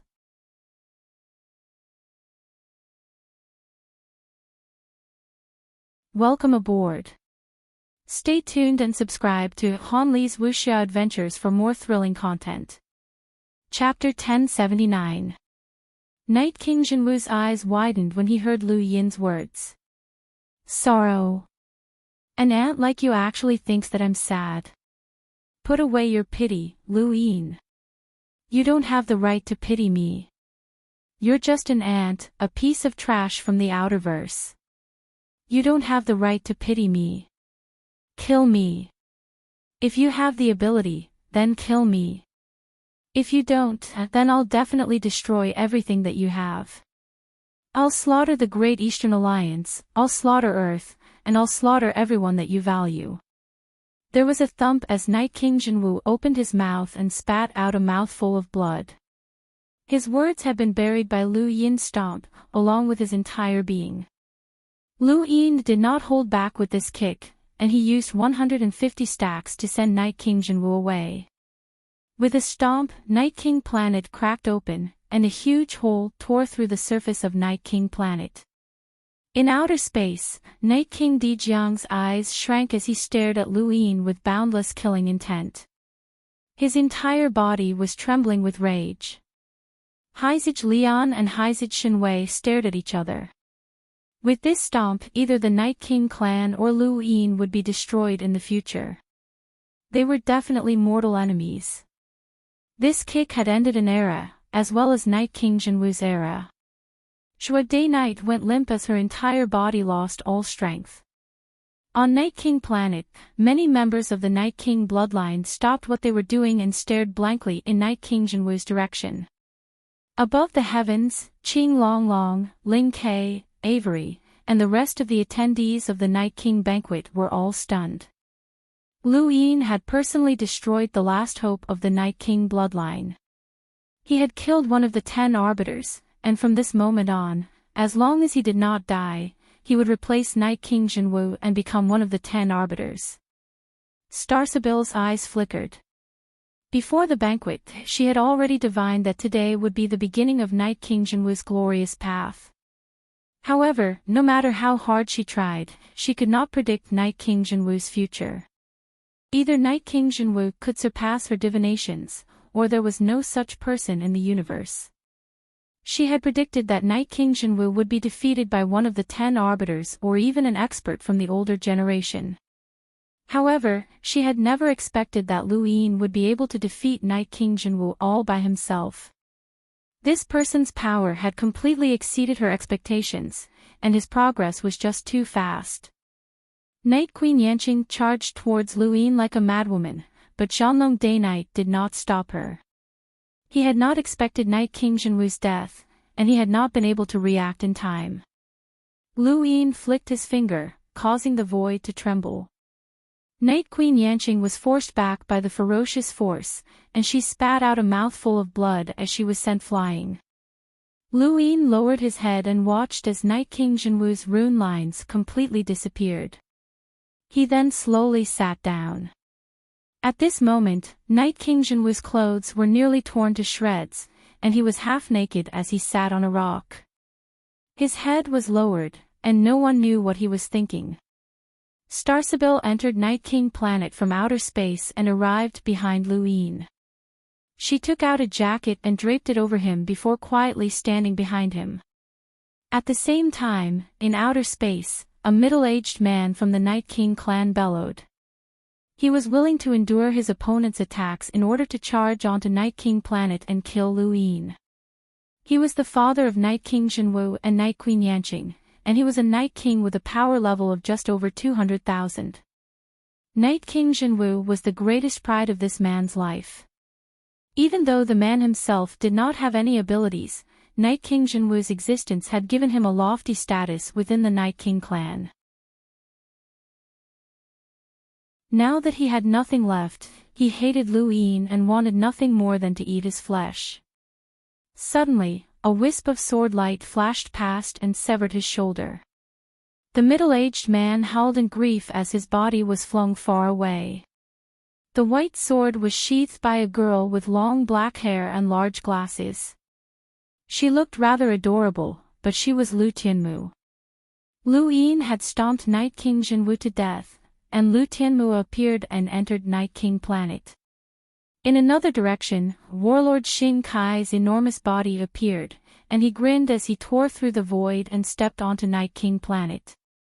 Lan Si walked out and arrived on Night King Planet before calmly looking at Lu Yin. A fully armored white knight slowly walked out from Spirit Palace and approached Lu Yin. Flames burned in the sky and transformed into an undying bird before finally transforming into a man.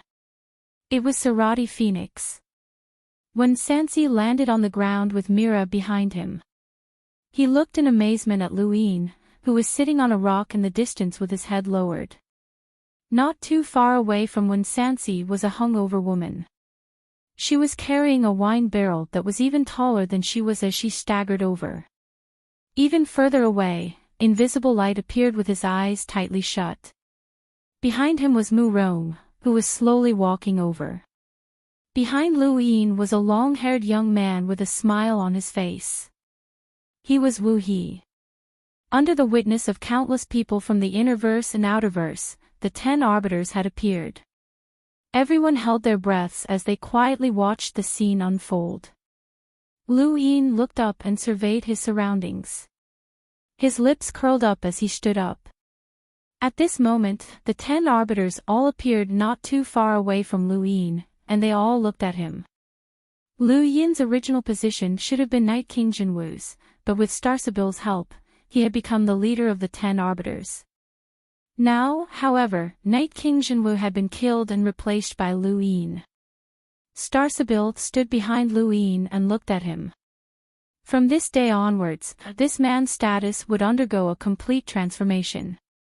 Even though he had unified the outerverse, the various great powers of the innerverse still felt that his power was limited and was not enough to contend with them. Today, however, Lu Yin had shown the entire universe his influence.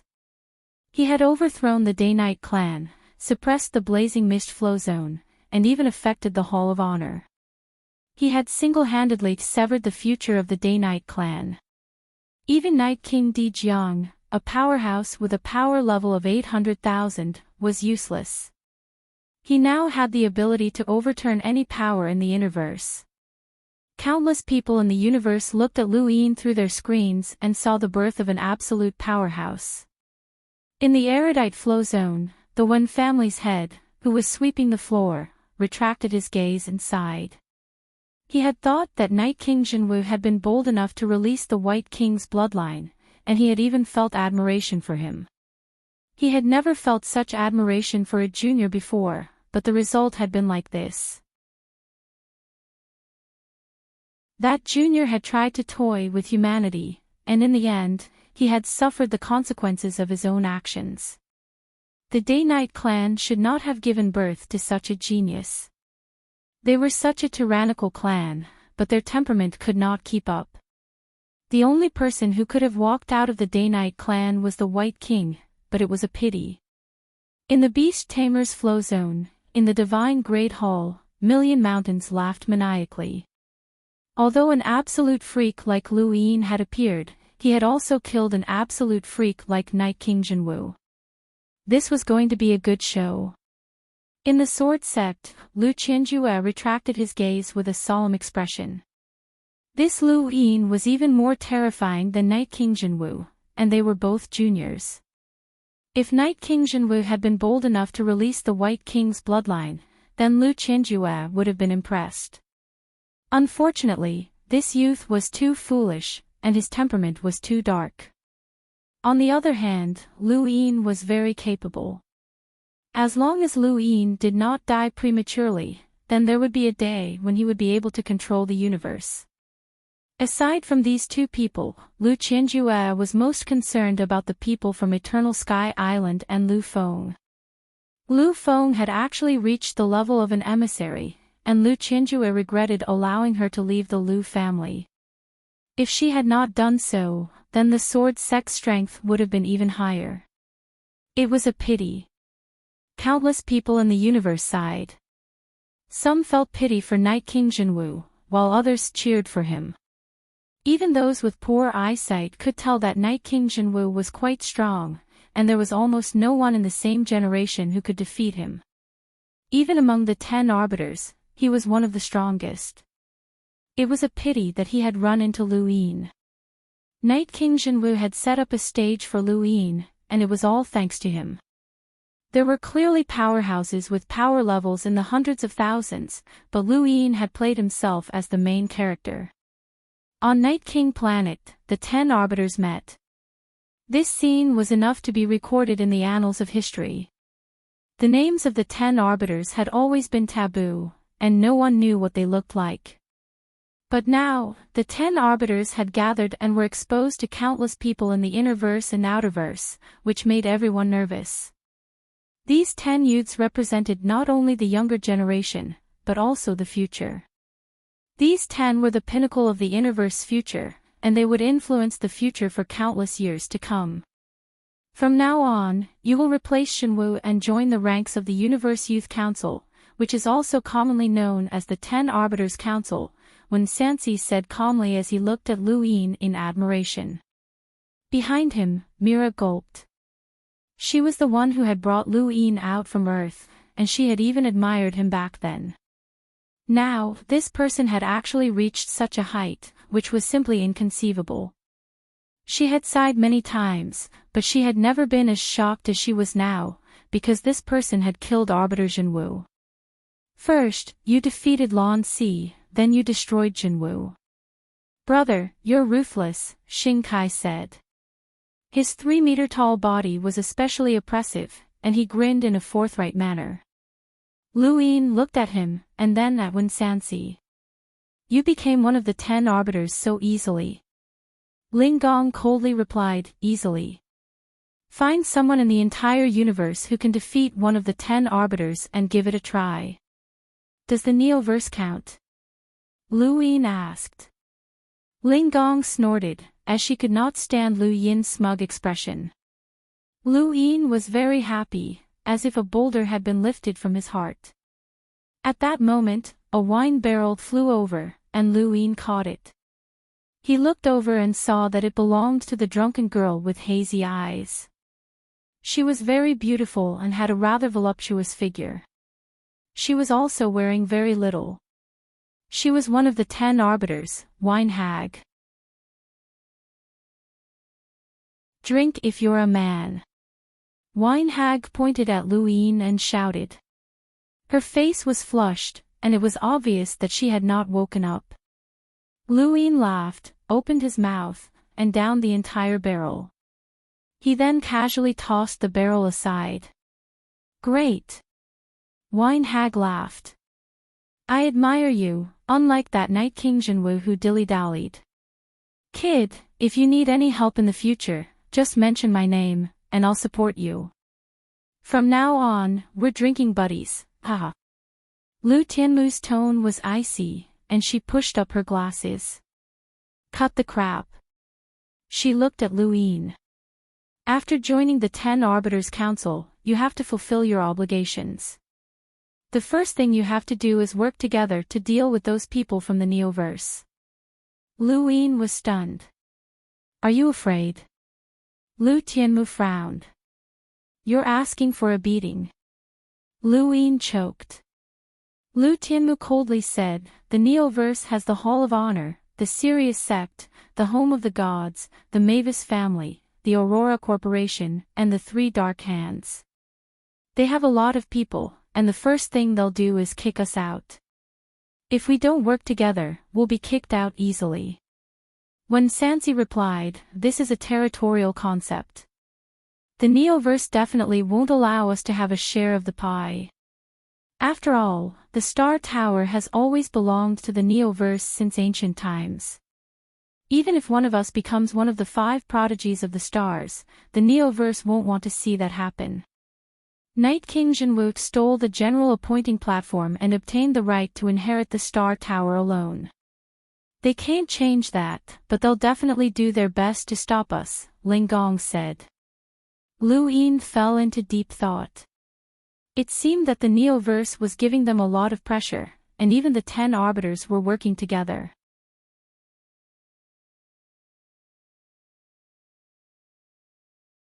Welcome aboard. Stay tuned and subscribe to Han Li's Wuxia Adventures for more thrilling content. Chapter 1080. Starsabil whispered, Night King Jinwu became the leader of the 10 arbiters because he promised to inherit the Star Tower as soon as possible and help others deal with the Neoverse. They believed him. Lu Yin was puzzled. Starsabil replied, they had no choice but to believe him. This is an opportunity. Otherwise, even if the 10 arbiters are truly invincible, they won't be able to take on so many top experts from the Neoverse. How many people from the Neoverse are vying for the Star Tower? Lu Yin asked. Starsabil replied, many, but any large organization has the right to send people. There was a limit on the number of participants, but there is no limit this time. Anyone can go as long as they want to. The progenitor realm is an opportunity, and it doesn't just test one's strength, but also one's destiny.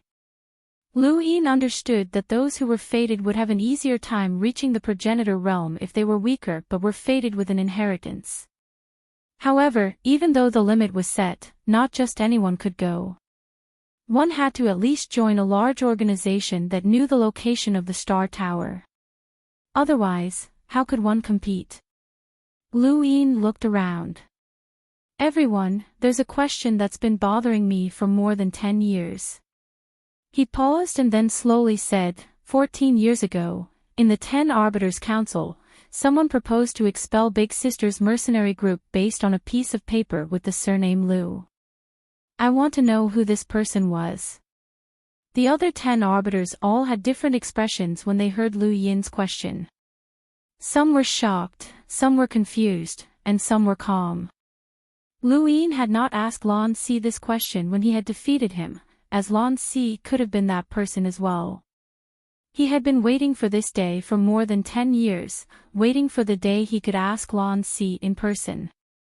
Outside Night King Planet, Heizij Lian's gaze turned cold when he heard Lu Yin's question. He knew who it was, which was why the Cosmic Sea had not been peaceful these past few years. However, he had not told Lu Yin, as he wanted Lu Yin to investigate this matter himself. Today, it was finally time to reveal the truth. Warlord Xing Kai scratched his head. A piece of paper with the surname Lu. That sounds familiar. I think it did happen before. I remember. He looked at Shi He. You were the one who suggested it, right? Everyone else looked at her. She smiled and shrugged. I was asked to do so, and I'm just doing what I can. Lu Yin had already guessed that it was she, as he had seen the information from the Amethyst Trading Company. Old Gouda had mentioned that this matter was related to one of the 10 arbiter groups. Of the 10 arbiters, only one of the 10 arbiters.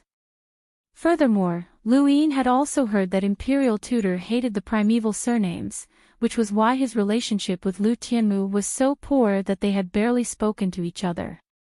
He also had a poor relationship with Wen Sansi, as the erudite Flowzone had the most primeval surnames. What a good, I was entrusted by someone, and I'm only doing what I'm supposed to do. It's such a simple sentence, but 72 lives were sacrificed.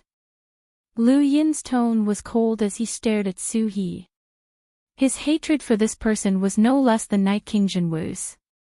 She smiled at him. Only 72 lives. Are you one of the remnants? As soon as he finished speaking, Lu Yin's eyes widened, and he took a step forward. His pupils transformed into runes as he stared at Shi He.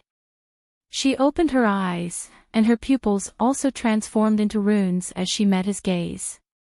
Both sides were weakening each other's rune lines, and their star energy formed arcs that collided against each other. Suddenly, sword light flashed as Lu Tianmu acted and cut off the two star energy collision. Enough. Lan Si appeared and faced Shi. Sarati Phoenix also walked out and faced Lu Yin. The two sides were clearly separated. The situation was on the verge of erupting. When Sansi felt a headache coming on. Brother Lu, how many matches do you want to fight today? Lu Yin's fingers curled up. The after effects of his battle with Night King Jinwu were still present. The star energy collision with Shi He had caused the wounds on his body to open up again, and fresh blood flowed out. The most important thing right now is the contest for the Star Tower. With a progenitor's inheritance, everything has to be pushed back, Ling Gong said. She spread her hands. I don't care. Everyone looked at Lu Yin. Lu Yin looked away. I'll pay you back sooner or later. She smiled even more brilliantly, which reminded Lu Yin of silver. I'm afraid of trouble, so I like to cut the weeds and remove the roots. Lan Si's tone was low. You talk a lot. She smiled and did not say anything else. Sarati Phoenix suddenly spoke up. Those who are qualified to compete for the Star Tower are the titled kings from the 6th Mainland's invasion. Brother Lu, are you qualified? Everyone looked as if they had just woken up from a dream, including Lu Yin. He had defeated Night King Jinwu, and everyone naturally believed that he could replace him as one of the 10 arbiters. They also believed that he could participate in the contest for the Star Tower in the Neoverse. However, Lu Yin was himself and Night King Jinwu was Night King Jinwu. Defeating Night King Jinwu did not mean that he could replace him. He was not a titled king from the 6th Mainland's invasion, nor was he a disciple of a great power in the Neoverse. His status as a glory child had been temporarily stripped, so how could he be qualified to compete for the Star Tower? Starsabil's eyes flashed. She had forgotten about this matter, but she could not be considered to have forgotten, as she had never considered Lu Yin's existence. She naturally wanted to transfer everything about Night King Jinwu to Lu Yin to achieve her goal, but she had neglected the most basic fact: Lu Yin was not qualified to compete for the Star Tower. Lu Yin immediately contacted Master Yuan and asked about his qualifications. His face quickly sank, as his status as a glory child could not be restored for the time being. Night King Jinwu was dead, and the charges could not be withdrawn. He was still a suspect of the 5th Mainland's traitor. 7th bro, it can't be.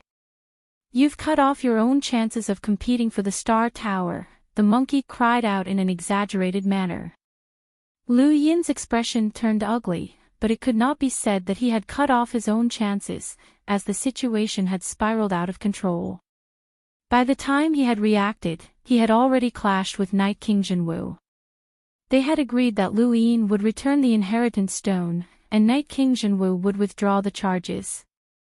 However, from start to finish, Night King Jinwu had not mentioned anything about returning the inheritance stone.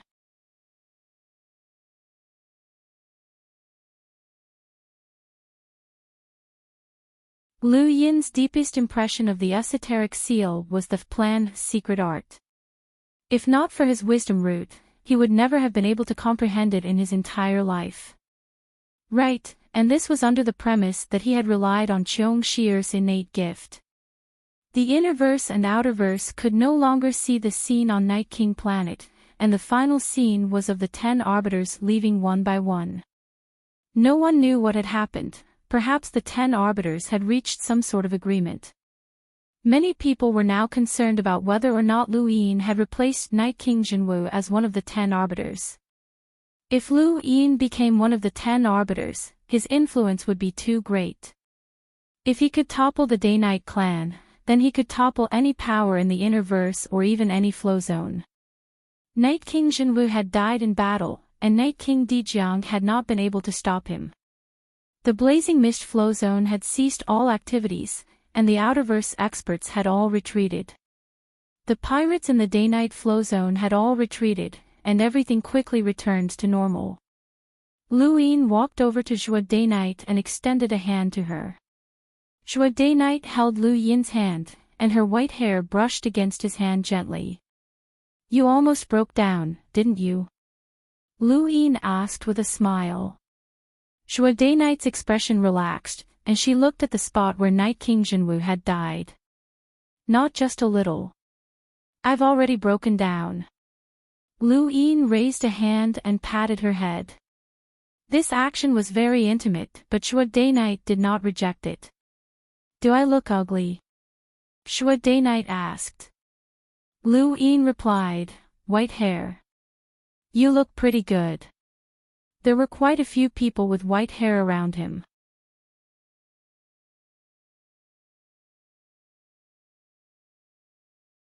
Welcome aboard. Stay tuned and subscribe to Han Li's Wuxia Adventures for more thrilling content. Chapter 1081. In all directions, those from the White King bloodline gathered, all of them nervous. They had stopped the Night King bloodline from interfering with the battle between Lu Yin and Night King Jinwu, and they did not know what would happen in the future. Zhua Day-Night looked at Lu Yin pleadingly. "Can you save my White King bloodline?" Lu Yin looked up at the sky. "I should be able to." Outside of Night King planet, Night King Dijiang's expression was as gloomy as still water. He was terrifyingly calm, and his eyes were filled with an endless chill. "Gentlemen, the battle is over. My Day-Night clan needs to repair Night King planet, so I won't see you out." Haizij Shenwei looked at Haizij Lian. Haizij Lian spoke up. "We want to take the White King bloodline away." Night King Dijiang's eyes widened, and his majestic aura howled through space. "Haizij Lian, don't go overboard. The White King bloodline is a branch of my Day-Night clan, and any conflicts we have are internal. They have nothing to do with you." Haizij Shenwei also felt that Haizij Lian had gone overboard. "Junior brother, you can't bully others like this." Haizij Lian pointed at Zhua Day-Night on Night King planet and said to Haizij Shenwei, "Senior brother, that girl might become a family in the future." Haizij Shenwei was confused. Haizij Lian pointed at Lu Yin and then at Zhua Day-Night. "Senior brother is smart. Do you understand now?" Haizij Shenwei puffed out his chest and confidently said, "I understand." Haizij Lian looked at Night King Dijiang provocatively. "We want to take the White King bloodline away. Just tell us if you agree or not. If you don't, I'll give you a chance to duel." Night King Dijiang stared at Haizij Lian. "Duel with you?" Haizij Lian sneered. "Duel with both of us." Night King Dijiang was furious. "Haizij Lian, don't go overboard." Haizij Lian roared even louder. "Night King Dijiang, don't go overboard." The heavens fell silent as everyone looked at the two. Haizij Shenwei felt that he was in the wrong and that he was being unreasonable. However, when he saw Haizij Lian's indignant expression, he felt that the Night King clan had gone overboard and that they must have done something wrong to his junior brother. "Night King Dijiang, my Eternal Sky Island wishes to take away the White King's bloodline." "Say something," Shangxing Shenwei spoke up. Night King Dijiang clenched his fists, as he had never thought that he would encounter such a situation when he woke up once in a blue moon. He had never experienced such humiliation ever since he had become the Day-Night clan's patriarch. He unwillingly looked at Night King planet, at the white-haired Zhua Day-Night, and then at Lu Yin, who was standing beside her with an unyielding gaze. He then looked at the grief-stricken Night King clansmen and the Numb Day King clansmen. In the end, he sighed. Let's go. Let's all go. On Night King Planet, Luin heaved a sigh of relief. He had been afraid that there would be reinforcements for the Day-Night clan. Fortunately, the Day-Night clan's reputation in the Innerverse was too great. The more tyrannical they were in the past, the less people would help them when they were in trouble. If the Day-Night clan dared to fight to the death with Leon's armada, then both sides would suffer great losses. The Day-Night clan would also have to face provocations from the other powers of the Innerverse, and their losses would be immeasurable. Night King Jinwu had originally wanted to bury the White King's bloodline, and whether or not the White King's bloodline still existed did not matter to Night King Dijiang. He just could not afford to lose face. Now, under the pressure of the Heizage Smite, he had finally submitted. However, today's matter would not be settled so easily.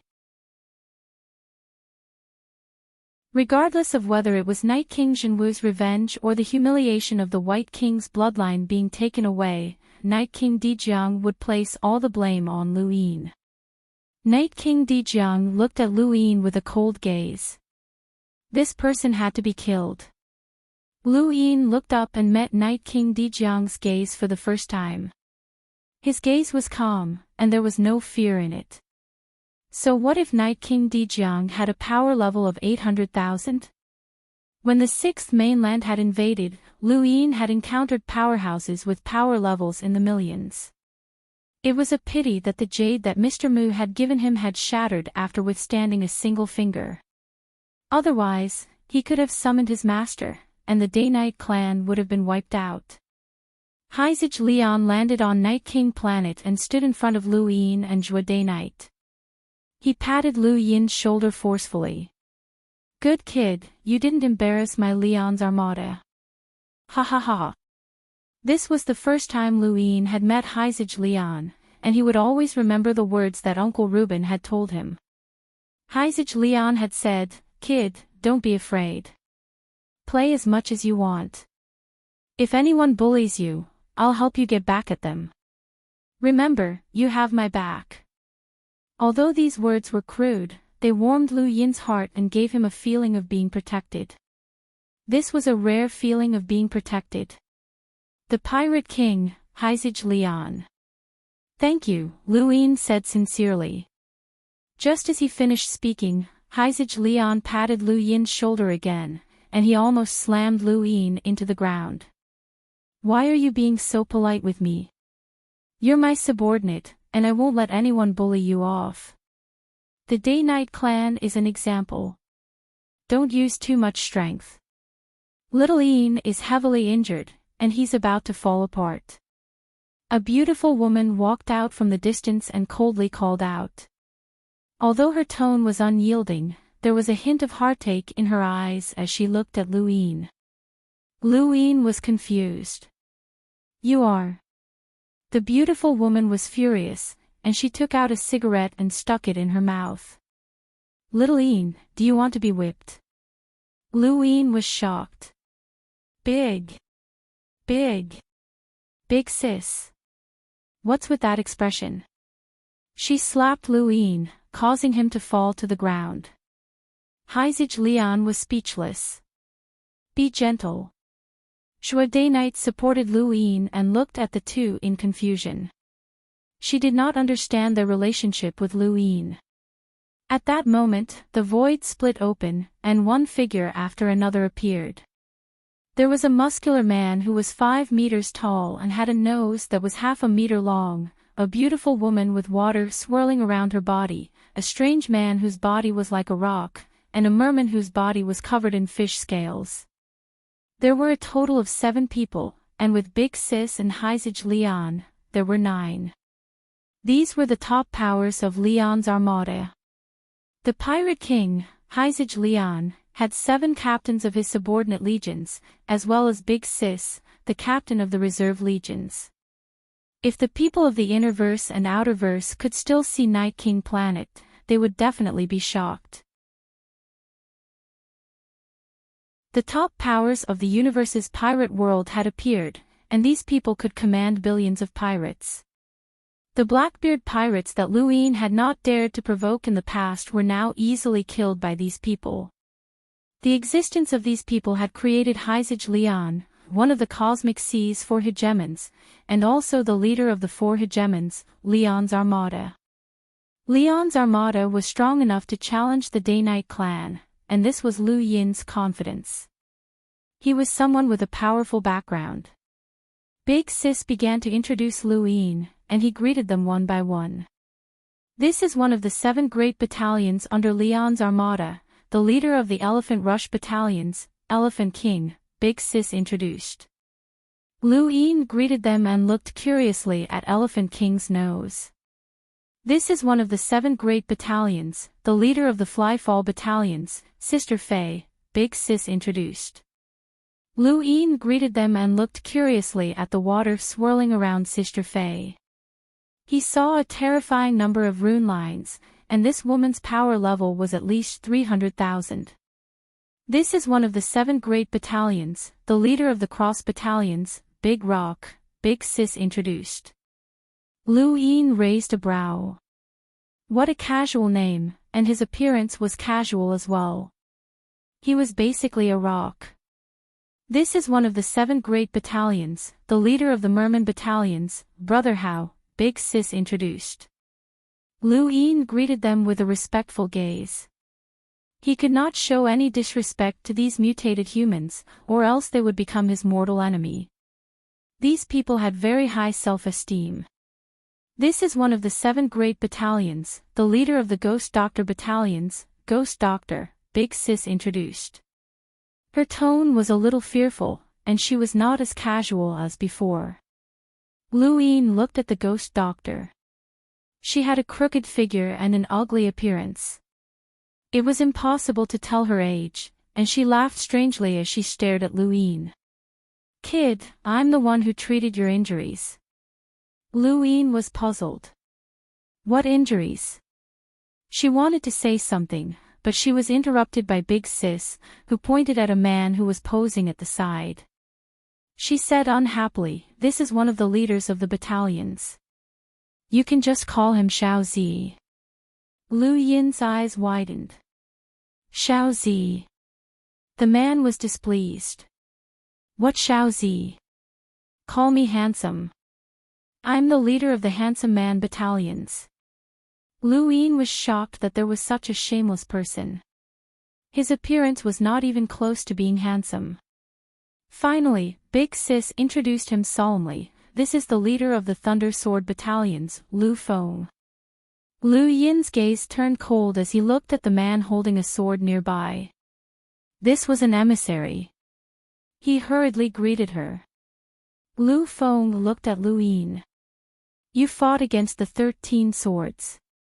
How did it feel? Lu Yin thought about it. Very powerful. Every sword is unique. Lu Feng calmly replied, everyone uses the 13 swords differently, but they all have one thing in common, the last sword cannot be avoided or blocked. Lu Yin was shocked. Then how do I deal with it? Lu Feng stopped talking and turned her head to look elsewhere. Lu Yin was speechless. Who are these people? They're all freaks. Hyzage Leon grinned and patted Lu Yin's shoulder again. Lu Yin endured the pain and endured it with great difficulty. I've dealt with everything that needs to be dealt with. This battle was very satisfying. Lu Yin smiled bitterly. Many people had died in this battle, and he wondered how those from the Outerverse were faring in the blazing mist flow zone. Right, kid, let me introduce you to someone, Hyzage Leon shouted. The void tore open and Hyzage Shenwei walked out. Lu Yin hurriedly bowed. Junior Lu Yin thanks Senior for saving me. Hyzage Leon laughed. Don't mention it. He's my senior. We're family, definitely family. Ha ha ha. Hyzage Shenwei was very happy as well, and he looked at Lu Yin in admiration. Kid, you're at the top of the 5th mainland's younger generation. Even against those from the Neoverse, you're not bad. Amazing. Lu Yin humbly replied, I was lucky enough to obtain some opportunities. Senior, you're too kind. Haizid Shenwei looked at Haizid Lian strangely. Why does he sound so scholarly? He's not your son. Lu Yin was stunned. Everyone else was stunned as well. Big Sis blew out a puff of smoke. Of course not. Little Yin is so handsome. The captains around them all had strange expressions as they tried to stifle their laughter. Haizid Lian was first stunned by Haizid Shenwei's question, but then he received another blow from Big Sis. He was at a loss and did not know who to reply to first. What? He's not your son. Why are you so concerned about him? You even dragged the entire Leon's armada and all the pirates here and started a huge battle that engulfed the entire day-night flow zone. Haizid Shenwei was shocked. Haizid Lian replied, he's not my son, but he's even more like one. Lu Yin's heart trembled, as Haizid Lian's words warmed his entire being. It was just like the promise he had made before. This was the first time he felt like these people were his family, and the way he looked at Haizid Lian changed. Haizid Shenwei nodded. Understood, illegitimate son. Lu Yin was speechless.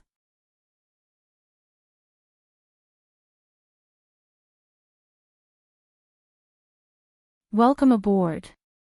Stay tuned and subscribe to Han Li's Wuxia Adventures for more thrilling content. Chapter 1082. Haizid Lian gritted his teeth at Shenwei's words. Senior brother, I don't even have a son, so where did this bastard come from? Don't make wild guesses. Have you gone stupid from all that training? Be careful not to tell senior brother that you bullied me. Shenwei pouted. You're not a child. Do you think senior brother will stand up for you? Try me. Don't, let's get down to business, Shenwei hurriedly said before looking at Lu Yin. Kid, we heard your conversation with those brats. What's wrong? Trouble. Lu Yin did not hold back, as his mentality had changed. Everyone here was family, and there was nothing to be embarrassed about. I don't have the qualifications to participate in the Star Tower contest. Lu Yin said in a low voice. Haizid Shenwei was shocked. You're a member of the Hall of Honor. Whose idea was it? Master Yuan, Lu Yin answered. High Sage Shenwei praised. You mean that Master Yuan who has as many disciples as dogs? Lu Yin's face twitched, as he felt that this description was inappropriate. Don't mind him, little Yin. This is how senior uncle speaks, Big Sis whispered into Lu Yin's ear. Lu Yin looked at her in surprise. Big Sis, you know how to comfort people. She narrowed her eyes. It's been so many years. Are you itching for a beating? Lu Yin laughed dryly. I didn't expect Master Yuan to be willing to choose a method. Interesting. However, his status has been stripped, so he can't participate in the Star Tower contest, Shenwei muttered. Haizid Lian prodded him. Shenwei grinned. How about this, kid? Are you willing to follow me to Eternal Sky Island? Become an in-name disciple. That way, you can participate in the Star Tower contest as a disciple of Eternal Sky Island. Lu Yin was delighted. Can I? Leon laughed. Of course, Eternal Sky Island is my sect. As the saying goes, it's easier to work with someone. Shut up, don't make it sound so vulgar. Haizid Lian continued, that's why they say, senior brother, you're becoming more and more like senior brother. Lu Yin was afraid that the two would quarrel endlessly, so he hurriedly said, but I already have a master. Shenwei waved a hand. It's not a problem. You're just an in-name disciple, and it's not like you're really going to join Eternal Sky Island. Even if you want to join us, Master might not even like you. What are you saying? Master will definitely take a liking to him. Haizij Lian was dissatisfied. High Sage Shenwei curled his lips.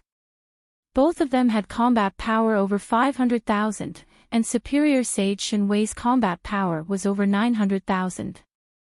Yet, they were bickering like children. This was the first time Lu Yin had seen such people interact with each other in such a manner. Was this ever Sky Island? He was curious. Alright, if there's nothing else, then you can leave. I don't want to stay here any longer. Can't you see that Night King Dijiang's old face is already dripping with water? Haizij Shenwei impatiently said. Lu Yin looked at Haizij Lian. Captain, the Day-Night clan will not let this matter rest. What about the Outerverse? Big Sis replied, don't worry, we'll keep an eye out for you. There won't be any changes in the Outerverse.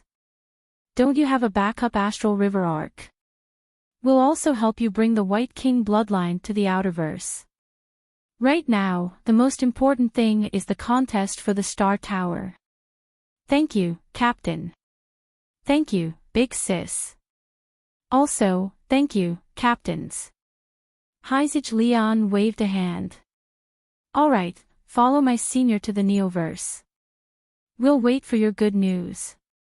Lu Yi nodded and exchanged a glance with Xue Day-Night. She weakly said, thank you. Lu Yi nodded and then looked into the distance where Ellen Gale's corpse lay. The Blazewing tribe was just too pitiful. This was the current state of the universe.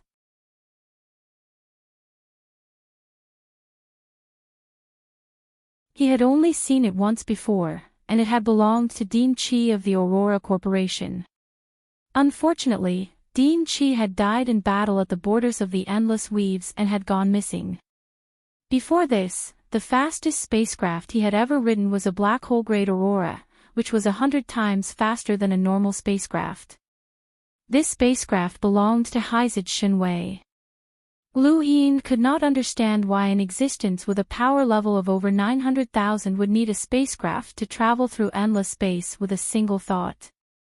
Haizij Shenwei was rather lazy. A spacecraft is great. I don't have to move anywhere, and I'm not in a hurry. I can stay calm. As he spoke, he was lying down in the hot spring. He had built a small hot spring inside the spacecraft that could only hold one person. Lu Yin could tell that this was a person who knew how to enjoy life. There was wine and food beside the hot spring. Right, do you want to come in for a soak? This hot spring water was given to me by a brothel, Haizij Shenwei said comfortably. Lu Yin blinked. A brothel? Haizij Shenwei smiled. That's right. A brothel. It's a common name, right? Lu Yin seemed to have heard of it somewhere before. He thought about it. Right, when he had participated in the 6th Mainland's mobilization meeting at Starlight Island, he had heard people talk about a brothel flying in the sky. Senior, does this brothel come from the Neoverse? Lu Yin was curious. Haizij Shenwei nodded. The brothel is a power in the Neoverse, and they're all beauties. They do the brothel business, and they have patrons all over the Neoverse. The Hall of Honor, Sirius Sect, Aurora Corporation, and so on. They have patrons everywhere, and they're not to be trifled with. I'll take you there when I have the time. Prostitutes. Lu Yin was shocked. Haizij Shenwei was dissatisfied. What prostitutes? That sounds terrible. That's called service. Lu Yin understood. Do you want to come in for a soak? The women in the brothel all use this water to bathe. Their skin is so smooth that it's almost glowing. Haizij Shenwei cupped a cup of spring water and enjoyed it. Lu Yin was confused. Glowing? Isn't that a sign that one's body has reached a certain level of strength? Haizij Shenwei pouted. Kid, can't you think of something else besides cultivation? Ha, 7th bro, I have a feeling that this senior can take you to a new world, the monkey cackled. Lu Yin was helpless, as he did not have the time to think about such things. Right now, he was most curious about the competition for the Star Tower in the Neoverse. Senior, can you tell me more about the competition for the Star Tower? Lu Yin asked. Haizit Shenwei replied, we'll talk about that when we reach Eversky Island. You're not the only one from Eversky Island who can represent us. We'll talk about it together when the time comes. Lu Yin nodded. Does Senior have any advice for this competition? You want to know about your opponents? Haizit Shenwei raised a brow. Lu Yin nodded. Know yourself as well as your opponents. Haizit Shenwei was vexed. These are matters for you juniors, and I don't know much about them. I can only give you some general knowledge. He paused for a moment. First, the Sirius sect. This sect is a colossus in the Neoverse, and I'm not too sure about their current generation of elite disciples, but there's one thing I'm sure of. Haizit Shenwei's expression turned solemn. Any disciple from the Sirius sect is a lockbreaker, and the most elite disciples are likely to have reached the boundless advanced level and have mastered sourcebox arrays. Lu Yin thought about Qiu Shi, the 4 ultimate heavenly maiden. Her performance during the battle in the Whitefall district had been very ordinary, but in the end, she had used a sourcebox array to throw the general appointment platform, along with Bukong and the others, into outer space. If not for her, they might not have been able to reclaim the platform, and none of this would have happened. The 4 ultimate heavenly maidens were considered top-notch in sourcebox arrays, and their own cultivation was also top-notch. Then, what about the other 2? The home of the gods is also a colossus in the Neoverse, and they're all a bunch of lunatics. They call themselves gods because they've inherited the ancient talisman progenitor's cultivation methods. They can weaken an enemy's attacks and can also create objects out of thin air. You seem to know that as well, Haizit Shenwei said. Lu Yin nodded. This junior knows a bit. Haizit Shenwei said, don't try to show off in front of an expert. The home of the gods has researched runic technology for countless years, and the power they control far surpasses yours. Be careful.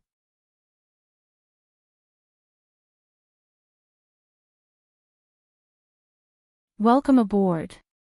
Stay tuned and subscribe to Han Li's Wuxia Adventures for more thrilling content. Chapter 1083. At the mention of the home of the gods, Lu Yin was reminded of Tai Yixing. Although this person called himself a god and was arrogant, he treated Lu Yin quite well. If he had the time, Lu Yin should visit the home of the gods. Perhaps he could improve the Aeon Evolution Scripture's power. The Aeon Evolution Scripture was a powerful weapon in battle that could directly weaken an enemy's attack and even heal injuries. Back when Luotian's abdomen had been injured, Lu Yin had relied on the Aeon Evolution Scripture's rune lines to save her. Rune technology was a mysterious civilization, and since the home of the gods specialized in such research, it was definitely not simple. The Mavis clan was born from a great tree. They are actually very few in number, but each one of them is extremely talented, especially the descendants of the tree heart. You don't need to know what a tree heart descendant is, you just need to know that you have to be very, very careful when you meet one of them. They're very, very difficult to deal with, Haizit Shenwei said solemnly. Lu Yin nodded again, understanding that none of them were easy to deal with. After that, there are also the Aurora Corporation, Smoke Gulp Mountain Range, and the brothels. I won't go into too much detail, you'll know when you encounter them. Go find out for yourself. My main point is the Hall of Honor. Haizit Shenwei's expression turned solemn at the mention of the Hall of Honor, and he looked at Lu Yin seriously. Have you always thought that the Hall of Honor doesn't have any capable experts? That no one from the younger generation has shown themselves? Have you underestimated them? Lu Yin shook his head. I didn't. The Hall of Honor definitely isn't simple to be able to become the leading power of the Fifth Mainland. Haizid Shinwei nodded. You're smart. Let's put it this way, the Hall of Honor has a technique that's known as the #1 technique in the universe. Once mastered, no one can match it. It's called the Three Yang Ancestral Qi. Lu Yin was puzzled, he had never heard of it before. The monkey cried out, the Three Yang Ancestral Qi. That's right, it's the #1 technique in the universe. A powerhouse's letter states that once mastered, no one can match it. However, it's been many years since anyone has been able to master it. The Three Yang Ancestral Qi is the most powerful technique passed down by the Hall of Honor, and no one has been able to master it for hundreds of thousands of years. Lu Yin was puzzled. Is this technique that powerful? Haizid Shinwei pondered for a moment before replying, let's put it this way. Whoever cultivates the Three Yang Ancestral Qi will be able to beat you up as easily as beating a dog. Lu Yin was speechless, this was an insult. I've never seen the power of the Three Suns Ancestral Qi, but I've heard Master mention it. Apparently, Master has seen it before, but he didn't say much about it. He then moved closer to Lu Yin and laughed strangely. Master was probably beaten up by the Three Suns Ancestral Qi, which is why he doesn't want to talk about it. Ha ha ha. Lu Yin pursed his lips. I don't think so. Shangxing Shinwei dived into the hot spring, then raised his head. The spring water splashed everywhere, and he happily drank a mouthful of fine wine. I don't know if Master has ever been beaten up by the Three Suns Ancestral Qi, but you will definitely be beaten up because the Hall of Honor's current generation's first method has successfully cultivated the Three Suns Ancestral Qi. Lu Yin's expression changed. The monkey was horrified. That can't be, right? Someone managed to cultivate it. Seventh bro, hurry up and find out what that guy's name is. We can't run into him. That's Three Yang's Ancestral Qi. It's definitely the most mysterious technique in the Fifth Mainland.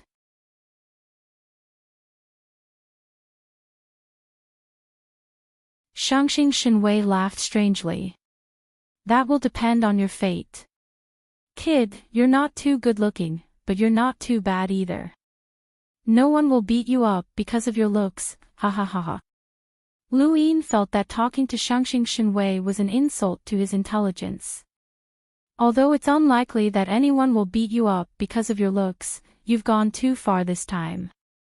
There will definitely be people who don't like you, especially since you've unified the Outerverse and happened at a critical juncture in the competition for the Star Tower. You're really bold. Shangxing Shinwei laughed.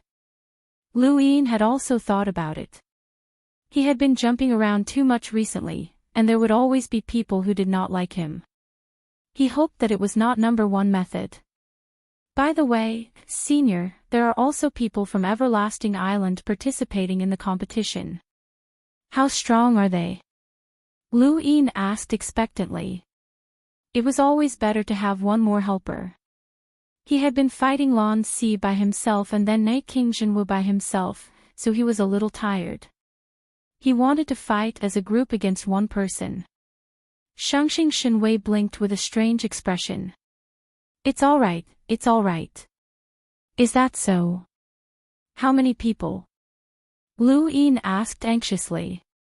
Shangxing Shinwei licked his lips. 2. Lu Yin was delighted. 2. That's great. This way, there would be 3 people including himself, and he would not be at a disadvantage if he ran into someone else. If he cooperated with one of the 10 arbiters, he would be able to get through this. Shangxing Shinwei did not speak, and he remained in the hot spring. From time to time, he would look at Lu Yin sympathetically, but Lu Yin did not notice. Soon, the spacecraft entered the cosmic sea. Although the weather in the cosmic sea was strange and ever-changing, making it impossible for ordinary people to pass through, it was not a problem for Shangxing Shinwei. Everlasting Island's disciples had a test to complete their apprenticeship, and that was to venture into the technocracy alone. Heizage Leon had done it, so he could complete his apprenticeship. Once he completed his apprenticeship, Everlasting Island would not interfere with anything he did. If Heizage Leon could do it, then Shangxing Shenwei could as well. If he could venture into the technocracy alone, then there was no need to mention the cosmic sea. Shangxing Shenwei grabbed the spacecraft with one hand and Lu Yin with the other, and they easily crossed the cosmic sea and appeared above the Whitefall district. As he looked down at the White Sea, Lu Yin recalled the events that had occurred in the past. It was in this region that a peak battle had occurred. The sixth mainland had lost 2 celestial imprinters and 2 cosmic imprinters, while the fifth mainland had lost 2 powerhouses with power levels in the millions. Not Empty's battle had shocked the heavens, and Lu Yin would never forget that scene. Even with his current strength, he was not confident that he could fight against the Dao Source 3 skies. The Dao Source 3 skies were all enlighters, and Not Empty had even comprehended a sourcebox array. Since the sixth mainland had 3 enlighters from the Dao Source 3 skies, then what about the well-hidden Neoverse? Lu Yin looked towards the south, where the Neoverse lay. As the Whitefall district disappeared, Lu Yin was grabbed by Shangxing Shenwei and tore through the void to appear in an unfamiliar region of space. Looking around, he saw that the eternal darkness of space was gone, and there were traces of soil that were connected to it. Lu Yin was surprised. Soil. Shangxing Shenwei explained, this is the Neoverse, and it was once the fifth mainland. The real fifth mainland. The real fifth mainland. Lu Yin was curious. Shangxing Shenwei asked, do you know why it's called a mainland? Lu Yin shook his head. At the beginning of the universe, there were 6 mainlands in ancient times. 5 of them were destroyed, and the one that invaded was the 6th mainland. This is the 5th mainland that was most intact after the destruction. This region of space is connected by soil, just like the 6th mainland, Shangxing Shenwei explained. Lu Yin raised a hand and shook the void.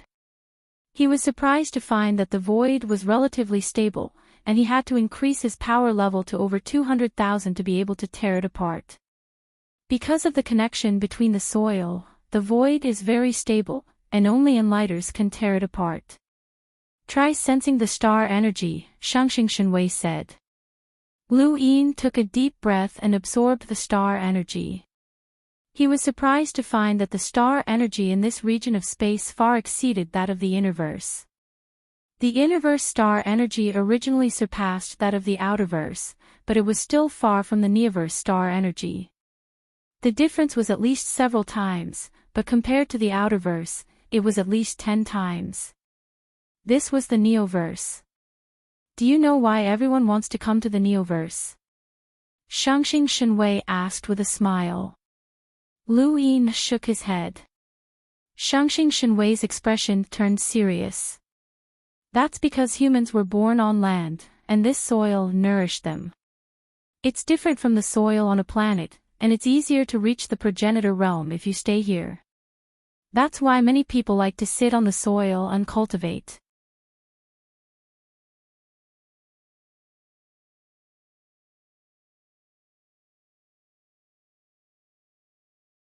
This time, the Innerverse had finally obtained the right to compete for the Star Tower, and countless people from the Innerverse hoped that they would be able to compete for it and suppress the Neoverse. They represented the dreams of countless people in the Innerverse and Outerverse. Why aren't they here yet? They've been waiting for months. What's the rush? It's not like we don't know that Night King Jinwu invited the 10 arbiters to attend the day-night banquet. If the 10 arbiters want to come, they'll definitely come. It's a pity that Night King Jinwu died. We thought that he would definitely become one of the 5 astral children. Our boss even celebrated, but he was killed by Lu Yin. That Lu Yin really is ruthless. I don't think that Lu Yin can see the big picture. He couldn't go to the Neoverse to compete for the Star Tower, and he even killed Night King Jinwu. He's forcefully extinguished most of the Interverse hopes of competing for the Star Tower. Yeah, Night King Jinwoo and Lu Yin died together. Even after his death, he didn't withdraw his complaints against Lu Yin, so Lu Yin doesn't have the qualifications to compete for the Star Tower in the Neoverse. That Lu Yin deserves it. He doesn't see the big picture. The people from the Starlink Network Company discussed the matter. To the south was the Cosmic Sea, and they did not dare to approach it. To the north was the dark heavens. Not long after, someone arrived. It was Tai Yuanjun. He had not attended the day-night banquet, and he had a smile on his face. The people from the Starlink Network Company hurried over to interview him. Tai Yuanjun, are you confident that you can become one of the 5 astral children? The one who asked the question was a cute little girl. Apparently, she was the daughter of the Interverse CEO of the Starlink Network Company. Tai Yuanjun raised his head and glanced at the little girl. Nonsense. The little girl felt awkward. I heard that there are many powerful cultivators in the Neoverse who aren't any weaker than the 10 Arbiters. Are you that confident, Tai Yuanjun? Tai Yuanjun snorted. So what if they're the 10 Arbiters? They were still killed. The little girl pursed her lips and did not ask any more questions. This Tai Yuanjun looked all smiles, but why was his temper so fiery? Not long after, summer arrived, and the little girl's eyes lit up. Tai Yuanjun was the top of the top 100 rankings, and it was said that he had challenged all of the 10 Arbiters. Summer, are you confident that you can compete for the Star Tower? Summer was very gentle. No. The little girl was stunned, and she blinked. What did you say? Please say it again. Summer answered seriously, I'm not confident. The little girl gulped. Why? Because there are many powerful cultivators in the Neoverse who aren't any weaker than the 10 Arbiters, Summer answered honestly. The little girl was speechless. Wasn't that what she had just said? Tai Yuanjun was unhappy, as he had just said, if you're not confident, then don't go. It's embarrassing. My luck is pretty good. Maybe I'm fated with the Star Tower. Let's try our luck. Summer smiled. Tai Yuanjun snorted, suddenly feeling that this Summer was very annoying. The little girl stood rooted to the ground, not knowing what to say. These two people's personalities were too extreme. One was arrogant, and the other was too honest. This was a camera in front of the entire universe. Many people were watching, and it disrupted the rhythm of her interview. Half a day later, when Sansi arrived. He was the first of the 10 Arbiters to arrive. The little girl immediately stepped forward to interview him. Arbiter 1, are you confident that you can compete for the Star Tower? The little girl's eyes sparkled as she looked at Wen Sansi with admiration. He was such an elegant man. When Sansi thought about it. I don't know. The little girl was confused. You don't know. You're one of the 10 Arbiters. When Sansi smiled. Think before you act. No matter what you say or do, it's the same. If you don't even know who your opponent is, how would you know? The little girl felt that she was inexperienced. Was it too early to interview these big shots? She couldn't control the situation, but then again, who could? For some reason, she suddenly thought of Lu Yin. It would be different if this person came to interview her. Lu Tianmu arrived, and his sword light was always so shocking. The little girl did not dare to approach him, as she was a little afraid. It was fortunate that Xing Kai showed up right after Lu Tianmu. The girl looked at Lu Tianmu and then at Xing Kai. While Xing Kai was big and burly, she felt that he was easier to get along with. She went to Xing Kai and asked, "Excuse me, may I ask if you have the confidence to compete for the Star Tower?" Xing Kai was confused, and he looked around. Was someone talking to him? Here, here. The little girl waved her arms vigorously. She was a little short.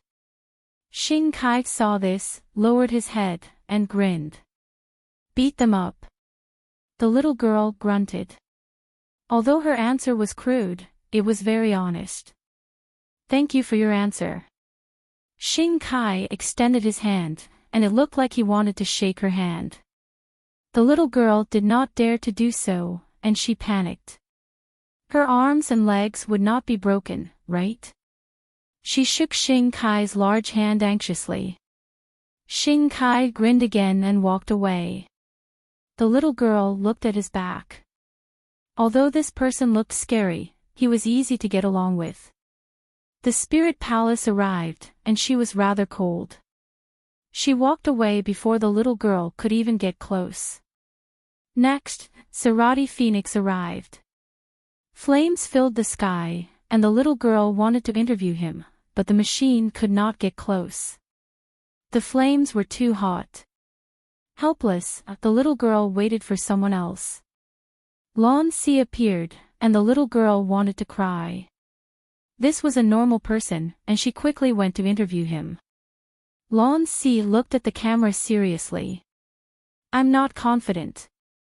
The little girl pursed her lips. You're one of the 10 arbiters. I've been defeated before, Lan Si answered straightforwardly. The little girl wanted to cry. This person was even more abnormal. Who would say something like this in front of the entire universe? She wanted to go home. At that moment, a delicate hand rested on the little girl's shoulder. She turned around and was greeted by the smell of alcohol that almost made her faint. Come, let's drink. Once we drink, we'll be sisters. You can ask anything you want. Drink up. The little girl's eyes reddened as Jiu Hao forced a few bowls of alcohol down her throat. If she had not been a melder, she would have been drunk.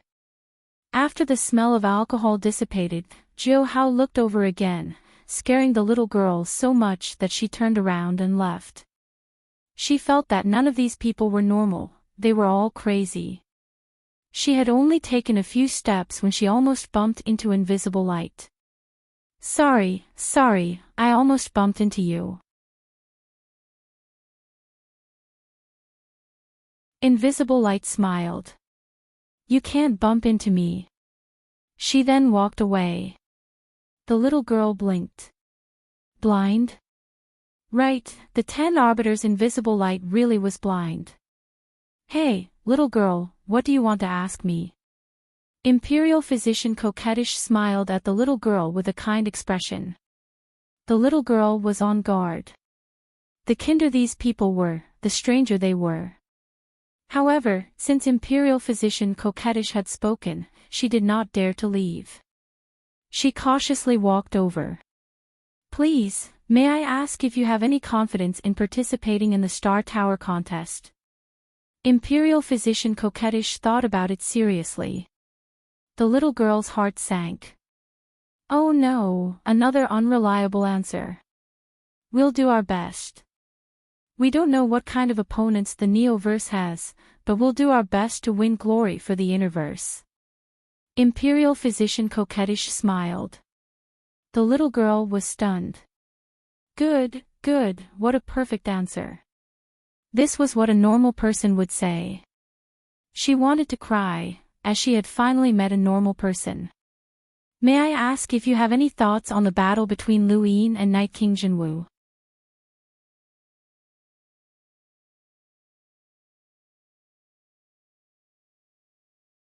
Welcome aboard.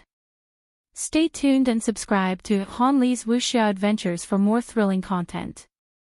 Chapter 1085. When this question was asked, many people looked over. Imperial tutor shrugged. It's just a personal grudge. There's nothing much to say.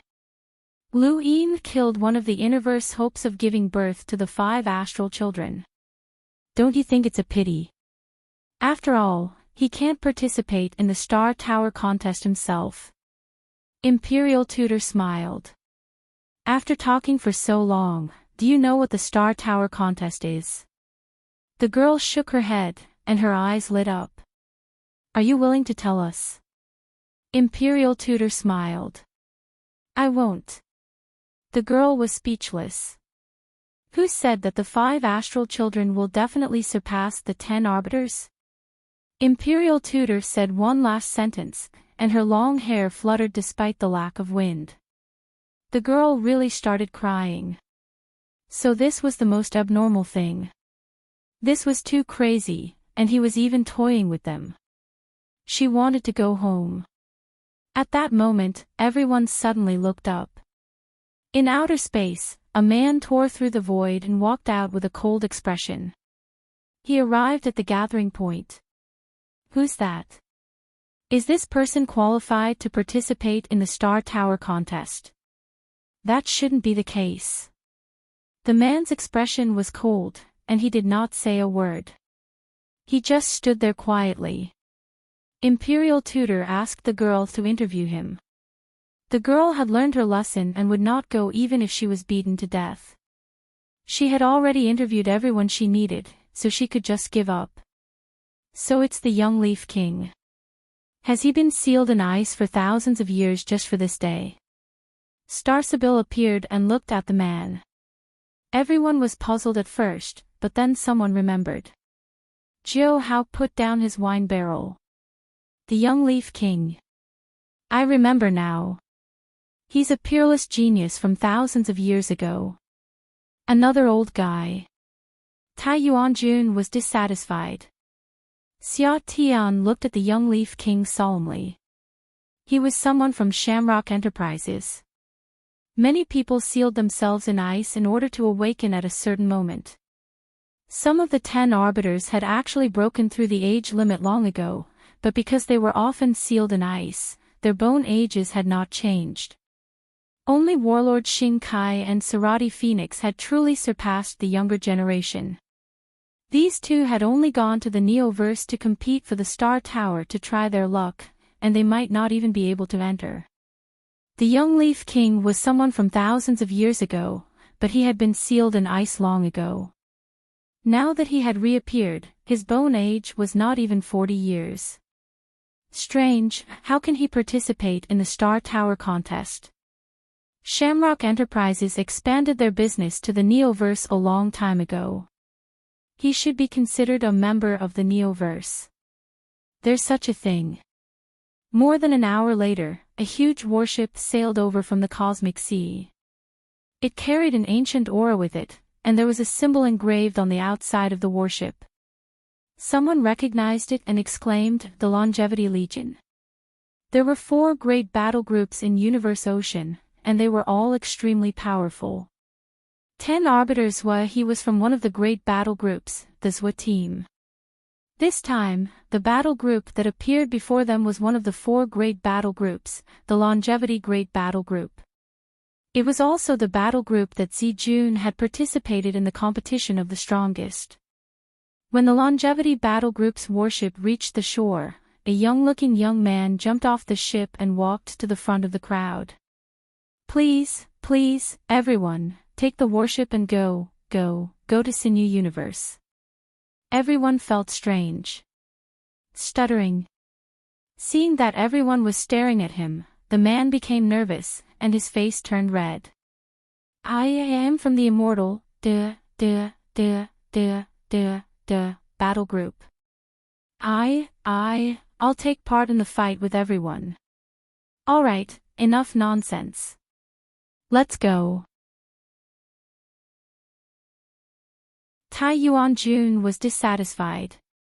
He jumped onto the warship, and the others followed.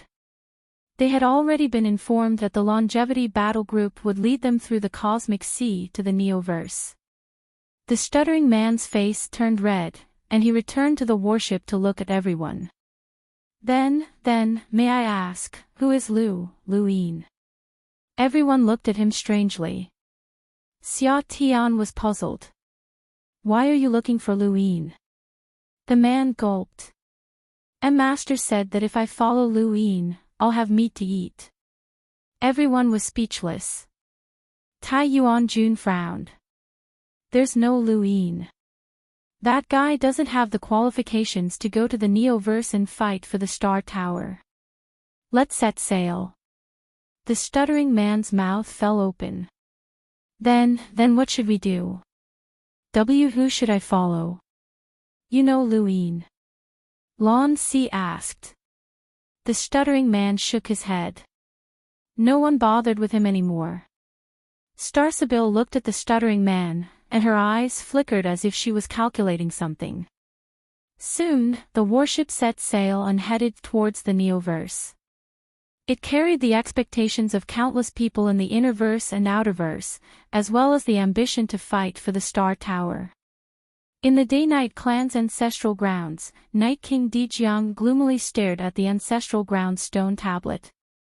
There had originally been 3 inheritance stones surrounding the stone tablet, 1 in Lu Yin's hands and 2 here. However, after the previous battle, only 1 stone remained, as the other had disappeared. An old man walked out from behind Night King Dejiang, one of the elders who had been guarding the stone tablet. Patriarch, we've searched the entire ancestral grounds, but we didn't find anything. Night King Dejiang clenched his fists. Those androids definitely couldn't have taken the inheritance stones. Who could it be? The elder hesitated. Night King Dejiang looked at him.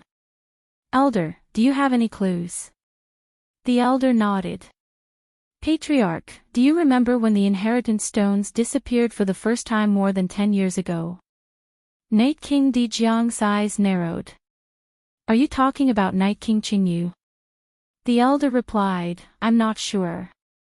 It's possible that Night King Qingyu wants to hide from us and take the inheritance stones. His innate gift is very mysterious, but he disappeared a few years ago. It's as if he's evaporated. Who was the last person to see him? Night King Dejiang asked. The elder did a quick check. Someone called Lu Shaoga. At the same time, on Night King Planet, where Night King Zhenwu had been trampled to death, a man squatted down and carefully took out some soil. His lips curled up. I've got it. In the Neoverse, the soil formed countless lines that covered the heavens. Lu Yin curiously looked outside and saw that there were indeed cultivators sitting on the soil. Although there was a lot of soil, it was not solid and did not obstruct the spacecraft's flight. The spacecraft directly crashed through the soil, and the soil that had been broken quickly recovered. It was as if there was an incomprehensible force that ensured that the soil remained connected. Don't underestimate this soil. If there's only a little of it, it'll shatter upon impact, but if there's a lot of it, it'll solidify. Even a power level in the hundreds of thousands would find it difficult to shatter it, let alone a spacecraft. The various powers of the Neoverse are all built on this soil. For example, our Long Sky Island is made up of this soil, Haizid Shenwei explained. Lu Yin raised his hand and grabbed the fine, soft soil as he stared at it. The soil did not have any rune lines, and it looked just like ordinary soil. However, as long as he let go and allowed the soil to fly into the heavens, it would automatically fuse together and connect. This was incomprehensible. Don't think about that. Even the Hall of Honor doesn't understand. Rest for a bit, and we'll arrive in a day, Haizid Shenwei said. Lu Yin was surprised. We'll arrive at Long Sky Island in a day. Haizid Shenwei did not answer. Lu Yin looked at his gadget and discovered that he could not scan the surrounding star chart. The Neoverse was indeed different from the Innerverse and Outerverse. Lu Yin rested peacefully within the spacecraft. Although his injuries seemed serious, they healed quickly with the help of pills. A day later, the spacecraft arrived outside a heavenly city. Lu Yin looked at the city in the distance, which was built with soil as its foundation. The city's style was retro, but there were spacecraft flying about. Some of the buildings were retro, while others were technologically advanced. This is Long Sky Island. Lu Yin was puzzled.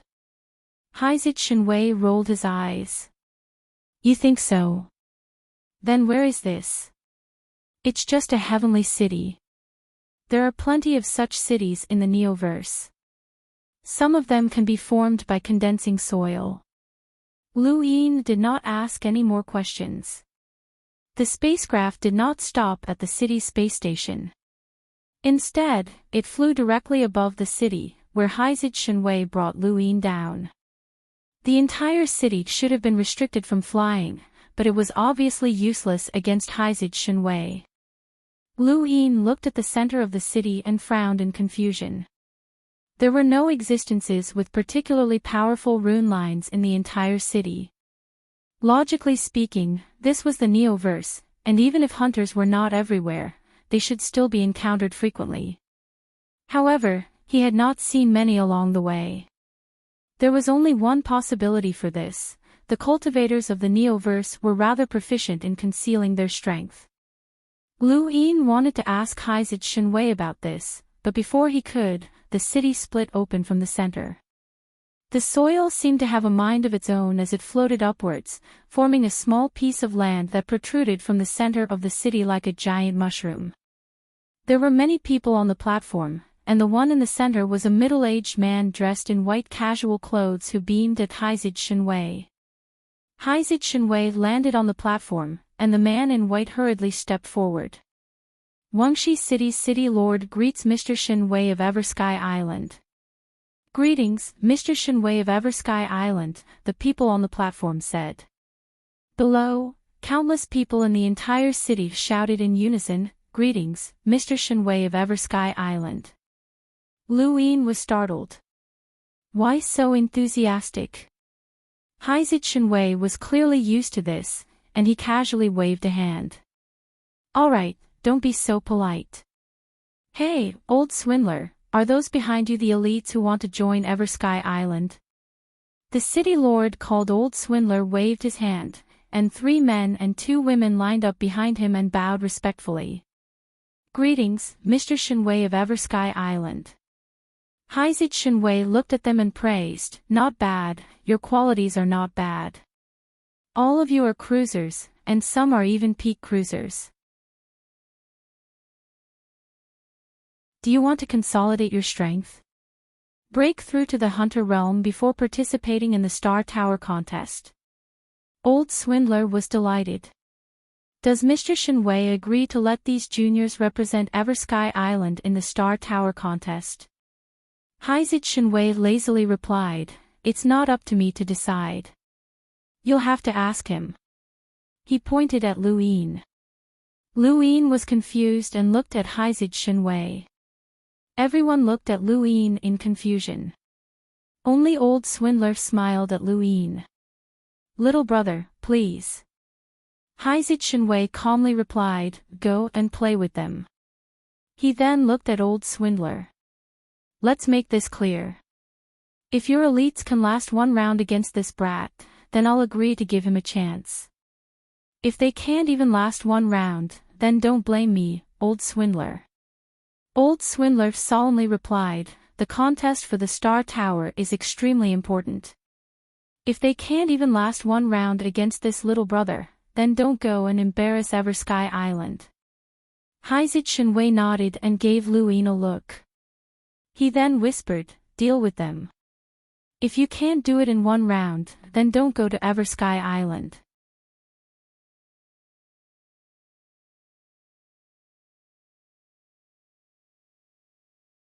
Welcome aboard. Stay tuned and subscribe to Han Li's Wuxia Adventures for more thrilling content. Chapter 1086. Lu Yin understood. No matter how detached Eternal Sky Island was, they still needed to make a living and resources. Their disciples would need some help when they ventured out, and they would also need some restraints. Obviously, this city was one of Eternal Sky Island's restraints. They wanted to use Eternal Sky Island to send their disciples to compete for the Star Tower.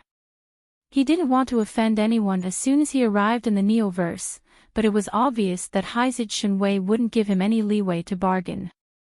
Moreover, that old Qian city lord had spoken so seriously and confidently. On the platform, the 3 men and 2 women all looked at Lu Yin with provocative gazes. They could tell that Lu Yin was just a cruiser, and he wasn't even a peak cruiser. How could he possibly defeat them in a single exchange? A girl walked out and looked at Lu Yin. "Brother, I'm here to learn from you." Not far away, Haizit Shenwei lazily said, "Attack together." Old Qian was shocked, and he looked at Lu Yin seriously. Mr. Shenwei was actually so confident in this person.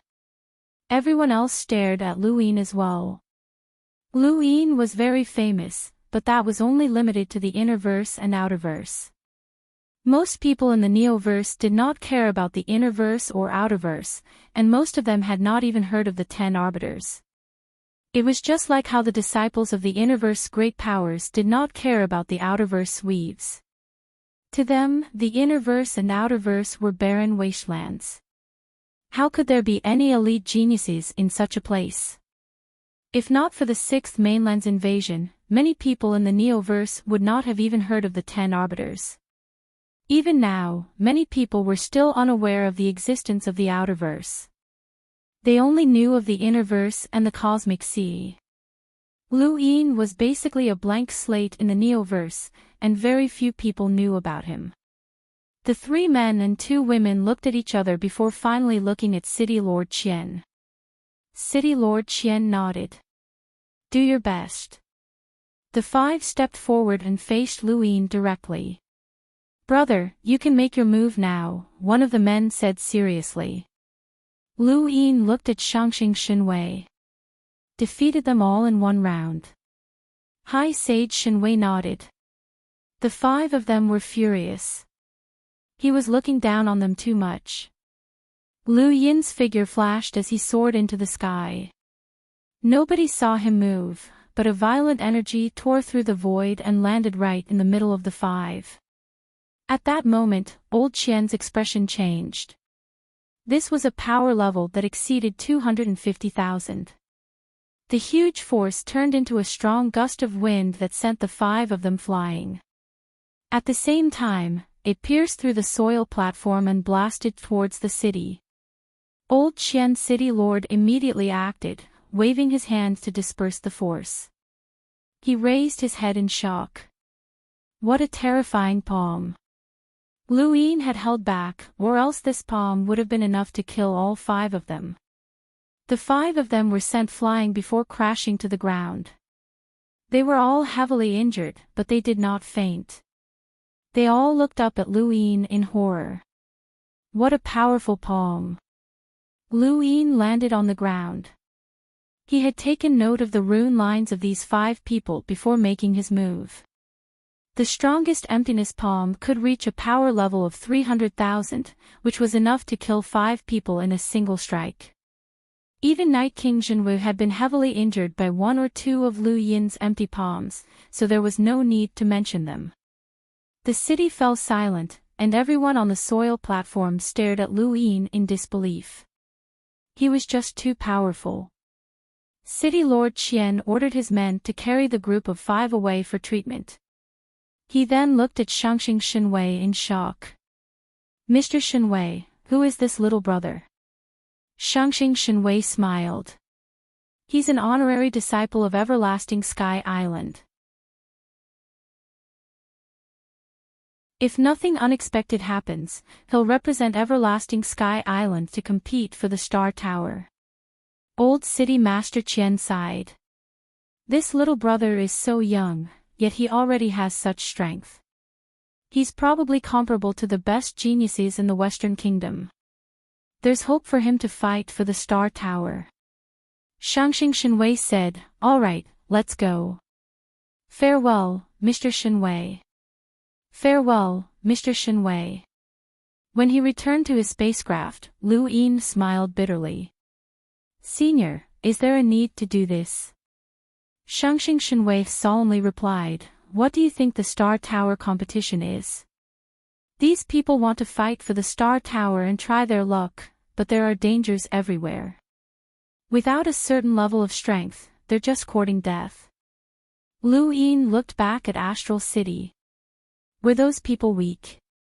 No, they weren't weak, or else they wouldn't have been able to maintain their consciousness after being struck by the emptiness bomb. Even the top 10 of the Interverse's top 100 rankings might not have been able to maintain their consciousness after being struck by that bomb. These people were definitely not weak, but they still weren't qualified to compete for the Star Tower. Don't think too much. Rest well. There are still a few more places to go, Shangxing Shenwei said lazily. Lu Yin nodded. He believed that Shangxing Shenwei was a man of his word.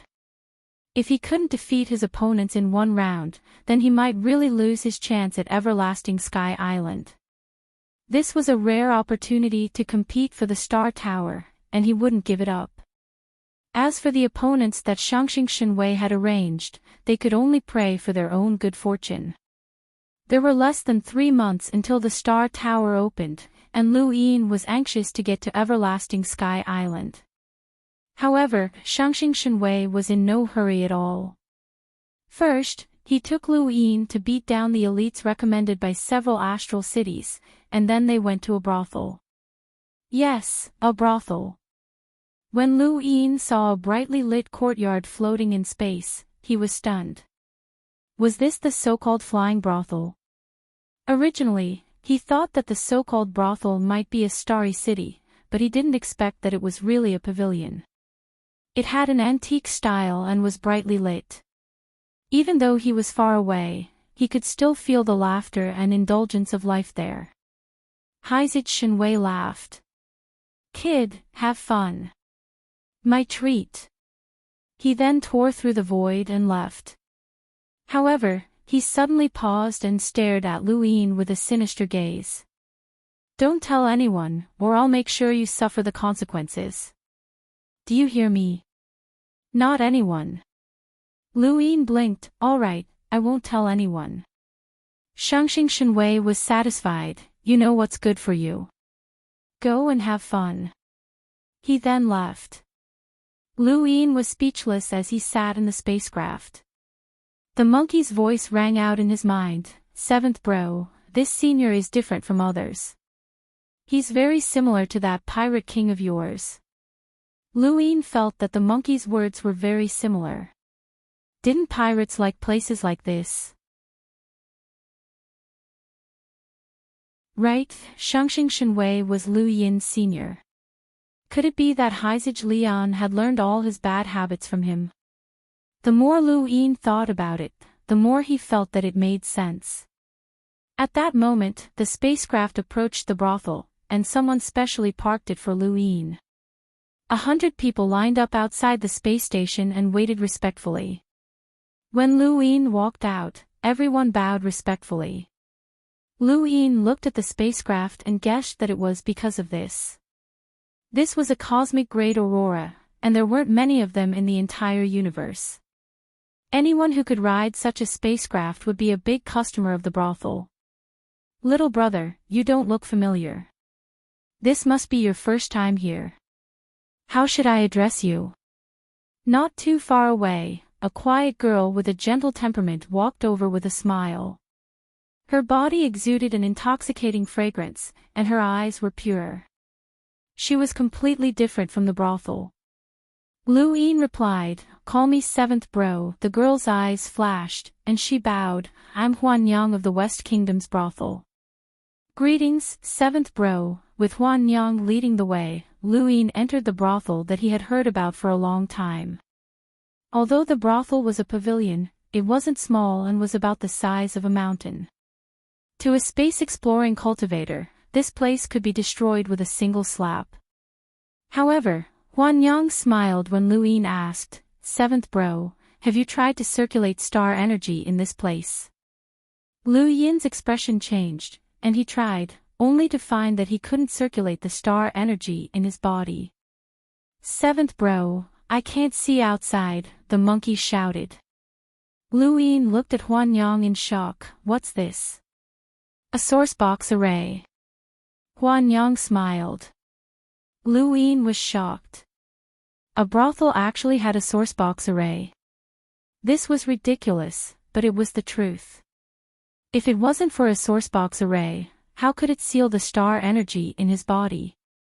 Anyone who enters a brothel will be responsible for their personal safety, and no violence is allowed. Of course, some cultivators have powerful physical bodies, but the materials used in our brothel are extremely rare and difficult to destroy. That's why there are only 6 brothels in the Neoverse, Huan Yang explained with a smile as she led the way. Along the way, people would occasionally look at Lu Yin curiously, as it was not easy to be led by Huan Yang.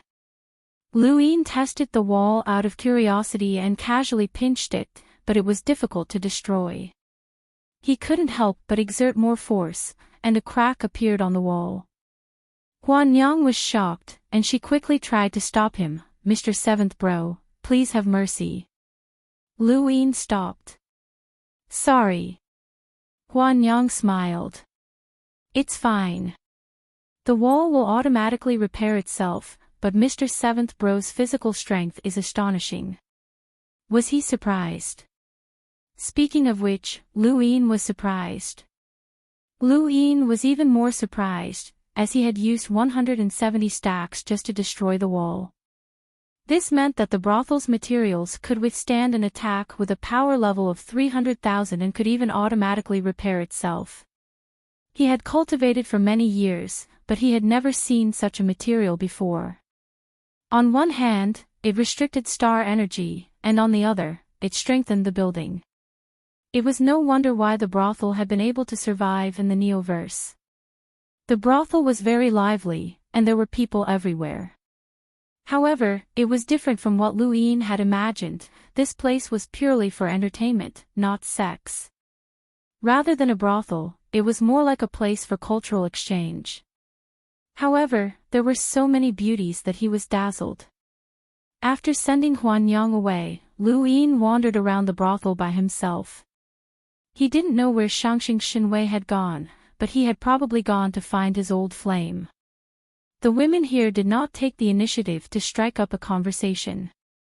Lu Yin strolled around, and all he saw were beauties. At most, they would smile when they met his eyes, and there was none of the prostitutes that he had imagined. There were courtyards, pavilions, fake mountains, waterfalls, and the brothel's environment was beautiful. Lu Yin sat down in a pavilion beneath the waterfall and prepared to wait for Shangxing Xinwei. At that moment, the sound of a zither could be heard. The music was peaceful and intoxicating. Lu Yin was shocked. This music had rune lines, which reminded him of the Luotian's dance. The zither music only lasted for a moment before disappearing. After a while, Lu Yin heard light footsteps. He turned around and was stunned by what he saw. An absolute beauty had appeared behind him. She wore light makeup and had a shy expression. She wore a pink gauze dress that looked like a blooming rose, and she held a zither in her hands. When Lu Yin looked back, she bowed gracefully. "I am a flower from the Western Realms brothel. Greetings, Lu Ju." Lu Yin was surprised. "You know me." Ye smiled, and her eyes lit up. "Lu Ju, your name is renowned throughout the innerverse and outerverse. Of course I know you."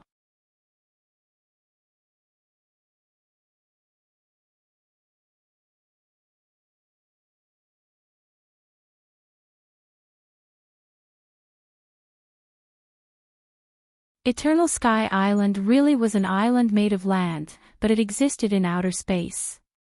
The surrounding space had been changed, and the darkness had been dispelled. Lu Yin's eyes widened, and he took a closer look. He was shocked, but there were no rune lines. He couldn't even see a single rune line. The white space around Eternal Sky Island was clearly man-made, but he couldn't see any rune lines at all. How had this been done? The spacecraft flew towards Eternal Sky Island, and Lu Yin soon arrived in outer space. The moment he entered Eternal Sky Island, everything around him changed. It was as if he had arrived in another space, one that was filled with peace. Haizid Shenwei casually tossed his spacecraft onto the ground, grabbed Lu Yin, and took off. Kid, remember the rules. Don't casually tear through the void in the Neoverse, or you'll get into trouble. Lu Yin nodded. I understand, Senior. Although Eternal Sky Island was huge, he didn't see a single person. Lu Yin was brought to a cliff by Haizid Shenwei. Once you cross this bridge, you'll become an in-name disciple of Eternal Sky Island. Go. Lu Yin was curious. Cross the bridge. Haizid Shenwei explained, it's called the Long Bridge, and it's something unique to Eternal Sky Island. It allows you to see the power that you've used in the past from a third person's point of view, and it can help you gather and fuse as much as possible. Lu Yin was surprised. There's such a bridge. It's something left behind from ancient times, so don't ask any more questions. Go. Countless people in the universe have racked their brains to cross this bridge, and you're lucky. She then gave Lu Yin a push, and Lu Yin stepped onto the bridge. The bridge looked very ordinary, and it was just a suspension bridge with bottomless cliffs on both sides. There was also a fog that obscured one's vision. Lu Yin walked forward step by step, and soon, he couldn't see Haizid Shenwei anymore. The fog blocked his vision. Lu Yin released his domain, and the fog churned before transforming into a towering tree right in front of his shocked eyes. This was Lu Yin's force field, and it had been imitated by the fog to perfection. He stared at the tree that had been transformed from the fog. He stared at it for a while before continuing to walk forward. The tree dissipated, and a wisp of fog floated in front of his eyes. Then, it changed again, turning into runes.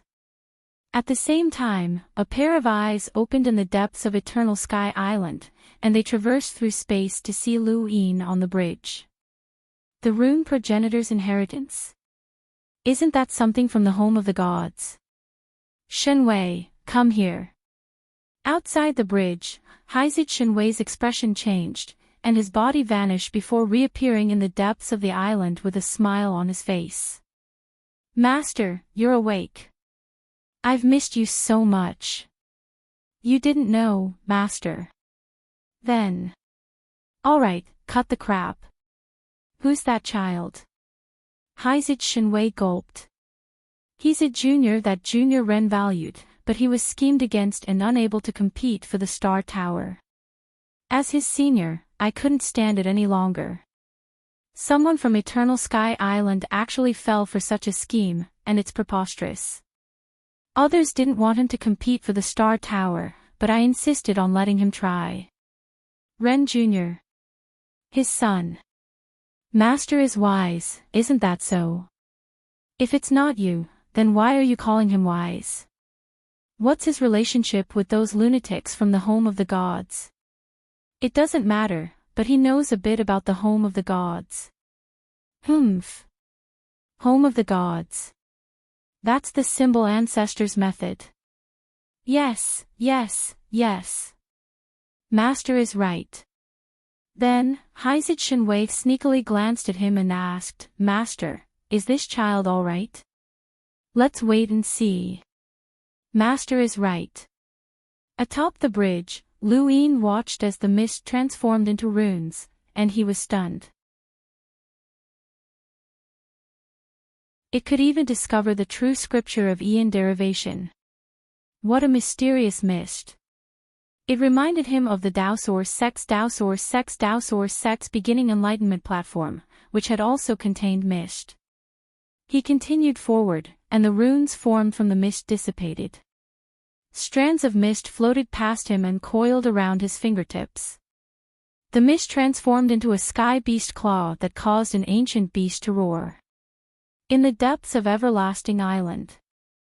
Ha! Isn't this that battle skill? Master, what did you say? Nothing.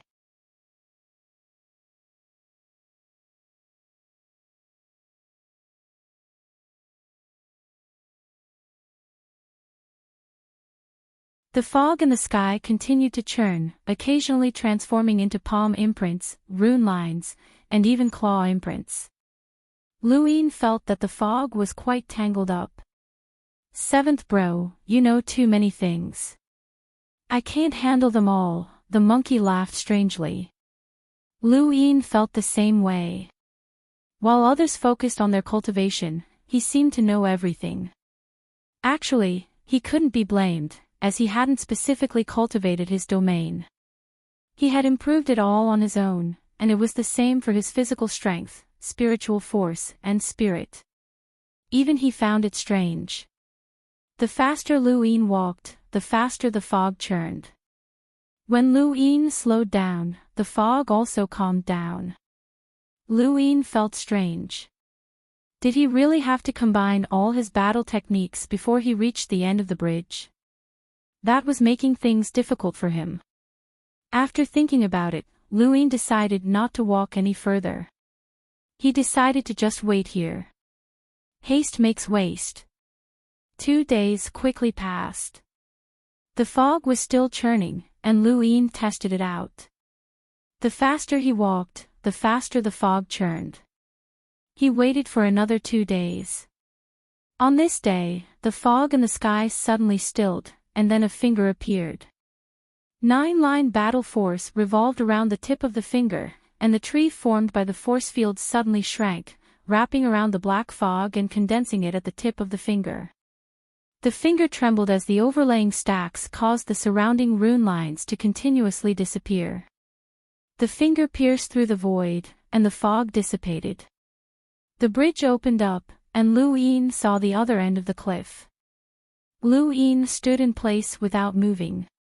Had he just combined all of his battle techniques? He had used his domain to compress his spiritual force and fuse it into his finger. The true scripture of Aeon evolution had weakened the rune lines, and the overlaying stacks had been used to unleash the power of the finger Zen. The fog had actually fused together for him. Luin stood in place and raised a hand to imprint his 9-line battle force onto it. Night's Advent was released, and his domain shrank to its limit. However, he discovered that it couldn't be retracted, as it was very difficult to compress his spiritual force. Luin panted heavily and looked at his fingertip. It wasn't that easy. However, since the fog had successfully fused, it proved that it could be done. He muttered to himself, did he need time to cultivate? Time was the one thing he was least afraid of. After walking past the bridge, Luin turned back to look. There was actually such a mystical place. In front of him, a short figure walked over. It was a little girl dressed in a long black dress, and she looked to be about 15 years old. Her expression was solemn, and she looked like a little adult. You're the in-name disciple that Senior Shinwei brought here. Luin nodded. The little girl calmly looked at Luin. I'm Blackie, your senior sister. Senior sister.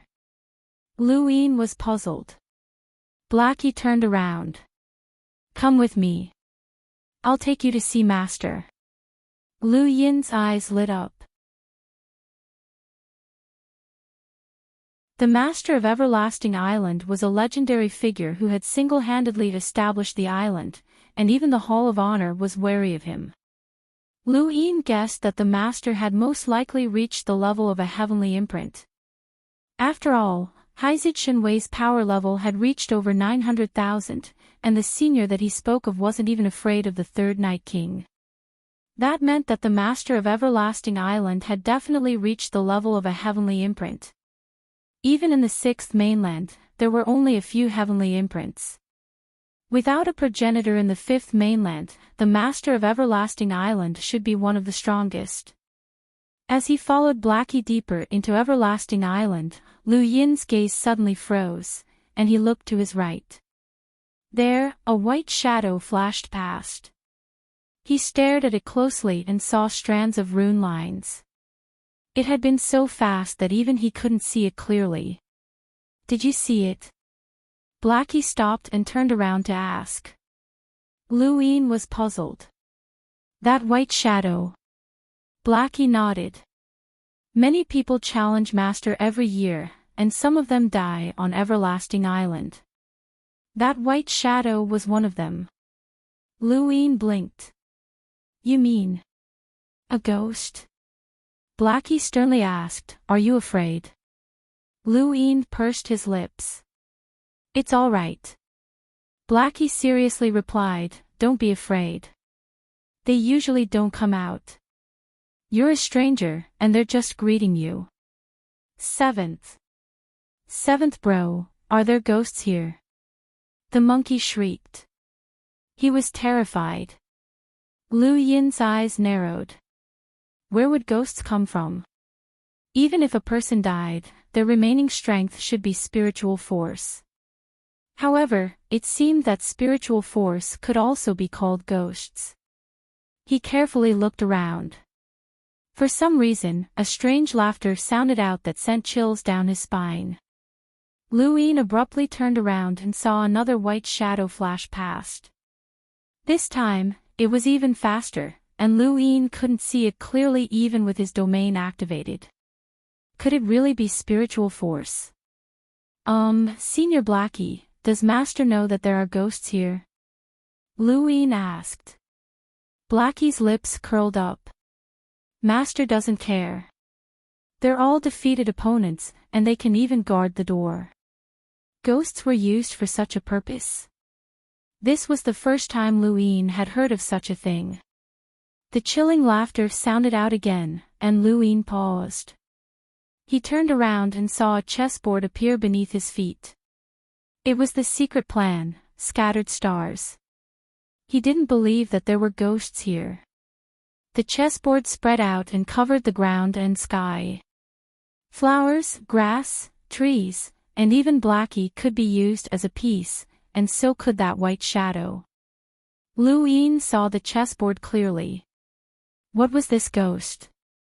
It was a little girl. Wait, this girl. He swallowed his saliva and took a closer look. He then looked at Blackie. The two looked exactly the same. Either there were ghosts here, or they were twins. The chessboard beneath Lu Yin's feet disappeared in an instant. Blackie hadn't noticed at all, and the white shadow hadn't noticed either.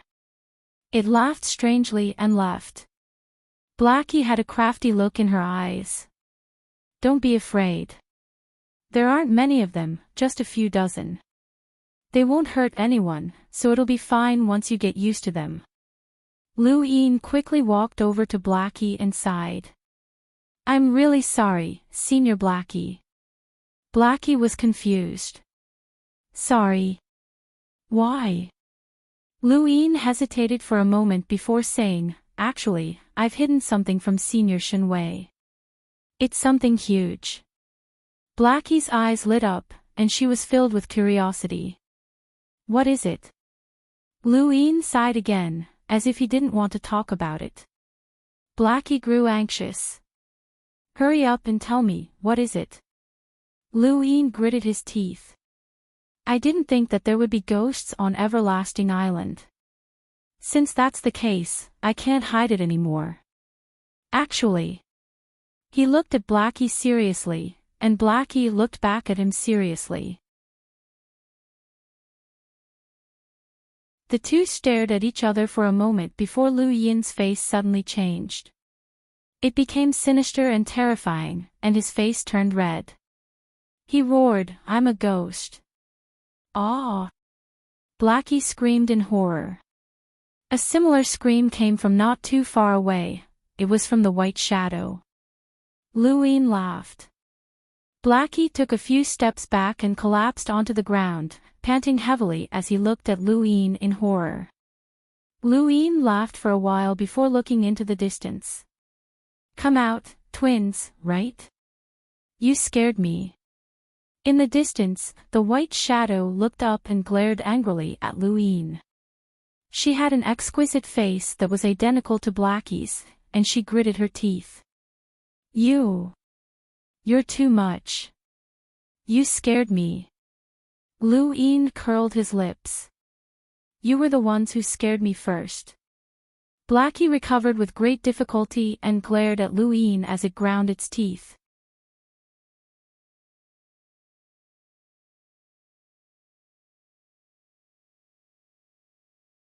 Welcome aboard. Stay tuned and subscribe to Han Li's Wuxia Adventures for more thrilling content. Chapter 1089. Luin looked at Little Black and then at the girl in white in the distance. He asked, "You can't be called Xiaobai, right?" The girl was stunned. "You know me." Luin was speechless. She really was Xiaobai. Little Black and Xiaobai were the same color as their clothes, so they were easy to distinguish. "All right, that's enough. Let's go." "Take me to Master," Luin said. Little Black snorted and turned away, ignoring him. Xiaobai also snorted and ignored him. Lu Yin's lips curled up. "Actually, what I said was true." Little Bai and Little Black slowly turned to look at Luin, fear appearing in the depths of their eyes once more. "It's true, there's no ghost." Luin laughed. The two girls continued to grind their teeth in anger. "Little Black, beat him up," Xiaobai ordered angrily. Little Black stood up and stared coldly at Luin. His figure flashed and Xiaobai disappeared as well. Luin was shocked. What speed! Even he could not see it clearly. Rune lines flashed in front of him, and they were no slower than the empty palm. During his battle with Lan Si, Luin had tried his best to dodge the empty palm, but now, he had changed. Whether it was in terms of speed or power, he was different from before. When faced with Little Bai's speed, Luin casually struck out with a palm that shook the void. Little Bai and Little Black had been about to hit Luin, but they were startled by the sudden attack and did not dare to move forward. Luin laughed. "Your speed is rare. To be honest, I haven't met anyone in the same generation as you. It's a pity that you can't hit me." Little Bai and Little Black were furious, and they looked at each other before raising their hands and clenching their fists. Star energy erupted from their palms, forming a revolving black and white diagram between them that they threw at Luin. Black and white pair. Luin stared at the diagram, feeling a trace of apprehension. The number of rune lines contained within it was comparable to an attack from the 10 arbiters. The two girls were clearly just cruisers, but they were able to unleash such an attack when working together. In the Innerverse, even Xia Tian, who was at the top of the top 100 rankings, might not be able to withstand this attack without suffering any damage. Luin dodged to the side, his eyes fixed on the black and white circle. He had a feeling that things weren't as simple as they seemed. The black and white circular pattern rotated in the sky as countless amounts of star energy gathered and fused with it. The number of rune lines within the pattern gradually expanded. Luin was shocked. It can increase its power on its own. Xiaobai was pleased. Don't underestimate us. The power of the black and white combination is limitless. Big guy, you're definitely going to lose. This was the first time that someone had called him a big guy, and it was rather refreshing. He was curious to see how much power the black and white combination could increase by itself. It was impossible for it to be limitless. The black and white sword continued to absorb star energy, and before long, the number of rune lines within it had reached the same level as Lan Si's 150 stacks. However, this wasn't the end, and it was still increasing in power. Lu Yin's interest was piqued, and he kept dodging. The void distorted as the black and white combination's power surpassed that of an enlighter's, and it continued to climb. Soon, it reached a power level of 250,000. Even with the stability of the Neoverse void, it could still be torn apart. However, this was Everlasting Island, and a power level of 250,000 was not enough to tear through the void. After a while, the black and white combination's power reached the same level as Lan Si's empty palm. This was the attack that had severely injured Lu Yin in the past, and it was definitely powerful. Even the other 10 arbiters would not feel good if they were hit by this attack. Lu Yin looked at Xiao Bai and Xiao He, and he noticed that their faces were somewhat pale. Can't control it anymore. Xiao Bai and Xiao He snorted, but they stubbornly controlled the black and white combination. Lu Yin shook his head as the black and white circular pattern slashed towards him. He raised his hand and activated his 9-line battle force to meet it head-on. The void distorted as a sharp gale swept through the area. Xiao Bai and Xiao He were forced back several steps before falling to the ground. In the distance, the black and white circular pattern had been crushed by Lu Yin. He was different from when he had fought Lan Si, and he was improving rapidly. Xiao He and Xiao Bai looked at each other before simultaneously looking at Lu Yin. Freak. Lu Yin's lips twitched. I haven't even said anything about you two. How old are you to be able to display such strength? That battle technique from before was very powerful. Xiao Bai was pleased. Of course. That's a black and white combination that only we can use. Others won't be able to learn it even if they spend their entire lives learning it. Xiao He stood up and calmly said, Don't be arrogant, Xiao Bai. Did you forget what Master said? You must be humble. Xiao Bai nodded and stared at Lu Yin with a pleased expression. Lu Yin laughed. You've beaten me up and scared me. Shouldn't you bring me to see Master now? No, you can go by yourself, Xiao Bai said proudly. Xiao He raised a hand and pointed at the fault of the tallest mountain in the distance. Master is at the bottom of the fault. You can go by yourself. Lu Yin frowned. Really?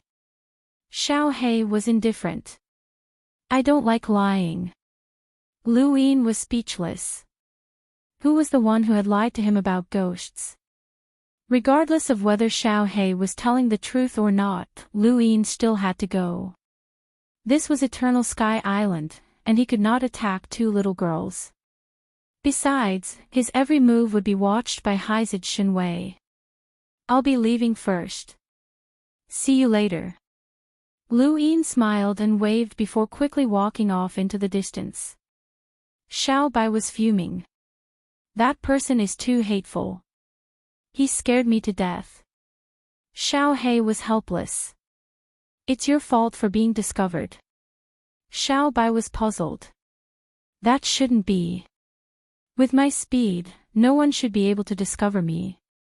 Xiao He replied, he even crushed the black and white combination. Our speed is useless against him. I wonder where Senior Shenwei found such a freak. We'll definitely teach him a lesson in the future.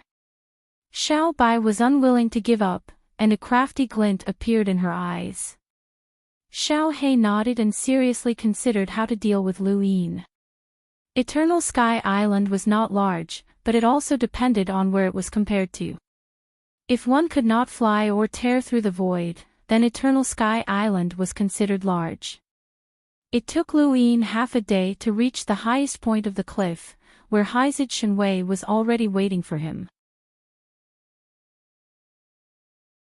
Face the cliff and thank Master for allowing you to compete for the Star Tower on behalf of Eternal Sky Island, Shenwei said solemnly. Lu Yin hurriedly bowed. Junior Lu Yin thanks Senior. Shenwei looked at Lu Yin solemnly. Lu Yin, Master will give you 2 choices. The first is to become an honorary disciple of Eternal Sky Island, and you will not be under Master's tutelage. You can leave at any time. The second is to join Eternal Sky Island, and from then on, my master will be your master. You will be the 4th official disciple of Eternal Sky Island. Choose one. Lu Yin replied, I already have a master. Shengxing Shenwei continued, that's why your master gave you a choice. Some people don't care if you have a master or not. You can have more than one master, but that's not the case in Everlasting Sky Island.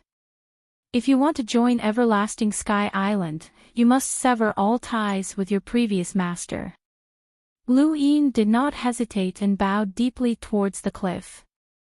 Junior Lu Yin is not talented, but master's kindness to me is as heavy as a mountain. I cannot forsake it. Shen Wei's eyes flashed. Think carefully. I can clearly tell you that Eternal Sky Island's Elysian Heavenly Master is one of the top powerhouses of the Fifth Mainland, and he is someone who truly stands at the peak. He has lived for countless years and has only taken in 3 disciples. You are one of the rare geniuses that catches his eye, so I will give you a chance to choose again. Lu Yin bowed again. Junior thanks Master for his praise. I will never forget Master's kindness to me, and I cannot forsake it. Shen Wei sighed. I thought you were smart, but it's a pity that you missed out on the greatest opportunity. He knew that the Elysian Heavenly Master of Everlasting Sky Island was definitely extraordinary, but Mr. Mu had shown him too much kindness. Without Mr. Mu, he would have died countless times over. Even if he was a progenitor, he would not have betrayed Mr. Mu, let alone the fact that the Elysian Heavenly Master was one of the strongest powerhouses in the world. Mr. Mu might not be any weaker than the Elysian Heavenly Master. Actually, I didn't think that Master would take a liking to you before coming here. After all, Master has been away from worldly affairs for many years and has no intention of taking in disciples. I didn't think that you would reject him. What a pity, Shen Wei sighed. Lu Yin was curious. Aren't Little Black and Xiaobai disciples? They're just honorary disciples like you. Long Sky Island has many honorary disciples. Apart from junior apprentice brother Ryan, none of them caught Master's attention. It's the same for Little Black and Little White. They'll leave Long Sky Island one day, said Shangxing Shen Wei. Lu Yin nodded and did not say anything else. His goal was to participate in the Star Tower contest, and in-name disciples were enough. Right, Senior. You can call me Senior Brother. In-name disciples are still disciples, Shen Wei said casually. Lu Yin nodded. Senior Brother Shen Wei, you said that Eternal Sky Island would send 2 disciples to participate in the Star Tower contest. I would like to meet them. Shen Wei's expression turned strange, and he coughed. Well, haven't you met them already? Lu Yin was confused. Met them? Hold on, his expression changed. It can't be Little Black and Xiaobai, right? High Sage Shen Wei coughed again. Wait here. Master has something to discuss with me. He then disappeared. Lu Yin was speechless. It really was Little White and Xiaobai. No wonder Shen Wei had such a strange expression on the spacecraft. He had been waiting for Lu Yin. Little Black and Little White were clearly underage girls, and one look was enough to tell that they didn't know their place. Who knew what kind of trouble they would cause? Rather than fighting for the Star Tower with them, it would be better for Lu Yin to go alone. No, wait.